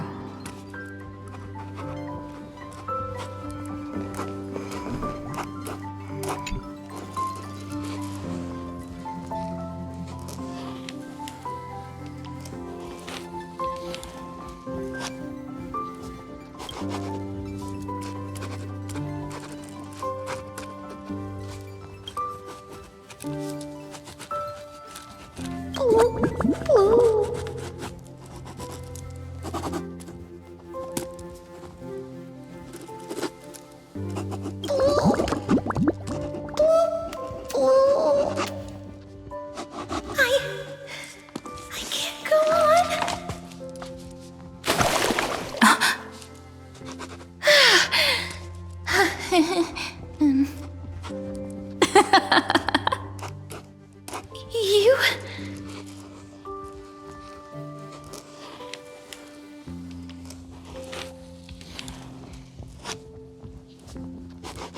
Wait, please. This isn't what you think. Ugh, I told you to keep quiet. You really can't keep your cool, huh, Princess Homebody? Lady Hycelens. Even the embodiment of death needs to breathe sometimes. Yeah, whatever. It's all the same anyway. Gotcha there, Grey Mystery.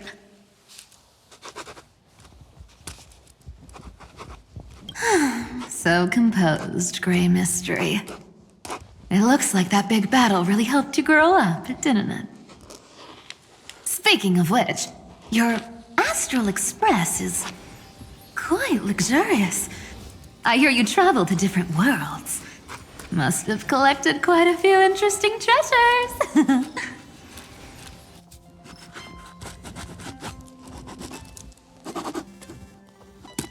Hey now, don't go throwing wild accusations around. Hey, I was just thinking out loud. I wasn't actually gonna do anything. Don't be so tense.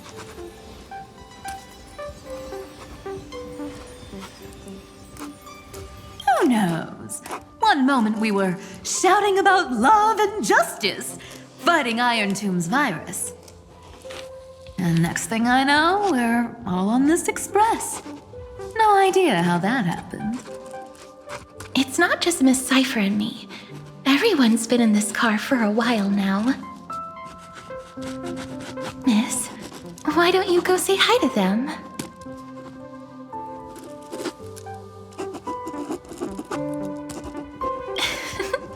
Don't worry, everyone's following the rules here. If you're worried, feel free to check everything out yourself, miss.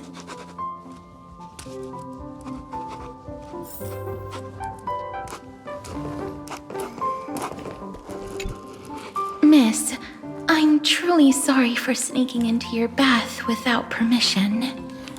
But I've been wondering, why is there a pack of red chili oil sitting by the bath?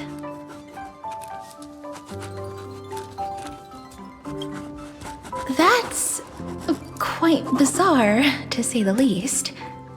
Please make sure Lady Aglaya doesn't find out. She's a firm defender of traditional bathing, you know. We've walked around this car for a bit already. The Astral Express that you've mentioned so many times is truly heartwarming. Like one big family that never splits up. Perhaps living in such an environment made your embrace feel so warm.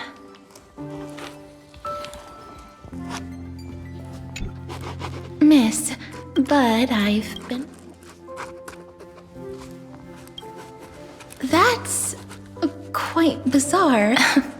We've walked around this car, perhaps living in such an environment.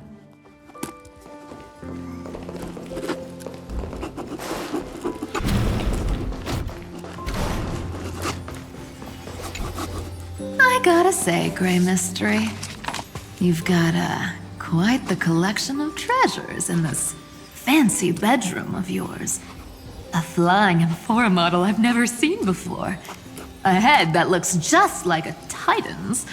And those weird Mr. Pocket Watch figurines. What do you think? You know what they say in Dolos. No matter where you are, never stop chasing money. Oh my! Don't tell me you actually believe that. Don't worry. Delosians are the most well-mannered folks around. They never do anything like that. Besides, the reason I say they're precious is that each one carries the footprints of your trailblazing journey. Priceless treasures are the true art of thievery. When you get the chance, tell me more about your adventures.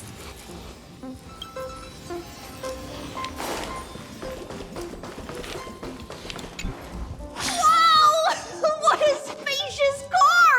And these floor tiles are gorgeous! Trianne, don't run around in other people's homes!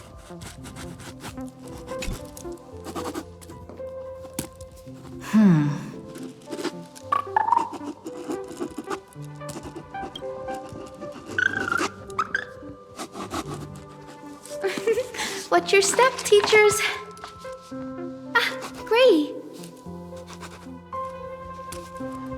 finally awake. I hope Cassie and Miss Cypher's little prank didn't scare you too much.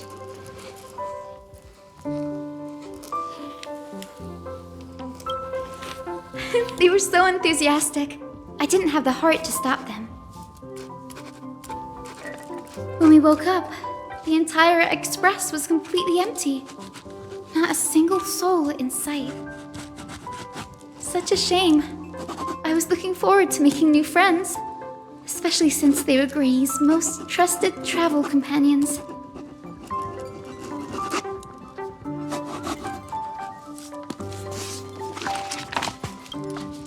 Did you also wake up from total chaos? I'm afraid none of us here has the answer to that question. Don't worry. We beat Iron Tomb together, right? They must be on their way home. When they arrive, we can throw a party together.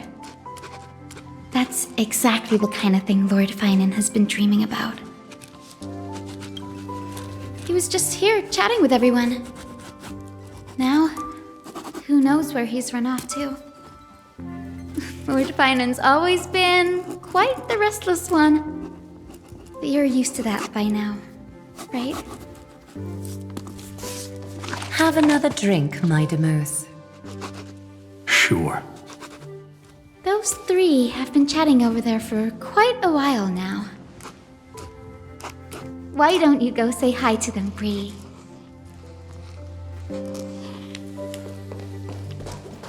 A moderate system, similar to the Demigod Council, is the only guarantee of a long-lasting civilization. In my view, most civilizations across the cosmos will eventually evolve into this form. I beg to differ. In such a vast jungle, the dictatorship system exhibited by early Akama is the only example of guaranteed survival. The system might not be the key. Force and resources are the decisive factors. Look who's here. If it isn't the master of the Astral Express. It's good to see you. Glad to see you're safe and sound. I helped myself to some equipment and drinks from this, bar of yours. Hope you don't mind.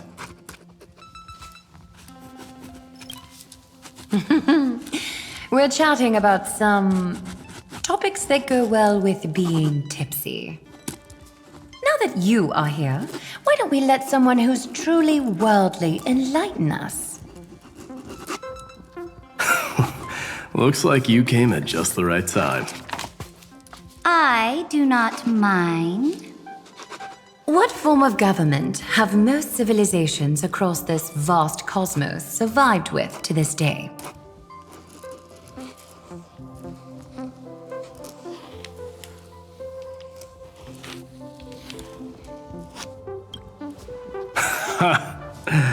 That's exactly the kind of answer I'd expect from you.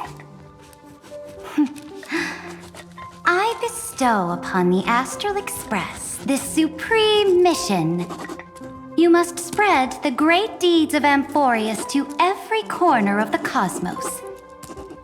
Thus, capable individuals from countless worlds will surely find inspiration in the Flame Chase's tales and embark on their own grand journeys. It's hard to say if that'd be a blessing or a curse for the cosmos.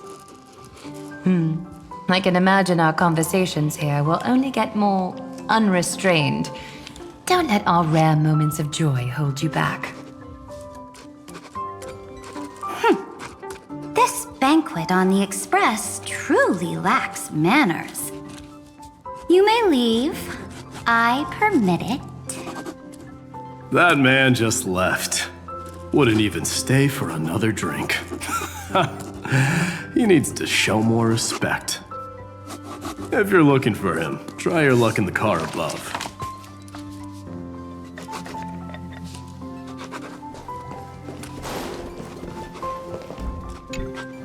I finally caught you, Trian.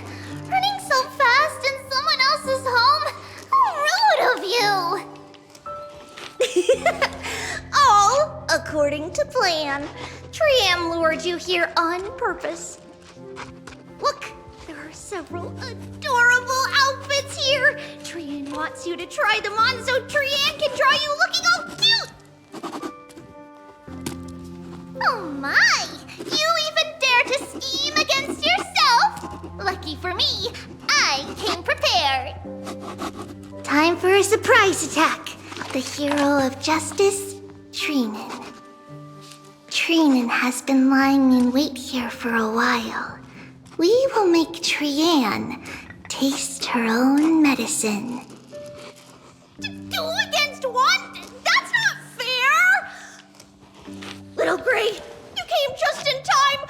Help me out here.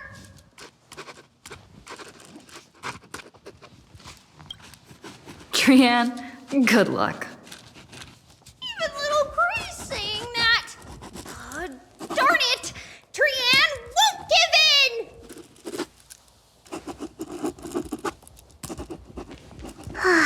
Trian ran away. Treenan will fulfill the ambush duty.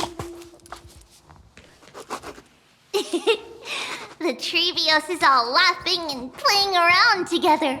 That must be quite the rare sight in Little Gray's memories, huh? Yeah, everyone will be alright. Look, every hero has put down their burden and returned to their innocent, childlike selves. After all, just thinking about how warm and bright Little Gray's tomorrow will be fills us with genuine joy and lets us breathe a sigh of relief. So, today, why don't you let Trevi enjoy some rare moments of childhood too? Wait up! Trian, don't you dare run away!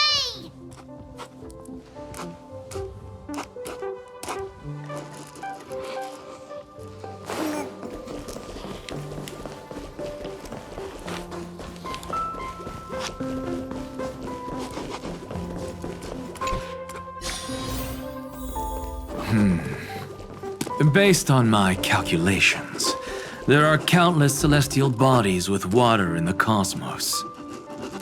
But I'm afraid not all oceans are suitable for life to inhabit. You must take this into consideration as well. As expected of a professor from the Grove, to be so certain even about things you've never seen with your own eyes. I'll take that as a compliment.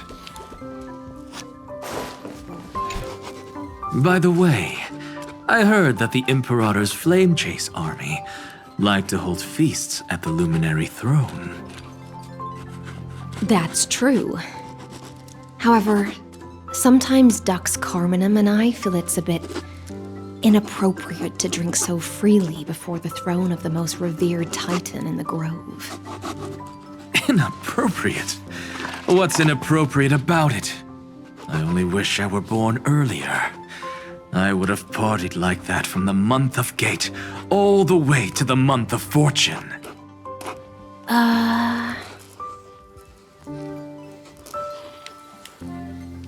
Blasphemy is just a phenomenon, not the end goal. I'm sure there are plenty of people across the stars who question these so-called eons or paths.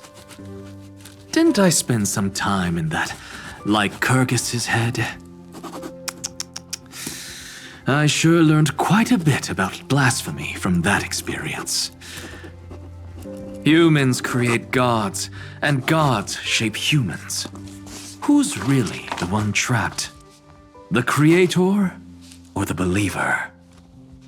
Professor Anaxagoras, let me just check one thing. You haven't bought into those twisted theories of that Theoros, have you? Don't worry. The difference between a genius and a madman is that a genius shares lethal truths, while a madman tries to force them upon others. I see. It's like drinking honey brew at a banquet. Likeable folks invite others to raise their cups together. while the unlikable ones force others to drink with them. Being able to break down complex information into common sense like that. You're quite the scholar yourself.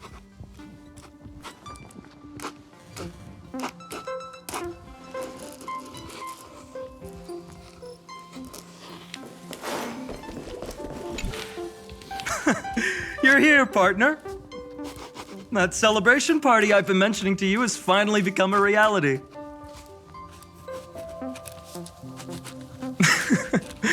Though the vibe's a bit different from what I imagined, this still counts as keeping my promise, right?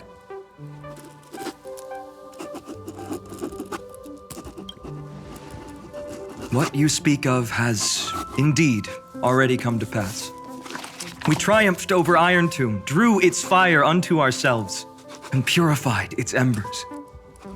Now the force that maintains our consciousness and form comes from elsewhere. Worried about your companions on the Express, huh? I understand how you're feeling right now.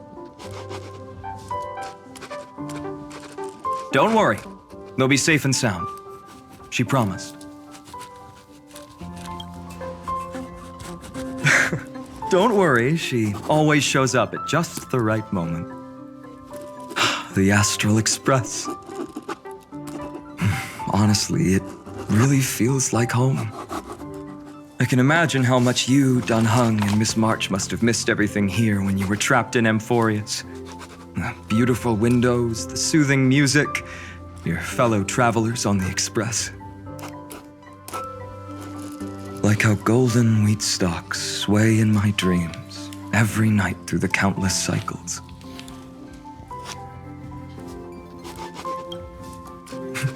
Are you inviting me to join your journey? I think I've found my own wish, partner. Someone once told me that home is where you can be truly free and at ease. Maybe roaming the cosmos with you all is my strongest desire right now.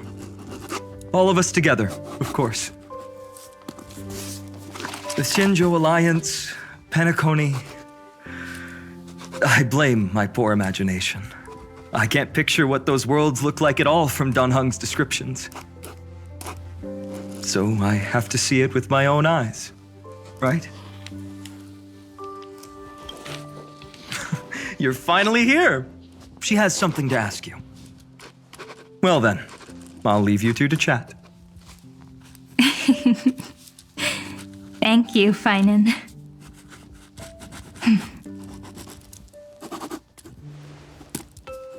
After such a good sleep, you must be bursting with energy now, right, friend? Sorry about that. Since it's our first time visiting the Express, I was hoping everyone would behave. But it turns out everyone's quite the character, aren't they? You know what I mean, right? How about we take a look back at everything that's happened so far? Together, we triumphed over Iron Tomb. It tried to transform into trillions of viral clusters to infect the cosmos. But the heroes threw themselves into the golden flames, becoming arrows that purified the destruction.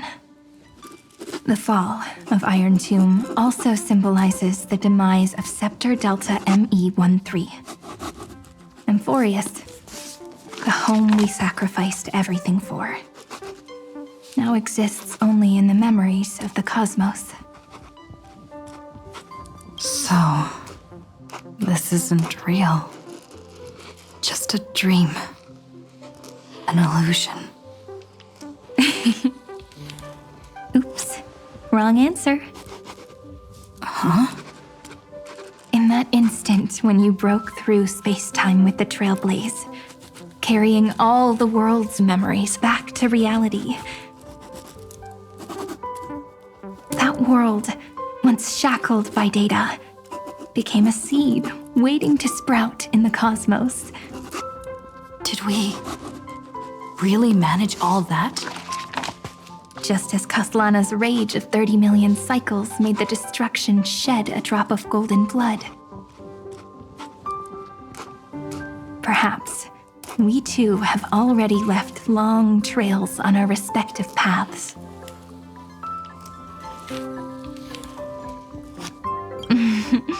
That's a bit of an exaggeration. None of us can become true life forms yet. At least, for now. But Amphorius already has a tomorrow. So as long as you carefully preserve and tend to all the seeds, then when the Trailblaze creates another miracle someday in the future, I believe this world we deeply love will sprout and bloom into a beautiful flower. Don't worry, I've already kept all the seeds safe in the first fruit for you. And its name is As I've Written. So, it's time to reveal the correct answer. This isn't a dream, nor a fantasy. It's the epilogue of As I've Written. At the end of the story, the characters take their final bow and embark on a journey of no return. The one who wasn't part of the story, yet helped write its romantic ending. She bid farewell to her friends and returned to her home beyond the tale. Promise me one last thing, friend. When we say goodbye, give me a smile, okay?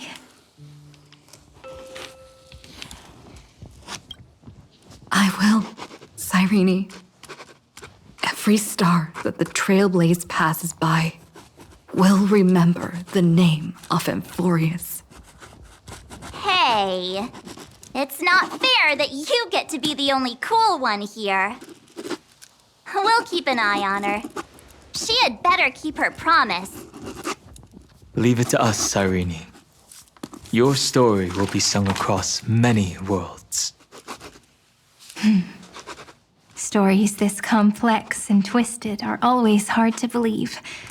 If anyone questions the truth of this tale, you'll all have to stand up for us. Rest assured, even the most stubborn person can't withstand our six fists. You're so reliable, March. Shh. Listen. There's a book here? Its composition is similar to Memoria, but it's far more resilient than ordinary memory bubbles. Keep it safe. Perhaps this is the final gift that Amphorius left for the cosmos. Oh no! Passenger March is sleepwalking. Sleepwalking? Oh no, oh no! I don't want to make a fool of myself in front of everyone!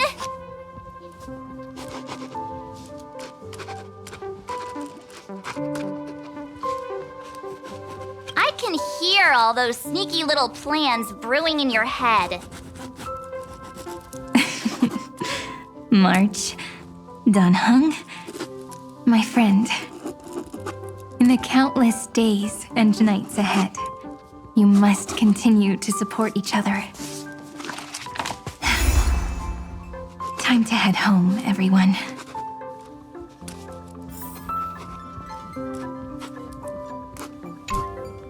Leaving this place means As I've Written will conclude here. No one will have the chance to revise it, and no one can continue writing it. Don't leave any regrets. What magnificent words could possibly do justice to the finale of such an epic tale? I've been pondering this while you were sleeping. Now, I finally have the answer. Let's keep it simple and sweet.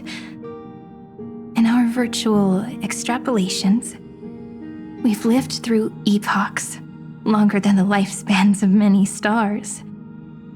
No language, in this world. No written words could ever carry the weight of this journey. In that case, let's not be bound by the minutiae of words. Those who understand its passion and romance will naturally be moved to tears by the final period placed at the end. And now, it's time to say goodbye to our readers.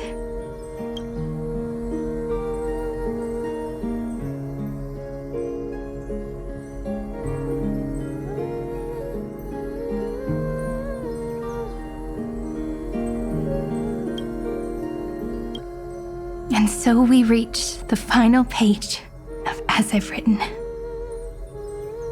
Let's not leave behind any regrets, everyone. Everyone's here.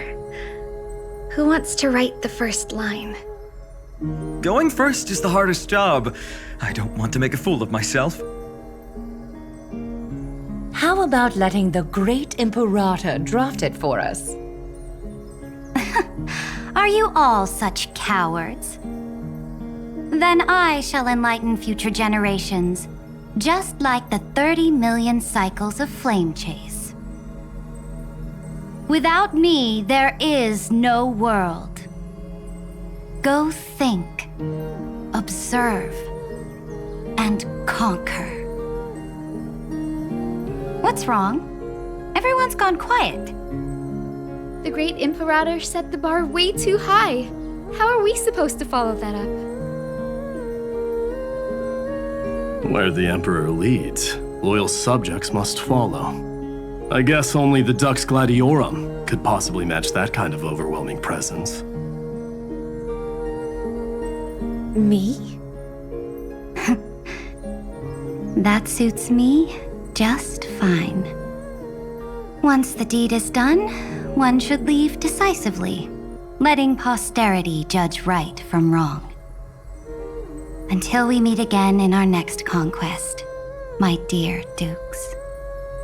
The stars shall sing of the Imperator's great journey. I should have shared a drink with you all, Dux Goldweaver. Loosen up, High Sealants. Life is like the ocean. Tides rise and fall, and everything eventually dissolves into the waves. So, sing your heart out in every moment of your existence. Whether it's a feast or the nihility that awaits ahead, I will find its radiance and sing its praises. May the next feast be eternal. Miss High Sealand's toast is so poetic. Does everyone have to be so poetic? In my opinion, we should leave some real words of wisdom for future generations. Next up, any volunteers? I'll do it. There's no dragging one's feet in the Kremnoan language. Does the Kremnoan language even... Haikith, don't interrupt. Kill the play, and games shall be born. Kill the strife, and glory shall descend. Not bad at all. But now I can rest easy. After all, the lines I prepared are way more profound than yours. Ha! If nothing else, you're certainly unmatched when it comes to singing your own praise. Farewell, everyone. If we meet again, I shall once more become your steadfast support. That's a promise I won't back down from. Mighty Mos, become king. What's up, Cass? It's nothing, Lady Trebios. I just finally realized something. Then speak your mind, and let your words be immortalized on the page, Cass. If your heart still has room to spare, share a bit of gentleness and softly cherish all the beautiful things around you. That's so beautifully said, Cassie. Thank you, Miss Hyacinth. My only small regret is that I couldn't fully embrace this world I loved so dearly. I hope those who read these words can fulfill this wish in my place. Everyone, let's meet again at the end of the West Wind. The place you reside is the gentle sea of flowers. Well then, it's my turn. Take it away with your performance, Anaxagoras. This time, you won't have to worry about being interrupted. Then I must thank you all for being such a captive audience. Now, with this golden opportunity, I shall reveal to the world my insights into the world's ultimate truth. Truth is a solvent that dissolves all things in the world, and thus cannot objectively exist. I have a brilliant proof for this in mind, but since we're nearing the end of the story, I shall not elaborate. Is this your final question for future generations? No. This is an established fact, not up for debate. I call it Anaxagoras' last theorem. Oh, you. Still as profound as ever, Professor. We've got time, you know. If you don't explain it clearly, future readers might not grasp your true meaning. The true meaning isn't important. What matters is the emotion that stirs within them when they read these words. At that moment, the theorem's mission would be complete. So, your lessons are far from over. But taking a little break for now wouldn't hurt. Then, class dismissed. The seeds you've sown are already sprouting. Would you mind if I write the next line? Huh? I actually thought you should be the one doing the final wrap-up. But we'd never turn down a request from you, Aggie. Teacher, Cyphera, thank you both.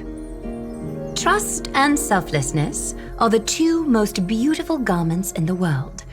One to gift others, one to adorn yourself. One's golden and one's purple? Not being able to completely change your fashion sense is my only regret across 30 million cycles. After all this exhaustion, I just want to take a peaceful bath now.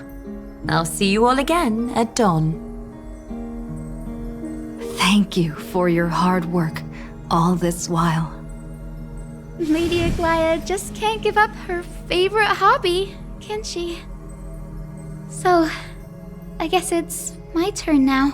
there must be many others like Miss Hyacinth out there in the cosmos, helping and healing people everywhere. You've got to set a good example for them, right? Of course. Look up at the sky more often and smile more. Many stubborn ailments fear optimism, but it's the best medicine. It's so catchy. The kids will definitely love this message. When it comes to understanding children's hearts, Lady Treebios definitely knows best. Look, the Rainbow Bridge is already hanging in the sky. Shall we get going, little Ika? It's you who healed the sky. What's on your mind, Miss Cypher? I'm thinking. should I leave behind a riddle? Some twisted, convoluted scheme that'll drive everyone in the universe mad trying to crack it. I see. You know what? Just go wild with it. No one's gonna judge you. Oh well, my brain's not working right now. Let me be genuinely sincere for once. Don't be afraid to fall. Just run. Destiny's just a slow-moving nymph. It can't catch you. So in the end, little Syphy's message was the most straightforward one. Even if you combined 30 million of me, I probably wouldn't have read as many books as you did in one lifetime. I won't pretend to be cultured before Big Sis Treeby, Trinan, and Trian. Emphorius's greatest trickery. Gotta bounce now. Meow! Homeward you come, distant wind. It's just us now, Snowy. Yeah, teacher. Maybe I should. No, let me go first. After all shall bid farewell to one, and that person alone will. I never would have guessed you had such a dark sense of humor, teacher. You still know so little about the complete Trevio, Snowy. Jokes aside, I want to leave these words at the end of the story. Whether it's a sunny day or a rainy day, remember to tell yourself before you drift off to sleep, see you tomorrow. See you tomorrow. Times 1,000. Prophecy received, times 1,000. From now on, no more goodbyes. Finally, the time has come to say farewell. I'm grateful that you could be here to witness this moment, partner. Well then, make sure you take good care of as I've written. As long as it's by your side, Amphorius will always be with you.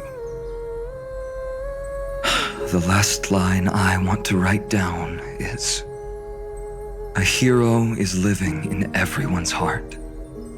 Embrace it and chase after the sun.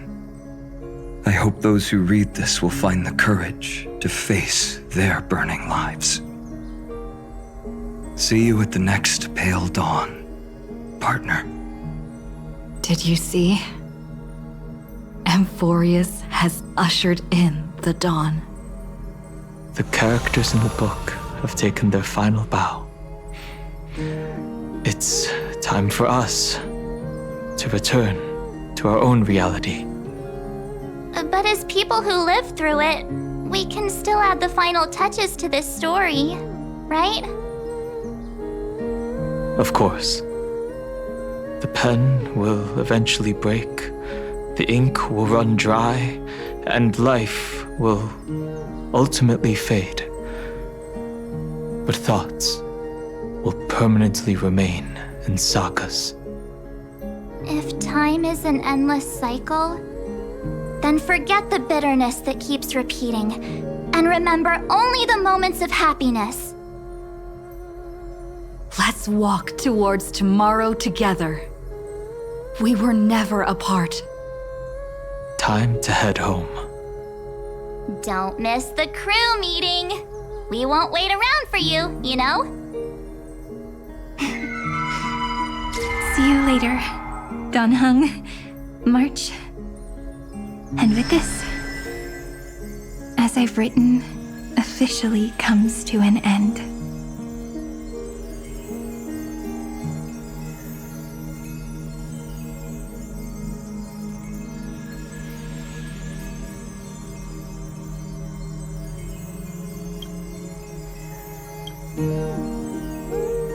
We're its co-authors, after all, friend.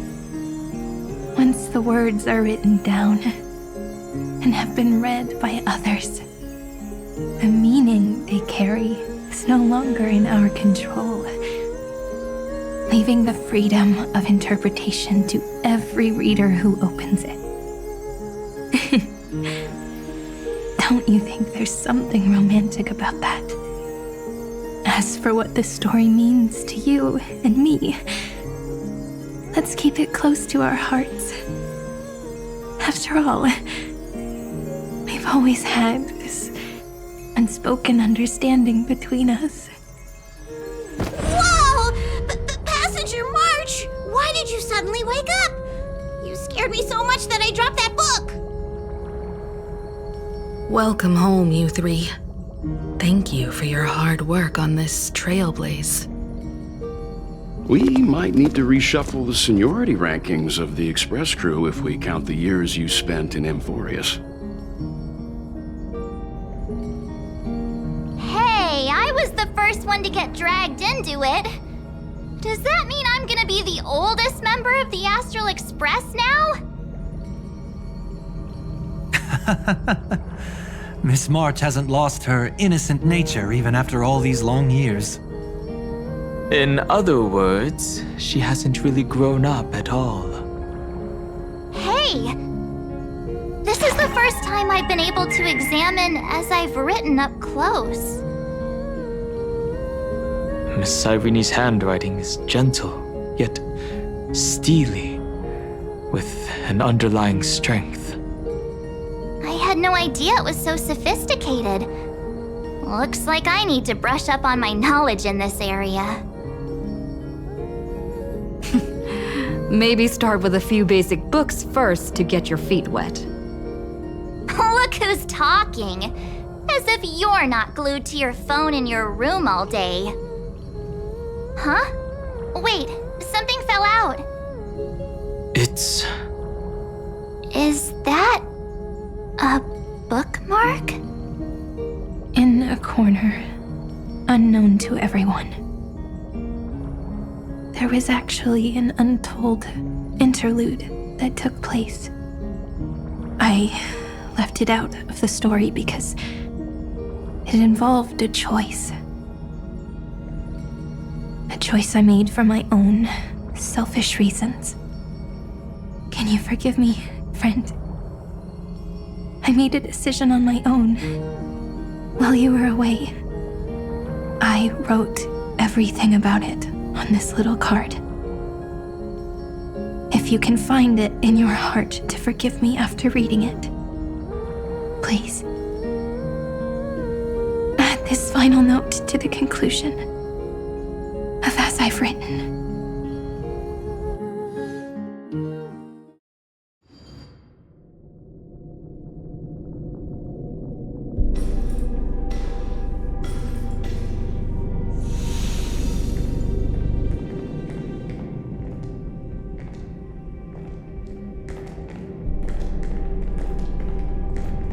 Memories swallowed by Iron Tomb. Return now to reality.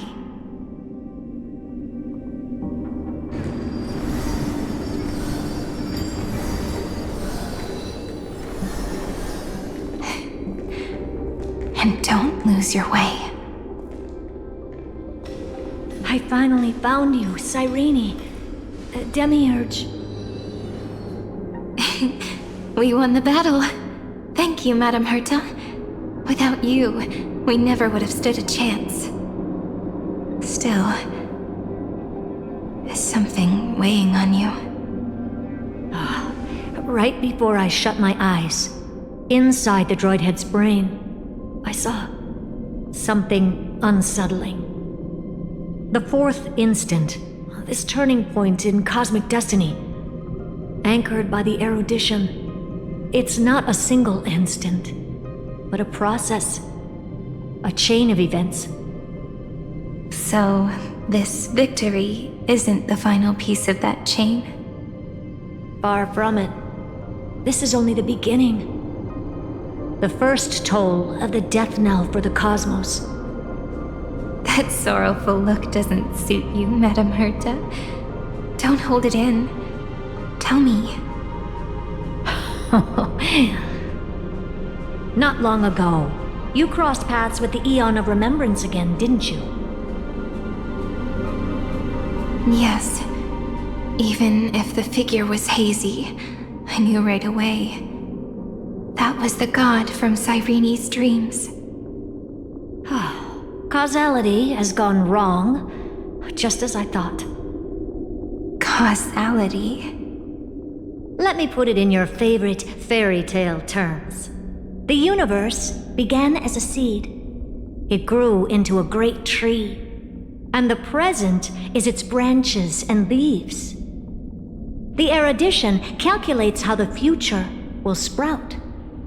With so many possible outcomes, they choose to anchor one path, cutting away the crooked or fragile branches. But if things continue that way, the branches grow endlessly, the leaves multiply, and one day the tree collapses under its own weight.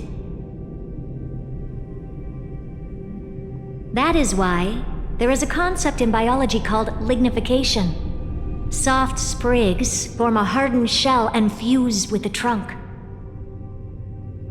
For the universe, that process is what we call memory. Under Fooley's record keeping, the past becomes memory. In the corners, they forget. Even the events of the present become fruit without roots. So it is the opposite of the erudition. One calculates what is to come, and the other holds on to what came before. We were never meant to have to speak of this. But now, I finally understand what that chaotic matter around Emporius truly is. It is your memory. Your mind now stretches across the stars, allowing you to travel farther down this path than anyone else. My memory? Yes, you live in the now, but your memory remains in the past. Just like the Eon of Remembrance, a being made entirely of memories. What does that mean? Did they fall? No, quite the opposite. They have not yet been born. Remember, to carry out the mission of remembering the universe, they must ascend to divinity only at the very end of time. And at that moment of ascension, their memory stretches through the past, becoming what people now call Fooley.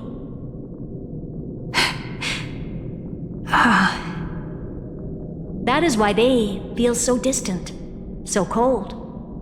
That crystalline form is just an empty shell. I do not know how the Garden of Recollection managed to hide this until now. They must have their reasons, but none of that matters now. Here in the present, we cannot know who will become Fooley. But one thing is certain. They will be born. And those who might become Fooley all share the same characteristics. They are known as Children of Remembrance, pure child of Anasrava. Both of you, Children of Remembrance. So help us. Find where Amphorius's memory began, and bring it out. We are the sacrifice the garden used us. The pure child of Anasrava. Abandon us! So that name, it was never my past. It was my future. Or maybe it is the present. Noose has revealed to me two paths. And on both paths, I see you standing. The first, follow the trail of memory you have forged. Break free from this world and reach for the stars. That would mean Amphorius's causality will no longer concern you, at least not the person you are now.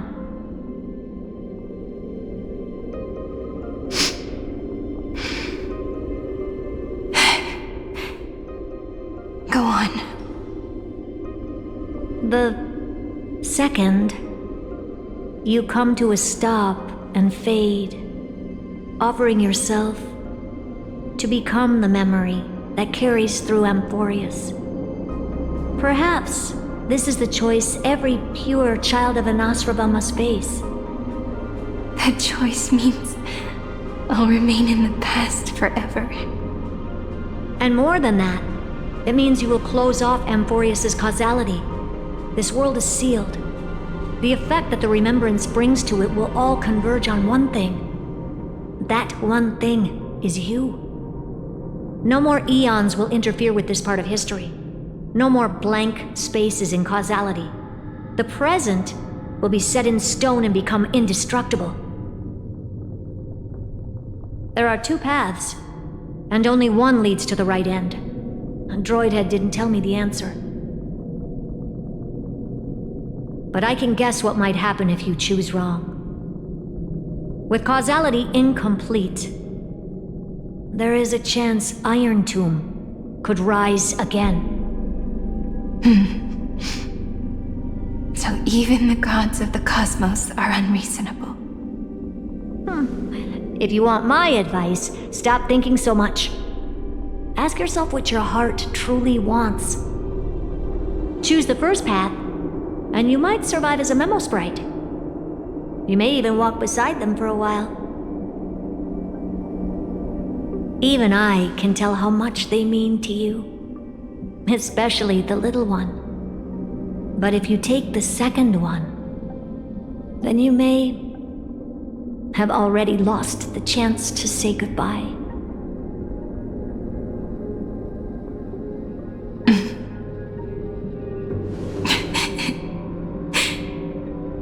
I have made my decision, Madam Herta.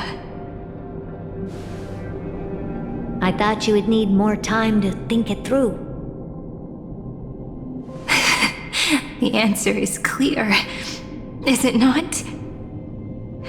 Still, I do need a little time to quiet the sorrow in my heart.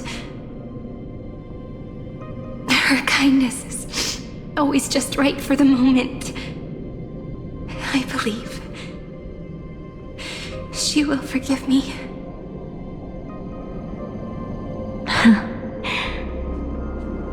I will say no more. I would rather not break the mood. But may I ask you one last thing? Of course. Why?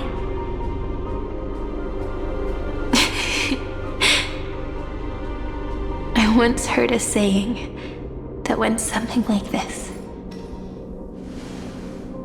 Divinity is flawless humanity, and humanity is flawed divinity. We children of Amphorius gave up on gods long ago. Those beings who love to play pranks on the universe. I believe in her much more than I believe in them. And I believe in who I am. As a human. Oh.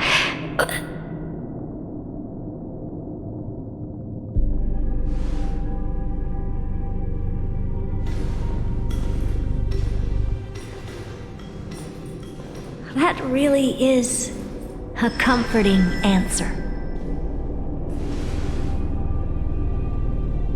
As for the one wish I still have trouble letting go of.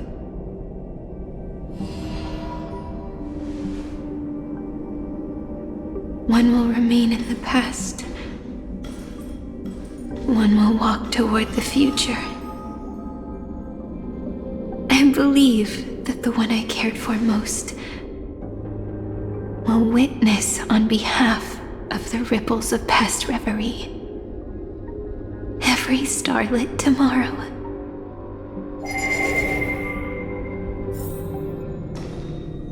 Moving backwards through remembrance. What a curious feeling.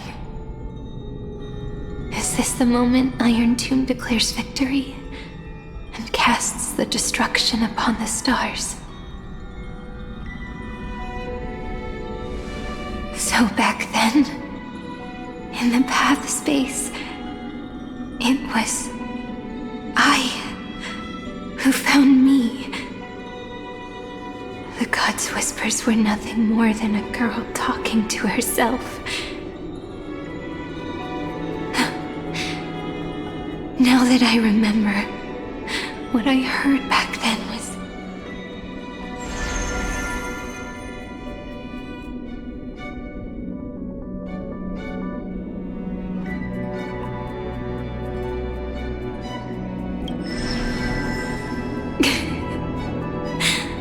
All I wanted to say was, don't give up. She will find you. Memory truly is amazing. Then let me wield this power and plant the seed of causality for the miracle that is destined to bloom.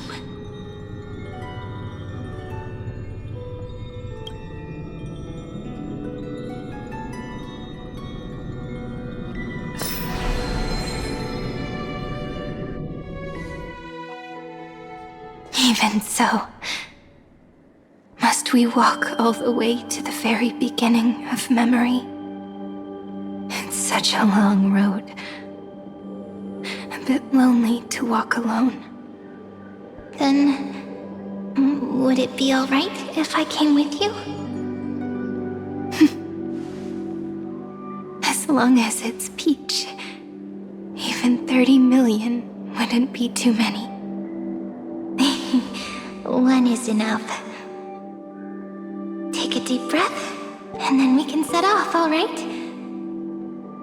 Follow the ripples of remembrance into the past. Reconnect every moment in which the gods made themselves known. Clearly, cause leads to effect. But now, the future gives new meaning to the past. Effect flows backward and nourishes cause. Maybe that is what makes memory so beautiful. So, let us return the way we came. Look back at every ripple that formed. Go back home.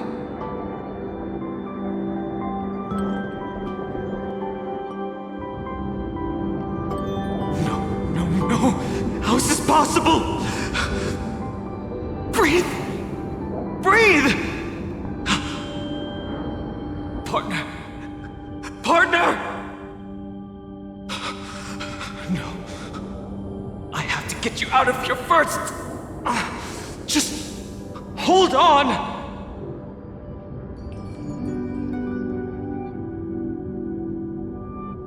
Remember? That pale dawn breaking through the endless night? The spear of strife nearly claimed her life. And it was you, you, playing God, who cradled her body with your gentle gaze. Then, before Orynyx's altar,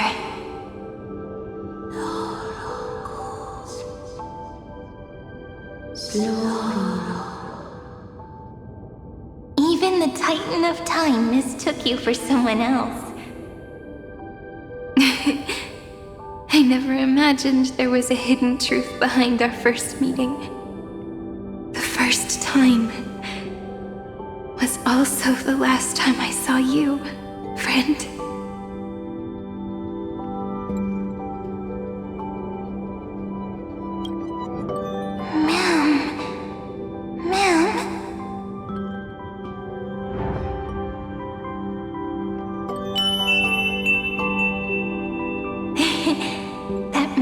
From the memory. I've got it now. And so, the miracle was able to slip away from death temporarily. I'll leave her to the casteress of the past. She will keep her here, in the world of the living.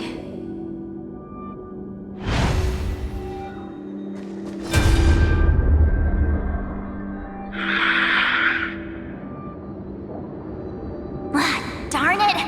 What are these things? You're not taking me down! Not before I find a way to help her and Don Hung! If you've got a bone to pick, take it up with my six-phased ice! March wandered all across Amphorius for 97 days straight, chasing one goal: to save her friends. And with her bow and arrows, she brought down every obstacle that stood in her way. So that's how it happened. My skill with the bow. I owe it all to March.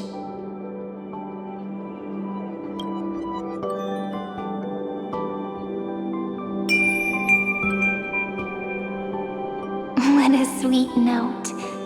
I've got it now. And so, in a memory from the past, you inherited March's mastery of the bow. And that arrow bearing golden flames will streak across the stars in the future, becoming a glimmer of hope for the cosmos.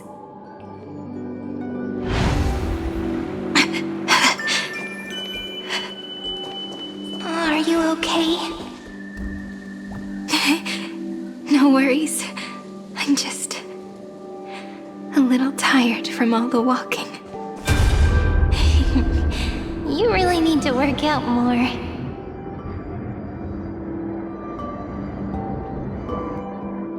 Three paths interweave and fetter Amphorius, co-authoring the fate of the world. Ordinary pathstriders aren't known to leave traces in the mirror, so if what you said is true, then this isolated star system must be home to at least 3 beings comparable to Emanators. I would even go as far as to say, eons themselves. To gain the favor of the stars for Amphorius, the Remembrance sent a call for help to the cosmos. But the obstruction from the scepter was far too strong. Even the gods could do nothing more than send a fleeting mimetic being to someone who walked the same path. Thankfully, Miss Black Swan caught that fleeting moment.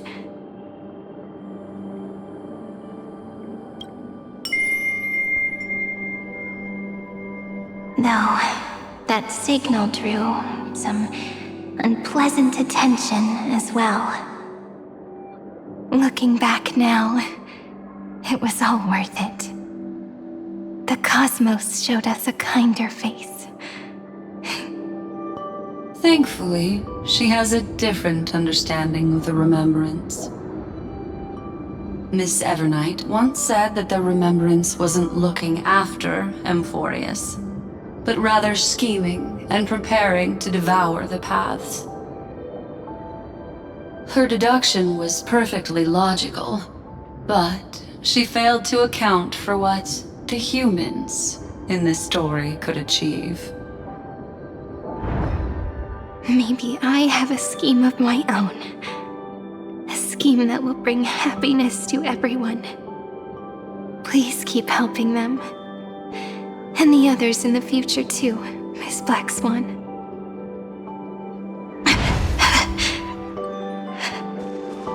Looking back on the past really does wear down the mind.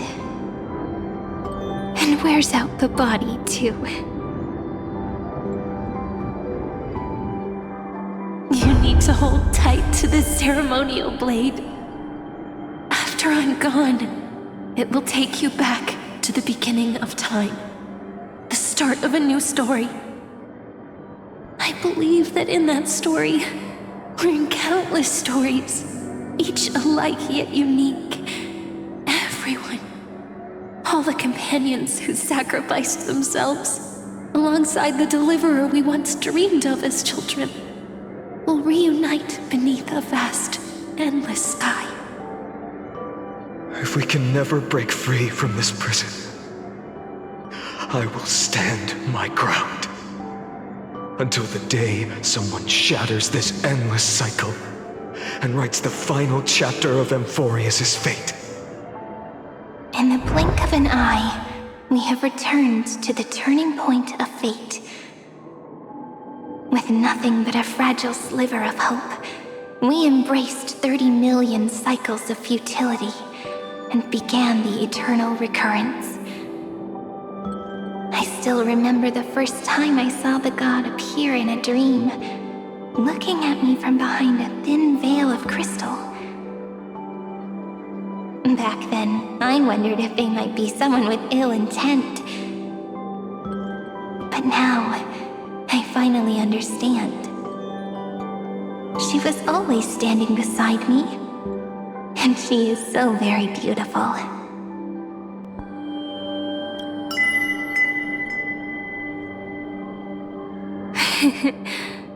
Causality really is a force that cannot be stopped. Even if I wanted to leave a few more words for Cyrene, it seems I no longer can. After all, you still have to leave behind your final consciousness and plant the very first seed.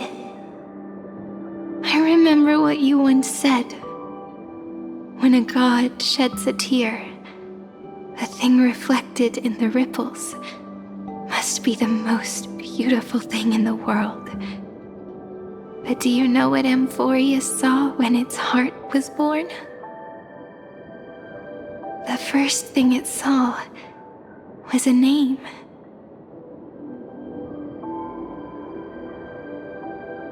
0, 9, 3. Looks like you figured it out. Sometimes, all it takes is a change in perspective to reveal something truly unexpected. Don't you agree? That's right. Turn these numbers upside down, and you'll see a beautiful eternity. Something we believe in. The ego.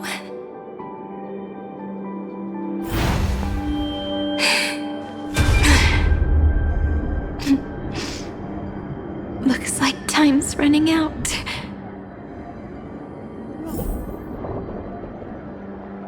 I want to protect everyone in the village.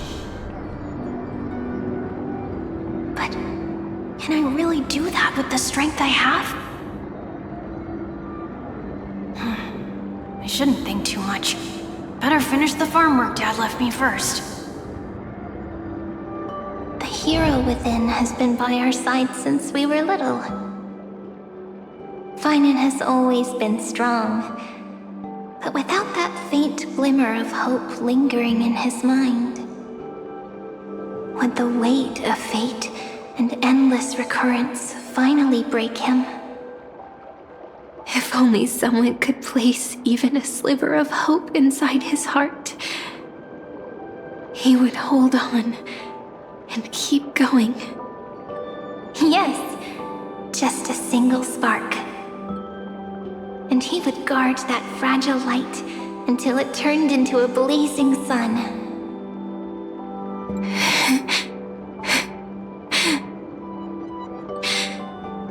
I no longer have the strength to make the hero within look like her.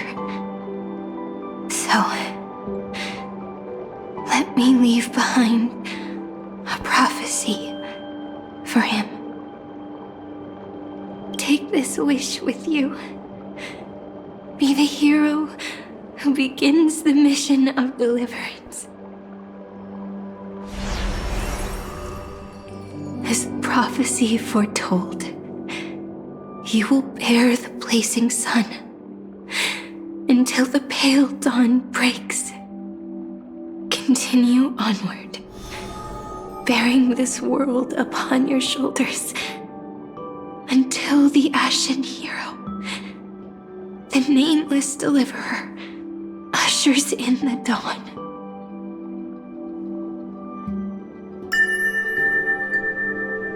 Now, your eyes have seen through all of Amphorius, from the end back back to the beginning.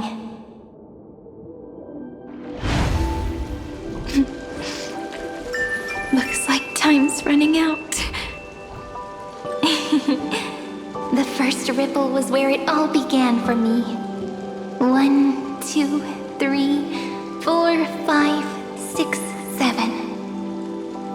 I thought they were just musical notes scattered aimlessly throughout memory. But they had already become part of this world. No matter how Emphorius came to be, right now it feels so gentle. As I return to where I came from, it wants to play for me once more that melody from when we first met. A simple but beautiful melody. Behind this door, I can smell it. The scent of wheat fields. You're clever. I bet you figured it out long ago, didn't you? The end of this journey back, the final gap in Emphorius. It leads to the place we both call home.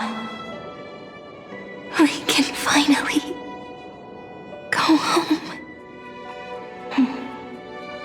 Are you ready?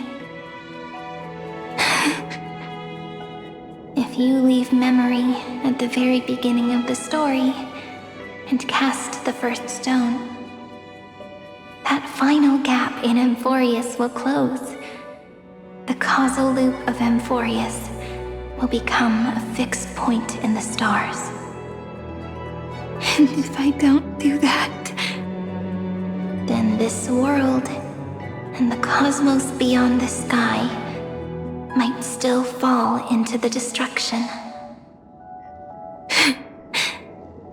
There's no way we would let something like that happen, right? Exactly. I remember that tree in Ide Silicii. It grew all alone, unable to go anywhere. It watched the sea in silence, dreaming of a faraway shore it could never reach. But now, a tiny boat sets sail. It carries a seed of hope, plucked from the tree, and heads into the great beyond. Even if the boat's shadow fades quickly from sight, the tree knows that its wish will bloom on the other side of the sea. In that moment, it must feel happiness, right? The way you brought it up, now I kind of miss that tree too.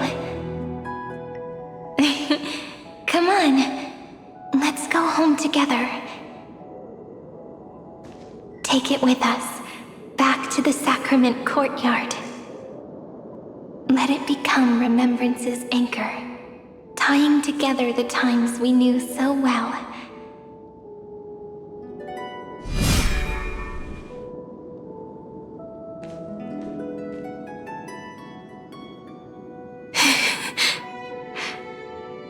Let's go home. Together. Oh, that final note. Right. It's been with me all this time. This is Do. It is also the first note. The one from the first time we met. And the one that stayed to the very end. Ide Silicii, the place where it all began. It's like time itself has stopped. And the breeze and the sound of the waves never seem to rest.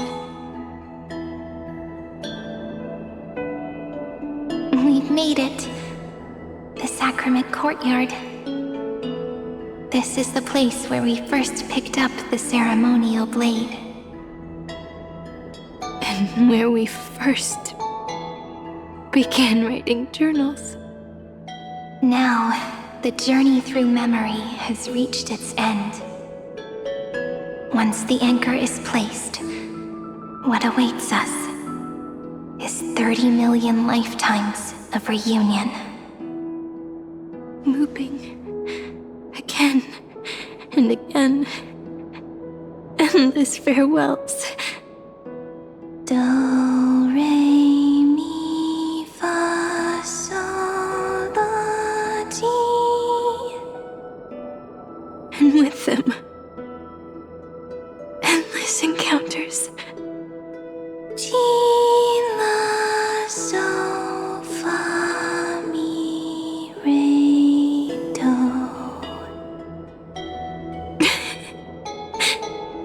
Such a happy scale. Whether it's for Cyrene, the Deliverer, or every sprouting branch of Emphorius, I leave this tale of love here. May the river of time flow backward, bringing scenes of the future before our gaze. In the eternal land that no one remembers. The legend of the Trailblaze is about to begin.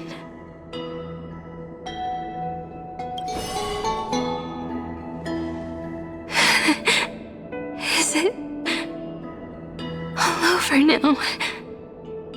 My mind and my memories. It seems they're beginning to fade. The breeze is warm, but my body is shivering for some reason. If you're feeling cold,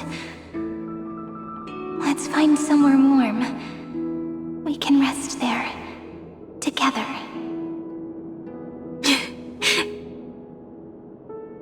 Somewhere warm. I know just the spot.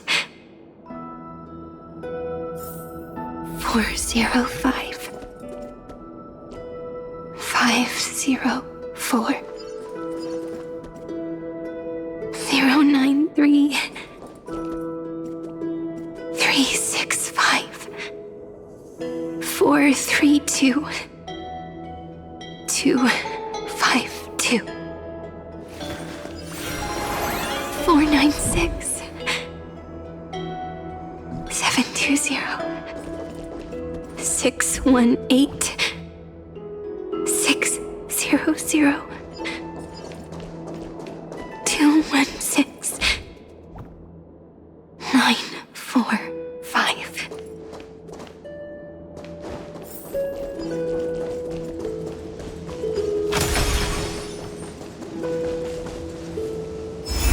Treepy House. Saridra. March 7th. Dunhown.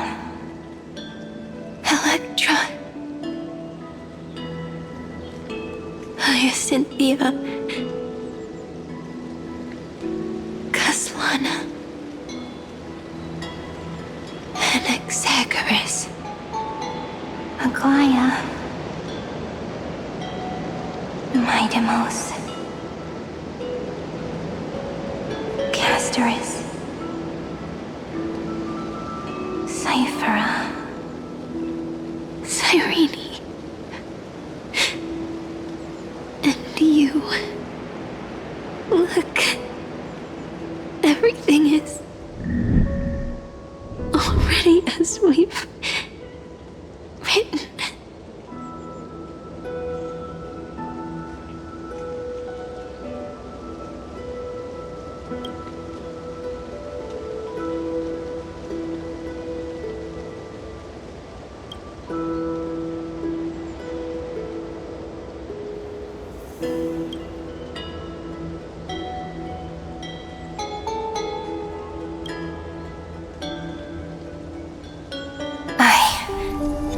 gaze that looks back on the world. How fortunate we are. In this cycle of cause and effect, humanity never looks to the gods for guidance. The ones who pick up the pen and write miracles again and again are always ourselves.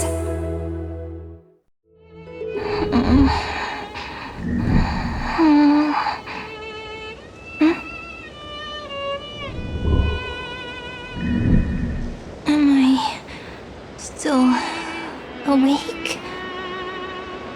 Peach, where are you?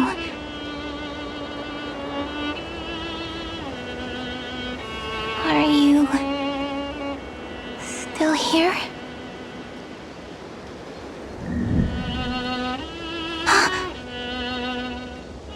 I shrank.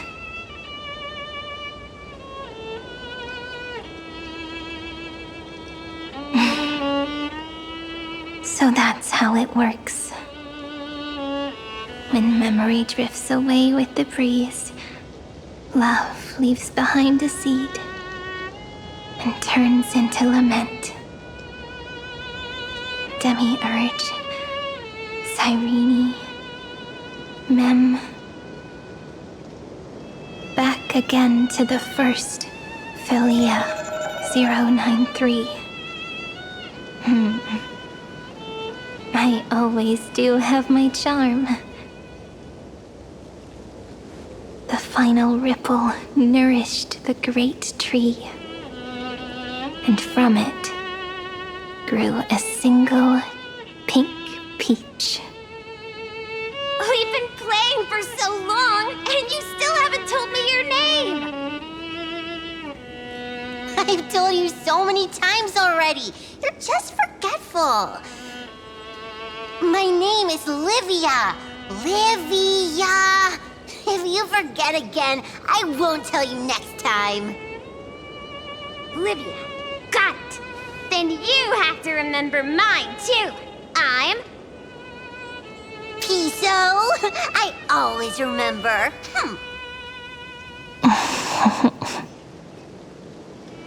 So, Cyrene was just a pen name after all.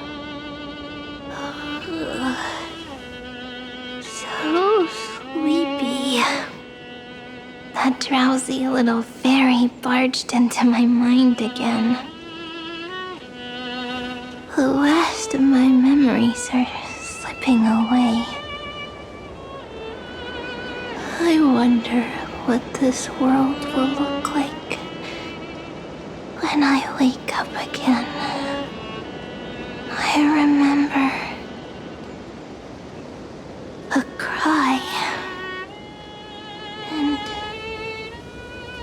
my name, daughter of Lady Celestii.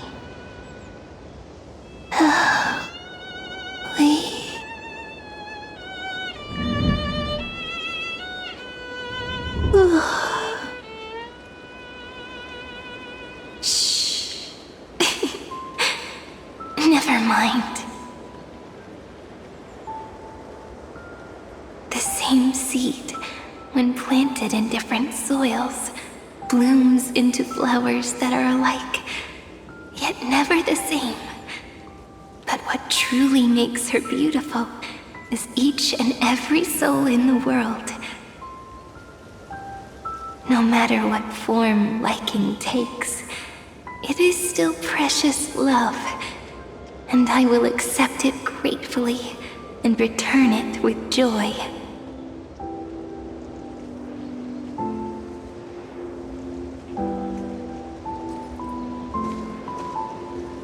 Do you remember my favorite story? That crystal flower was so beautiful because it reflected the eyes of the little fairy.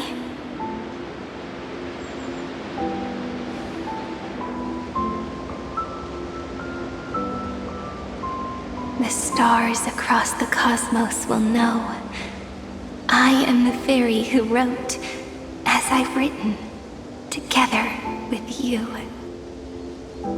And in your heart, I know I will always be given the name I love most. The one you gave me. After all, we've always been in sync. Hey, don't rush! Slow down. Let the words settle. We have plenty of time. In Amphorius' month of mourning, all conflicts across the land come to rest. On the 11th day and night of the month of mourning, the dead will part, the living will embrace, the snow will fall, and bonfires will rise to warm every heart aching with lament. It may sound heavy, right? But on this day, laughter always rises louder than tears. Because people understand that parting is for the next reunion, and sorrow is so we may love more deeply. That is why this day is her favorite of the year. Under the same sky, across 8 phases of the moon, 13 heroes composed an epic together. 1 plus 8 plus 13 equals 2 11s. Would it feel more fitting if the rest were written in Miss Irene's voice? Agreed. Then, we'll add 1. A 1 like none that has come before.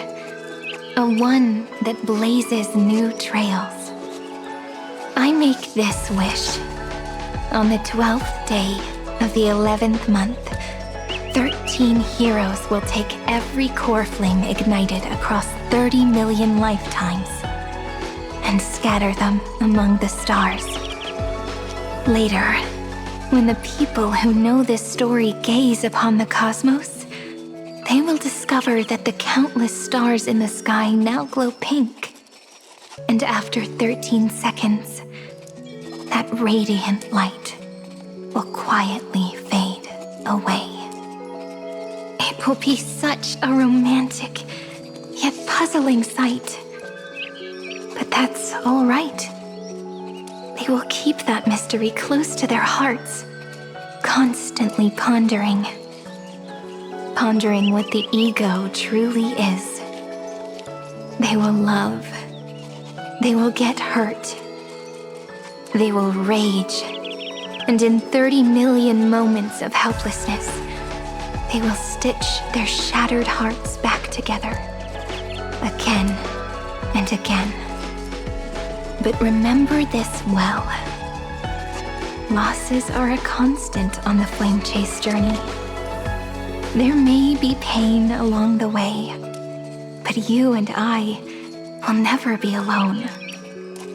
They will come to understand what it means to lose, and in the end, they will choose to let go. They will offer their hearts to this world, to every companion they walk beside. And they will take in the hearts of others and pass them onward. For every soul that exists in this world, there is a different ego, a different prime mover of life. There will never be just one answer, not even for love.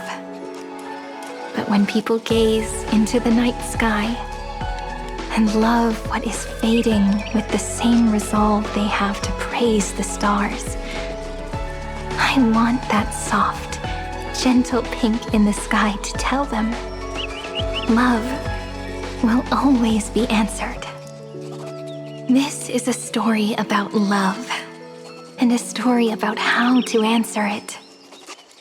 Whether it is one we have already written, or one you are yet to write, it will be a romantic story, like none that has come before.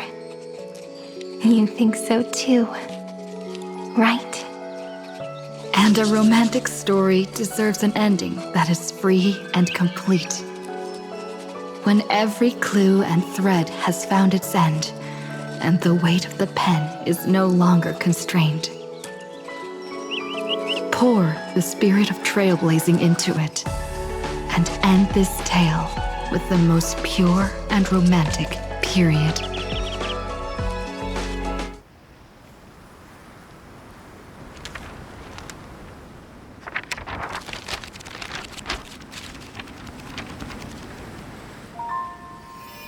Light, sky, sea, stars, seeds, flowers, birds, hope, and love.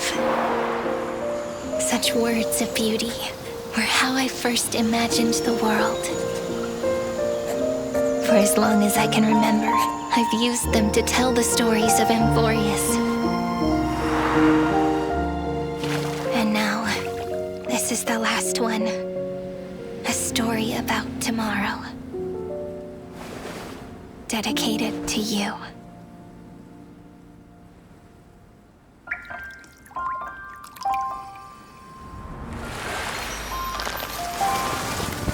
Once upon a time, morning glow, scattered light, shone on you and I. Fading poems, frozen rhymes, are traces on the breeze, whispers of past reverie. Please let me linger for now, enveloped in your sound. Love on the pages, the ink our stories penned. No matter how it ends, so do it all again. Oh, stay true, blossom as spring renews, dreaming colors every hue. Tomorrow's eyes to tomorrow's life, while walking step beside you. So stay true, the winter's rhyme anew, woven memories are born. Like a melody, sing a song of reverie.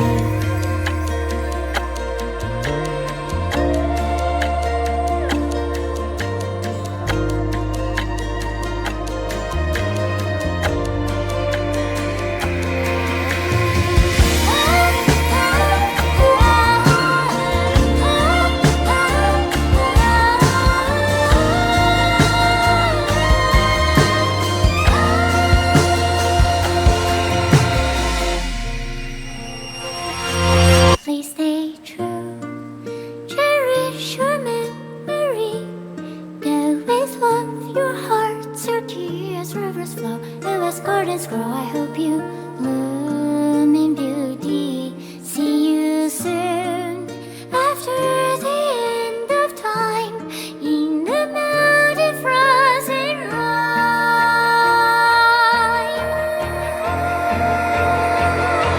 Now stay true, blossom as spring renews, dreaming colors every hue. Tomorrow's eyes, to tomorrow's life, are walking step beside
I guessed as much. It's no longer working. Looks like it's just the two of us out here now.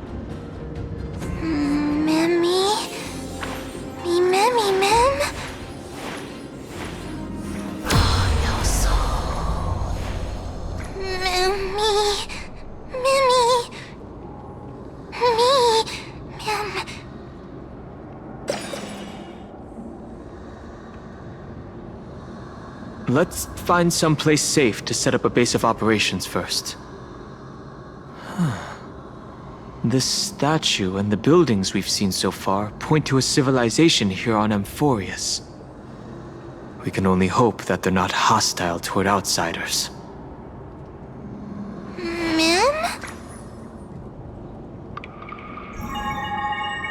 I've reunited with you so many times, and every time feels like the first time we met.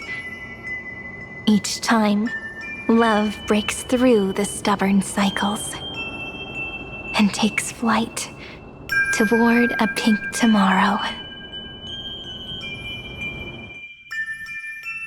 It's still early.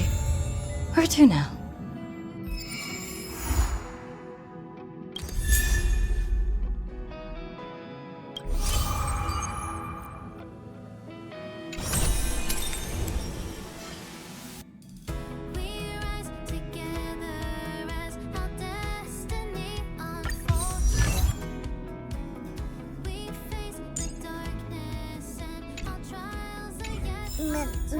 Hmm?